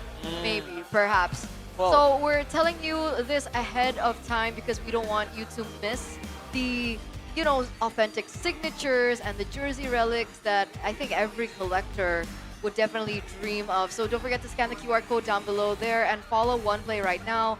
You guys want to stay ahead of the crowd and, you know, get ready to secure your favorite world-class players. Ooh. Now we can discuss world-class players. What's yours? What do you mean? World-class player. What's the question? What is your favorite world-class player? Oh, I mean, who is your favorite What world-class is player? your Loisky? Aloysius, yours? Might be Kelra. Kelra. How about you? Mine is King Kong. I think he's so good. Is he also like your pick that wasn't an MPL ID? Yes? Yeah, Oh, okay. okay, That's okay. so good. He is really good. Almost as He's so good as this sausages, my guy. Sausages. How many flavors have you tried? Because I've tried 2. 1. And I have They have yet to miss, bro. I gotta be real. The Yeah. smoked cheese is pretty good. I have a confession. Yesterday, I ate 4 of them. Wow. I heard about that actually. Yeah, and I'm not even casting. I just came here. You just came stole the over food. and started eating sausages. What? He loves Hey, the free sausages. food, bro. Tell us why. Huh? Tell us why you love the sausages so much. It's free food. Yeah, and also it's packed with real meat, and you Oh, guys okay. get a chance I'm to a bit win dense, sorry. awesome meaty prizes until June 22, 2026. Yes. Check out their Instagram, So Good ID, for details on how to join to win those amazing prizes. That's the answer. You can still feel the meat juices from that sausage, by the way. I love the cheese. Yeah, well, it's not dry, that's for sure. The cheese is so good. Yeah. I want to try this. Like, some of I these would I haven't like tried a yet. bit more cheese in it, though. Oh, you're a cheesy kind of guy. I Yeah. see. As you know. Oh. But what we don't know is who will win Finals MVP this year. All right, and this is specifically Hey! for MSC, and we can take a look. 2021, it was actually sorry for Kelra when he laughing. was back in Execration. Why are you laughing? Where he won that year, I believe. Was it a PHBH Grand Finals? Our Which one? first MSC? Yeah, it was the online COVID one. Dude, good times. Do you remember that? Wow, wow, wow. 2022, it was Emman winning Finals MVP, RSG RQ. I remember crying there. Not ONIC a Blacklist. great time. 2023, it was Keyboy. So we have a stacked amount of players here. 3 of them are in the Grand Finals. Finals. Exactly. What? Fast. 3 of which have won Finals MVP and MSC, and they get a chance to do it again because technically both teams still have that ticket to Paris, even if they lose this one. Yeah, I just want to say, what a glow up from Kelra. I think all the players have blowed up over the years. Yeah. Every single one. Us too. Amen. Amen. I think it's factual, no? We can appreciate agree. it. We I can appreciate it. agree. We appreciate it. Right. But still, a potential final game once again. We're still at championship point. Not just match point, but championship point as we get into the drafts. Dangerous grass, For could it be? game number 5, Arashi predicts Dangerous Grass. Oh, close. But it will be expanding rivers. Get your boat shoes on. We are getting in the river. Fast rotations here. If ONIC double down on the early game approach, this could be dangerous. But hey, Bigetron first pick. It's a bit of a curveball. ONIC needs to be careful about this one. I just want to say the game has been amazing, but for my own enjoyment, I would like to not see another utility jungler. Why? Because. See value in me? I just like seeing assassins, man. You should. All right. Well, if they don't ban the Baksha, it is. If they ban the Baksha, it will indeed be an assassin kind of game, but it will not be the case. Baksha for Bigetron? Is this something that Gee, I ONIC wonder. are trying to bait them into? Yeah, you know what? The fact that ONIC is letting go of it is pretty sus as well, but I think Penny at this point is a bit more valuable than the Baksha. Uh-huh. And we haven't seen a Kai on Kyrie. The last time I believe I remember him on a Kai, he got a 4-man pin. And I dubbed him as the best player in the world at the time. Oh, that was you? Yeah. It was The it best wasn't like player he in was- the word. In the word. Oh, the word. Word? Yeah. Dang, okay. Word, girl. Word. Okay. The word is the bird. Let's take a look at the first 2 picks. The Claude makes a lot of sense. Is there gonna be a curveball though? No, it's new shit. Will they pick the Lapu away from Ludwig? That's a big question too. I'm not sure. Don't they want to pick their jungler first? I Do you think Ludwig will be red 3? It's just gonna be a Harith even. Just like usual. As per usual for Bigetron Alpha or Bigetron by Vitality. Could back to basics. If they don't want to stray away from what made them strong in the first place, that is picking the simple ones. I am vengeance. But it's not gonna be Harith. You know what? I like the Moskov more than the Harith. The Mount. Because the funny thing is, yesterday in the lower bracket finals, the team to pick up the Harris was actually the team to lose against the Claude. So maybe there's more, playability or just survivability with the Moskov? I don't understand why the Harris has been, losing a lot. I guess there's self-peel for the Moskov. That's something that the other marksmen don't really have. I mean, you can push someone back, that's already a big deal. You can reposition once with your skill, second, 2 times with the battle spell, third time with the Spear of Destruction. So maybe that's the reason. I think it's also because of the fact that everything is only one cycle kind of do. Once this man force is out, then you are cooked. Trust me, I'm a KINGFINIX fan. I know the best. Okay. Interesting. But it looks like Lutfi's hero will not be contested there in Red 3. It's actually going to be the Leomord pick for Kyrie. And now, if BTR wants, they could eliminate that out. But they banned the Soul first, even though the Atlas is gone. By the way, it's not just the Lapu Lapu, even though I think he's more dangerous than that hero. But the Yuzhong is also a Lutfi's signature back then. And ONIC really likes to play the Yuzhong against this kind of composition when you have a Yi in the back. And you can play both strong side and weak side for Lutfi. And it's a lot of crowd control. The Furious Dive and also the Petrifying. 2 layers. The Kalia being banned out here. Once again, despite the fact that both teams were kind of EXP-centric in the previous game, the rolling position is where most of the attention is being expended. Yeah. Khalid? Oh, yeah, right around that area. They don't have a roamer either though, so... But I don't think they... Could they make this room with a Khalid? I think they could for Bigetron, but there's better options for them, so... Banning it wouldn't be bad. I just want to say that I feel bad for the roamer in this match Sun specifically rises because when I give the them series is not built for them having finals MVP at all. No, absolutely not. It is how it is. It is what it is. Like you mentioned, the Khalid taken out. All right. They are going deep into the roamers as hero pool for both T-Boy and Finn. Get a roamer here, take away one more option from Finn, and have your time and your choice to pick for a good matchup for your EXP laner, right? Technically, there's flex here as well with this Hylos pick. I didn't believe in it, by the way, seeing the Hylos for Keyboy, but hey, it worked out. It's just like what I said, I believe, 2 days ago. It's a waiting move, Raji.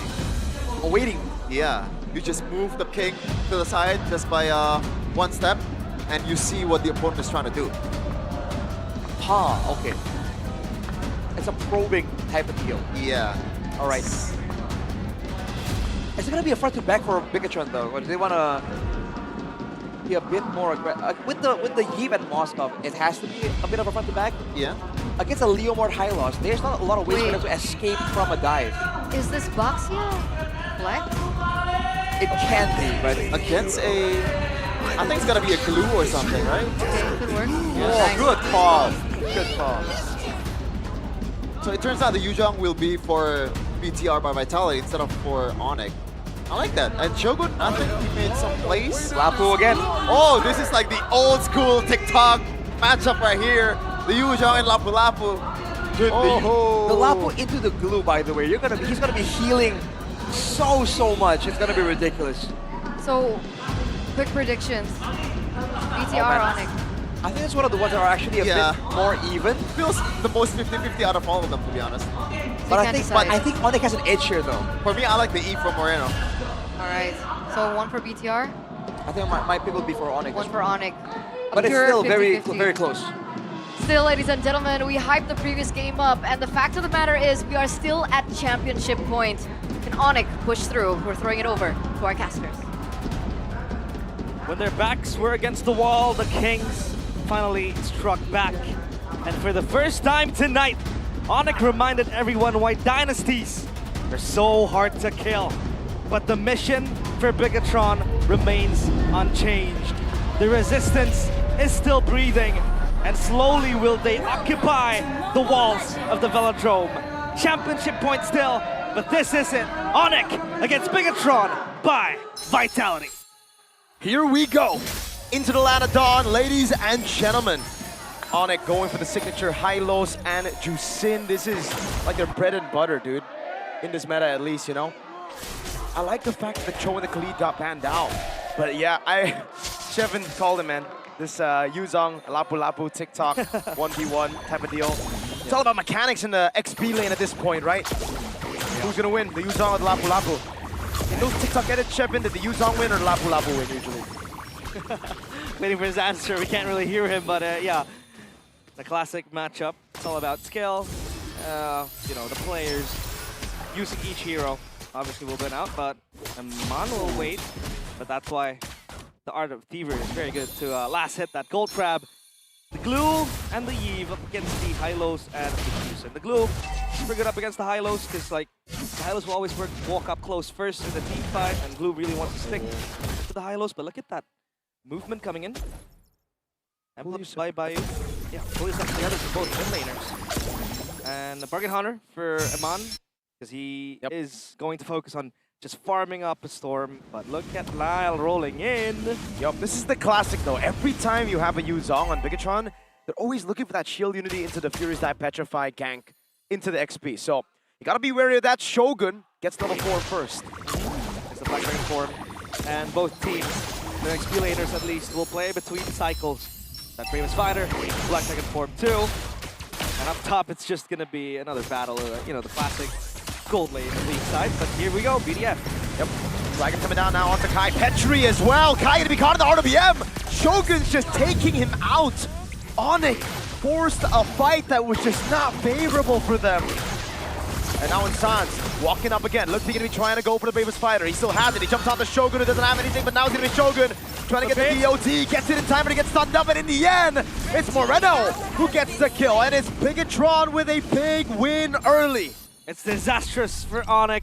They were trying to hold on to the turtle. They were trying to get that objective, but everyone was so far away from one another. And now, Bigetron by Vitality, they have an advantage. A kill towards Shogun and Moreno as well. And look at that, Shogun munching on the plates of that bottom side turret. Kyrie, a bit behind, but in terms of level, he is still on par with Nile. And now we will talk about that matchup earlier on. I think Shogun did have some assistance on killing and taking down Lutfi. Was Moreno as well with a final Void Crystal. But auto attack. So now ONIC, obviously they still have that power. And the Leo Mord, the Lapu Lapu 2, we knew what happened in the previous game where Lapu of Lutfi was able to carry the game just so far.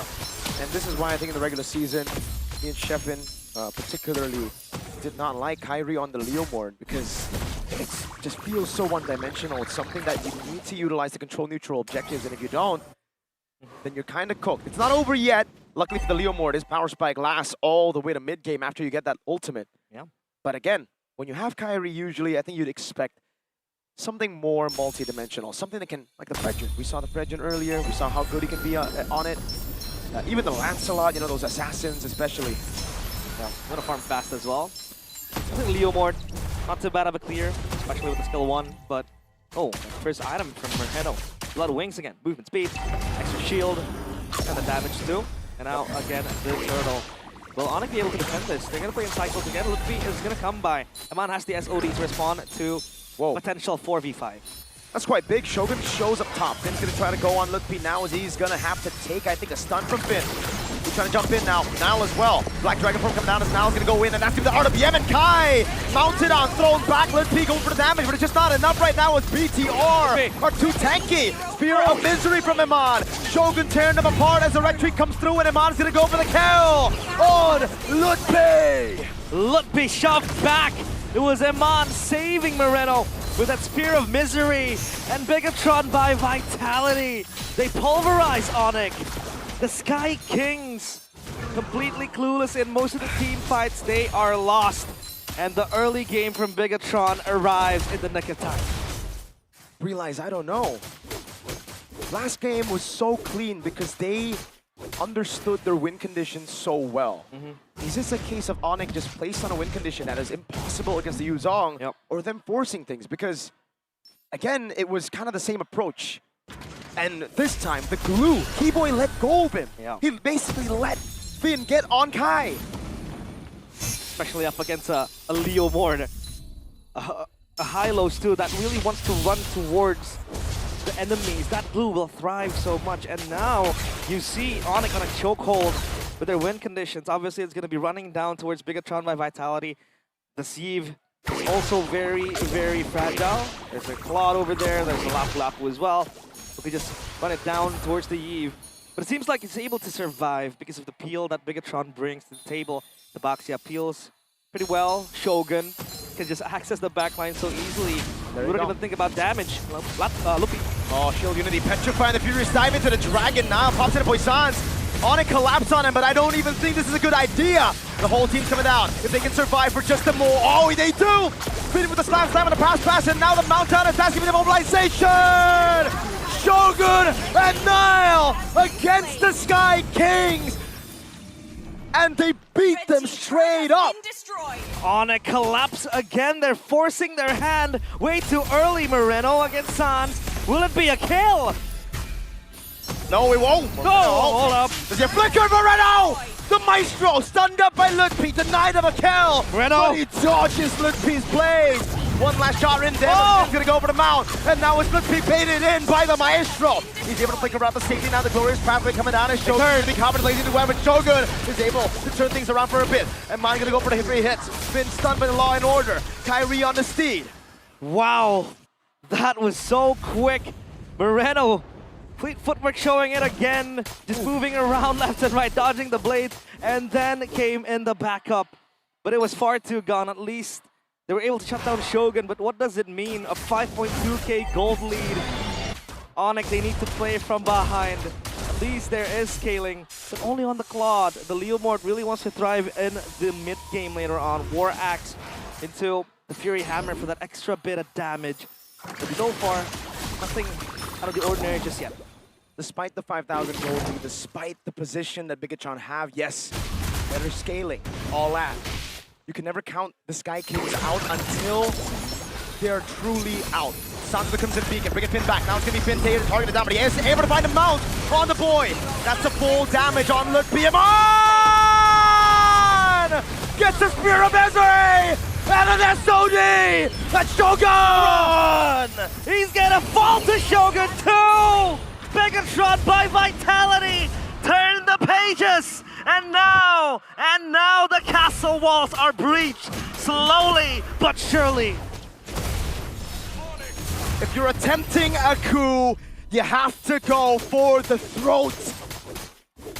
Eman and Shogun, they did just that. Now it's a 7,000 gold lead for Bigetron, and the dynasty of ONIC is on its last legs. Bigetron has always been the kryptonite for ONIC, but tonight they seem so close to reaching out and have a taste on what glory feels like. ONIC, will that kryptonite come down and haunt them once more? This Lord is uncontestable, and the resistance lives on. That Lord secured by Bigetron. Oh God. They're looking for something. Their Finn very gladly stands tall. That's the glue, mind you. And with this lead, with this potential, there is no way Bigetron can throw this. Eman's gonna go on the turret. San's putting the light on him. Bigetron's gotta remember, this is still the Sky Kings they're up against. Even now, there's always a chance. The real-time victory rate on the side of Bigetron, 71% to 29%, presented by our official gaming phone, KINGFINIX GT50 Pro. And Bigetron will play it slow. 71%. That is so close to victory. Oh! Can they make something happen? God dang, that piercing damage from Eman's spears. It's zoned both the Ks, Kyrie and Kelra. Lower to the bottom lane, putting the tier 2 down. And at this point, that passive becomes a poke, Mirko. If they want to play that front to back, it is so good to poke back ONIC without having to expend any valuable resource. That Moskov is going to hit like a truck. They're marching on the base. The Dragon coming down, the walls are crumbling. Slowly but surely. Look at the piercing damage again. Now going to be lifted up, but he's still able to pop in the Tortoise with Poissons for a bit. ONIC defend. Just a base turret taken by Bigetron, as that's the nature for Eman. A big power spike. There is very little magic damage from ONIC. One of the ways they could come back in this game was through a miraculous Kelra Kyrie dive, maybe a Lutpi dive, but now with the Wind of Nature, it seems like they have neutralized that threat. Yep. Still holding on. Chastise for Shogun. What's going to be the win con now for ONIC? It's way to tunnel vision, it seems like. Kyrie so far behind. Kelra just caught in a pin down and a potential petrify. You would hope that the Quad could get like a blazing duet, a big one too. In favor of turning the fight around for ONIC, the Bigetron are so relentless. They can play with the cycles, they can engage, disengage. This Black Dragon form, that's a box here that's gonna roll into you multiple times. But ONIC, they have only one window and one window. Lippy with the Bravest Fighter, Kyrie with the Phantom Steed, and possibly Kelra will follow suit. But what if that fails? No one's gonna come there to save them. And Bigetron, for the first time in forever, it seems very close. They have a sniff of that silverware. But it's not over until it's over. The Sky Kings, they are battle tested. They have been through hell multiple times. But let's see if Bigetron can bring on the Inferno. Wave down below, slow pushing. ONIC playing it safe in their base with this kind of composition. Trying to just hold on. They don't have good wave clear, but it is all they can do. If they fight outside of the base, they are as good as dead, and that would mean Bigetron is winning out. The face of the man who's been doubted by thousands on your screen, Theo Nile. Yep, holds his breath deeply. But it's gonna be another siege. ONIC can't contest this, like you said. It's gonna be sudden death. It's gonna be sure death if they contest this. They're just caged in their own empire, a crumbling one. In their own castle walls, in the drome that is known as home for ONIC. We saw that in the TIFO. We saw that confidence from the fans, from the org, from the coaching staff, and from the players. But the Maestro will take the purple buff, conducting the jungle camps of ONIC to move for him. Now look at the believers, the ones that has joined the resistance, believe in the movement. And Bigetron by Vitaladin. It is now or never. The Lord will come marching in. Up top, down bottom, still intact, but they go for the conceal play. Spin in the bottom lane, gonna go for Kai! He's dead, the Sky King is fallen! The walls are crumbling! The throne is burning!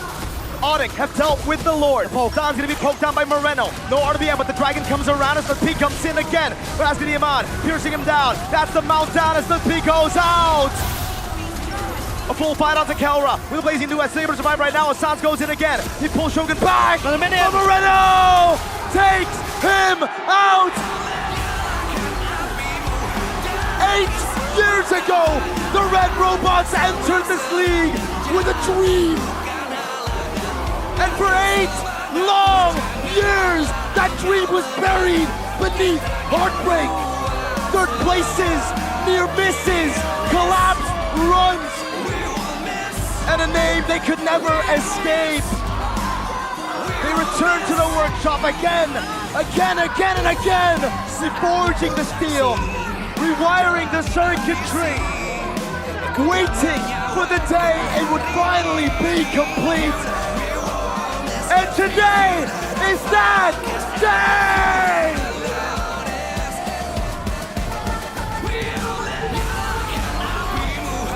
For years, this arena echoed with the same story.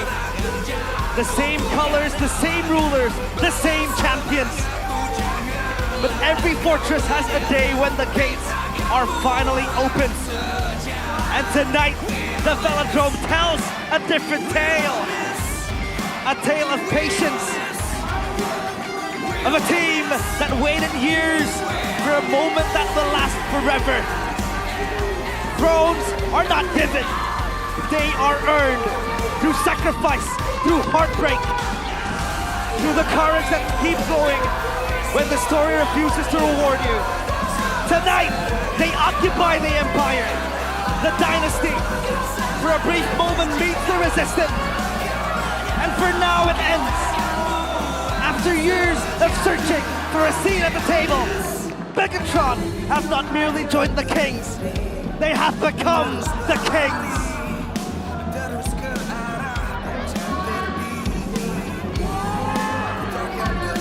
The Maestro Moreno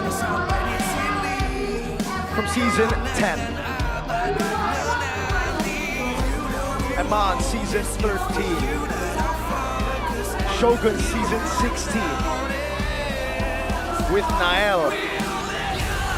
And Finn the Human, who's been entrusted all the way from season 13, but had never seen stage play, was only on the bench up until they finally trusted him last season, a whole entire season.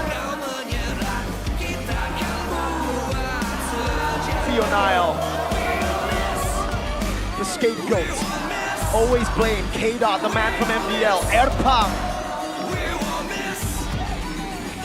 Coach. Goddamn Panda. Everyone a part of that machinery that refuses to fall when everyone doubts them. That refuses to surrender when they get dismantled. And for once, the Sky Kings, after so long being up in the clouds, they get a taste of what it feels like to stand deep underground. Immortal no more. They'll have to fight back next season. We have crowned our KINGFINIX.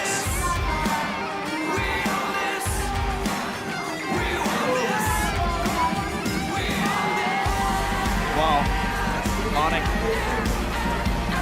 returning again to the place they call home, the place they call their empire, where the dynasty has been carved for years. 100% win rate in the sacred arena. Bigetron committed sacrilege right in the grounds where the Sky Kings rest.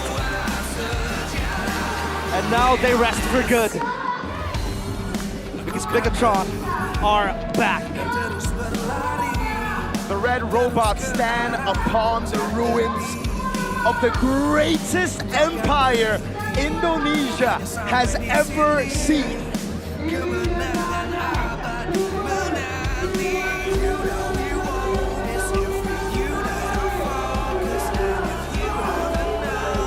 Look at that silverware.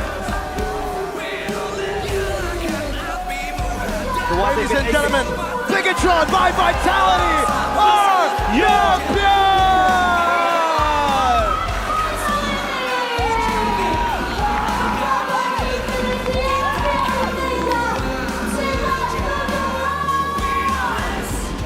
Champions, finally. Now they can open that cabinet they've been waiting to fill with the silverware. They are your KINGFINIX of MPL ID Season 17. But that is it from us, from Realize, and from Mirko. And for Mirko, it's a thirst finally quenched. A thirst for 10 whole seasons. Thank you, my goats. That's why you're my goats. And we'll throw it over to our hosts, Bude and Sabila. Take it away. Bigetron by Vitality berhasil mendapatkan gelar KINGFINIX.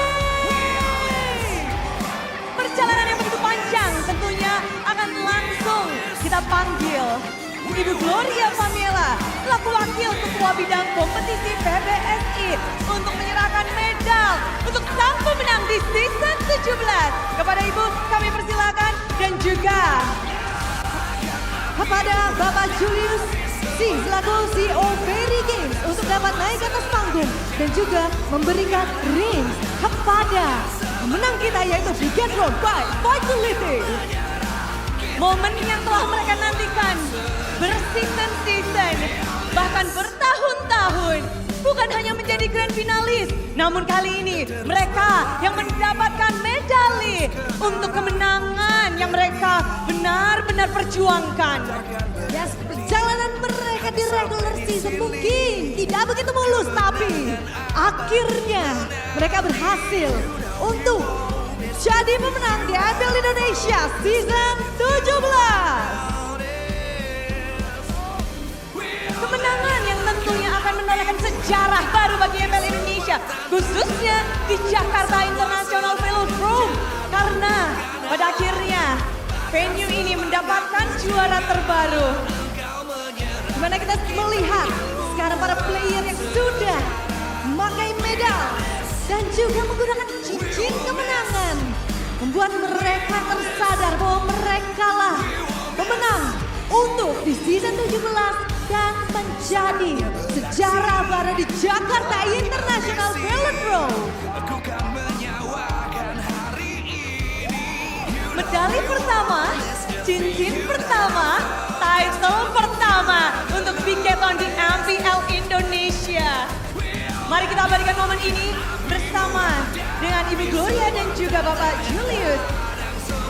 Boleh satu ke tengah pamerkan, tunjukkan pada dunia bahwa Bigetron by Vitality mereka berhasil untuk mendapatkannya.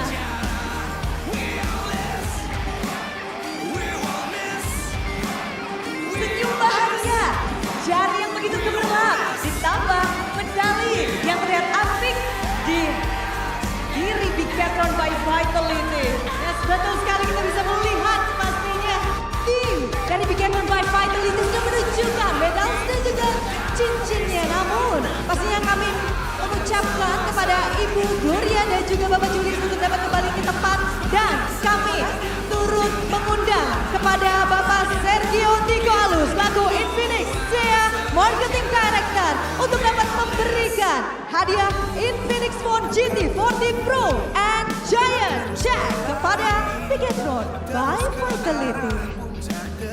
Banyak sekali yang akan mereka dapatkan, tapi tentu saja Bapak Sergio udah dinantikan. Ini dia, satu persatu akan mendapatkan Infinix GT50 Pro. Wow, bisa makin jago lagi untuk mempersiapkan diri menuju MSC at EWC. Ya, betul sekali, sekarang kita sedang melihat bahwa satu persatu sudah mulai memegang dari Infinix GT50 Pro. Dan sesaat lagi nantinya kita akan melihat adanya Giant Check yang akan langsung diberikan kepada champion kita hari ini, kepada KINGFINIX kita untuk di MPL Indonesia Season 17. Banyak sekali yang akan mereka dapatkan karena mereka benar-benar sudah memberikan segalanya untuk momen ini. Perjuangan serta berhari-hari, berseason-season, mungkin mereka telah menantikan momen ini. Yap, dan sekarang dipersilahkan untuk dapat diberikan Giant Check kepada pemenang kita, yaitu Bigetron by Vitality. Lalu kita akan berfoto bersama untuk dapat mengabadikan momen yang luar biasa pada malam hari ini. Jangan lupa siapkan gaya terbaiknya. Tunjukkan pada Super Friends dimanapun mereka berada bahwa inilah The New KINGFINIX.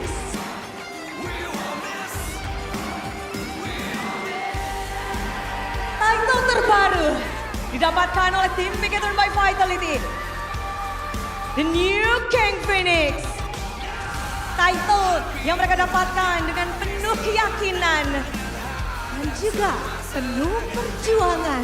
Di mana kita bersama-sama melihat perjalanan mereka, perjuangan mereka dari regular season sampai dengan di malam ini. Kami ucapkan terima kasih, dan selanjutnya semuanya pasti bertanya-tanya dari Best of 7 ini yang hanya dimainkan 5 game saja. Siapakah yang akan menjadi Final MVP? Siapakah ya? Siapa ya kira-kira? Bikin Troopers siapa? Inilah dia, Final MVP dari Bigetron by Vitality.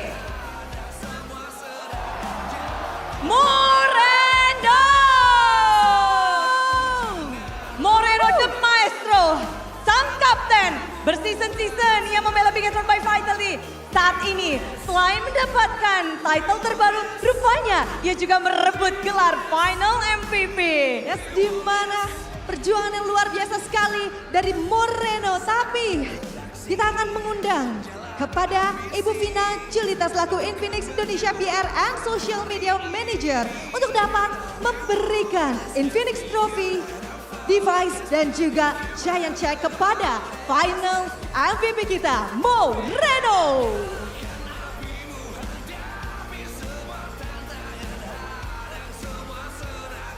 Moreno. Kali ini di season 17, semua mata tertuju pada Moreno. Satu mid laner yang terlihat begitu berbeda. Dia mendapatkan Final MVP dari performa yang luar biasa, performa yang apik, dan mekanik yang apik. Memberikan kejutan yang luar biasa di playoff stage. Dan Moreno berhasil mendapatkan gelar Final MVP di MPL Indonesia Season 17.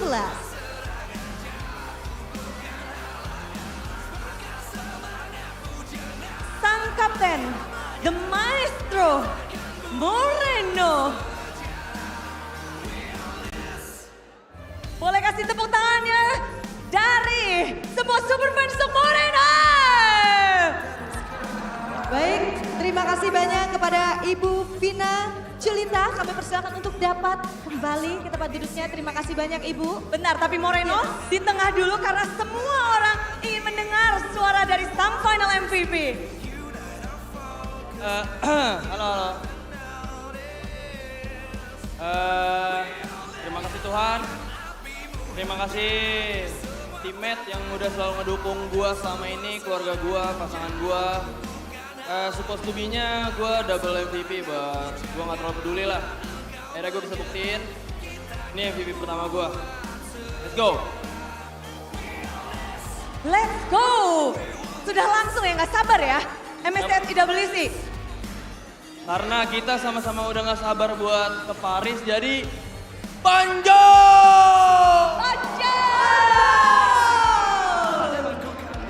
Luar biasa sekali dan sekarang teman-teman Bigetron by Vitality boleh mendekat ke area trofi dan nantinya akan diangkat bersama-sama untuk trofinya.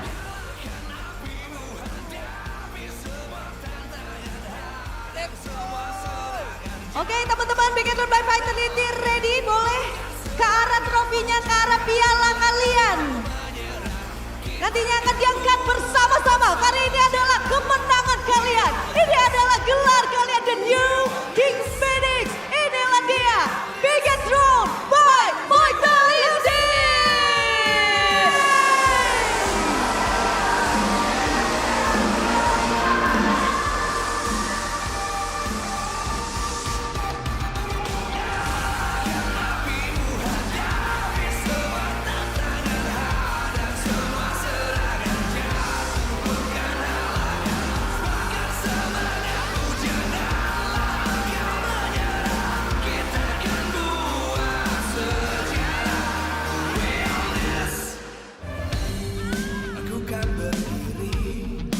Terus berlari. Ini adalah momen untuk Bigetron Burst yang telah dinantikan. Momen untuk merayakan bahwa the new KINGFINIX telah hadir, telah terlahir sejarah baru bagi Bigetron by Vitality.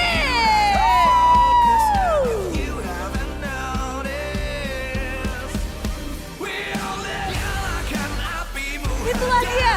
Semua mata tertuju pada Bigetron by Vitality. Mereka telah berjuang.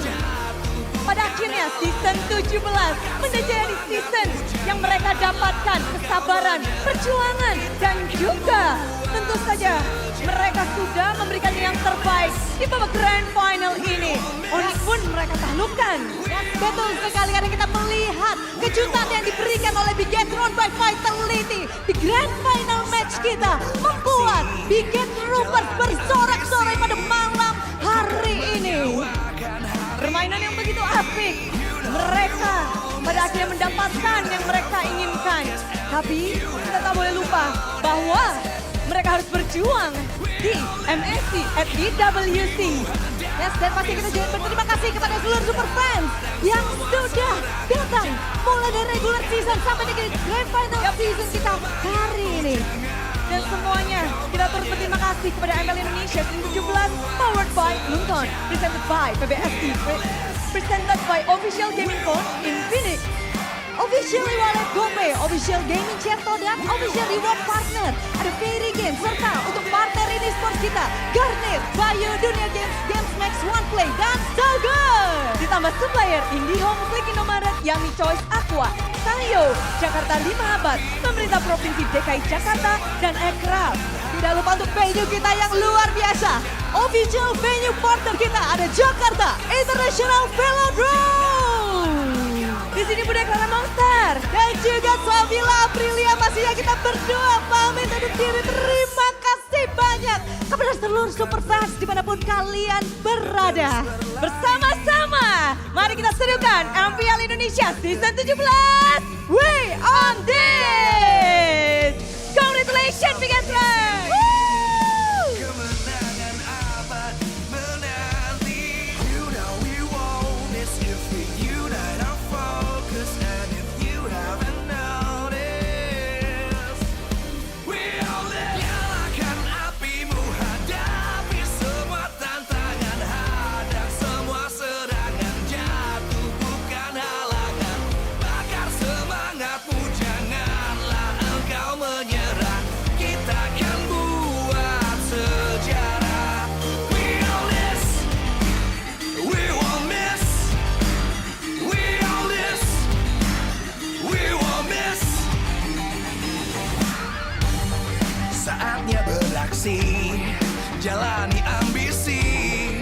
Aku kan menyawakan hari ini. You know we won't miss if we unite our focus. And if you haven't noticed, we all live. Nyalakan apimu, hadapi semua tantangan. Hadang semua serangan, jatuh bukan halangan.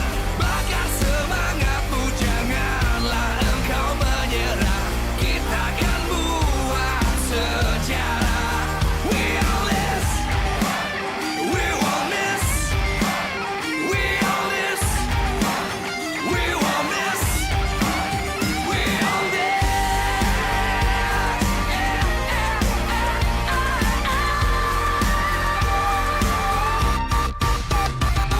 Nyalakan apimu, hadapi semua tantangan. Hadang semua serangan, jatuh bukan halangan.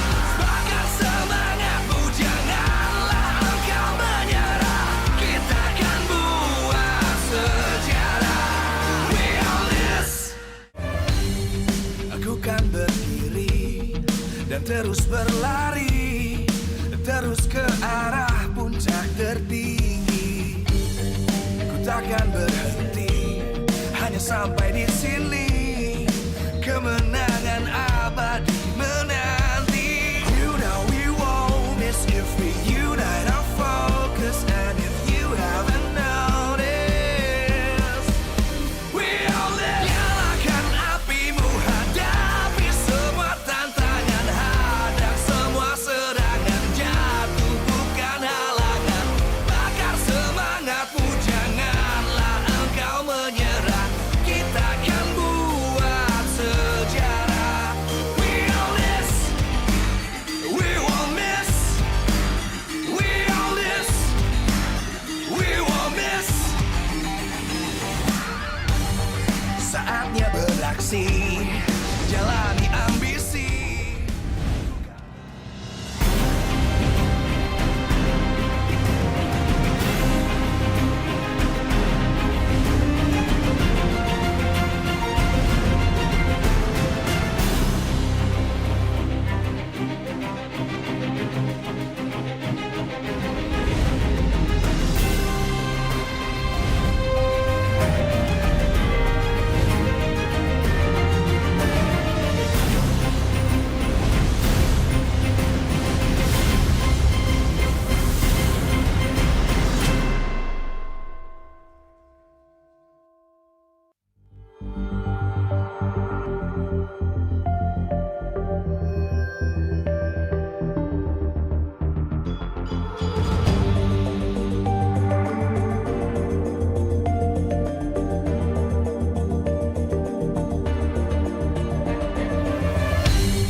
Aku kan berdiri dan terus berlari, terus ke arah puncak tertinggi.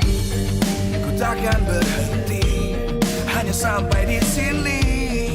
Kemenangan abadi menanti. You know we won't miss if we unite our focus. And if you haven't noticed, we all live. Nyalakan apimu, hadapi semua tantangan. Hadang semua serangan, jatuh bukan halangan.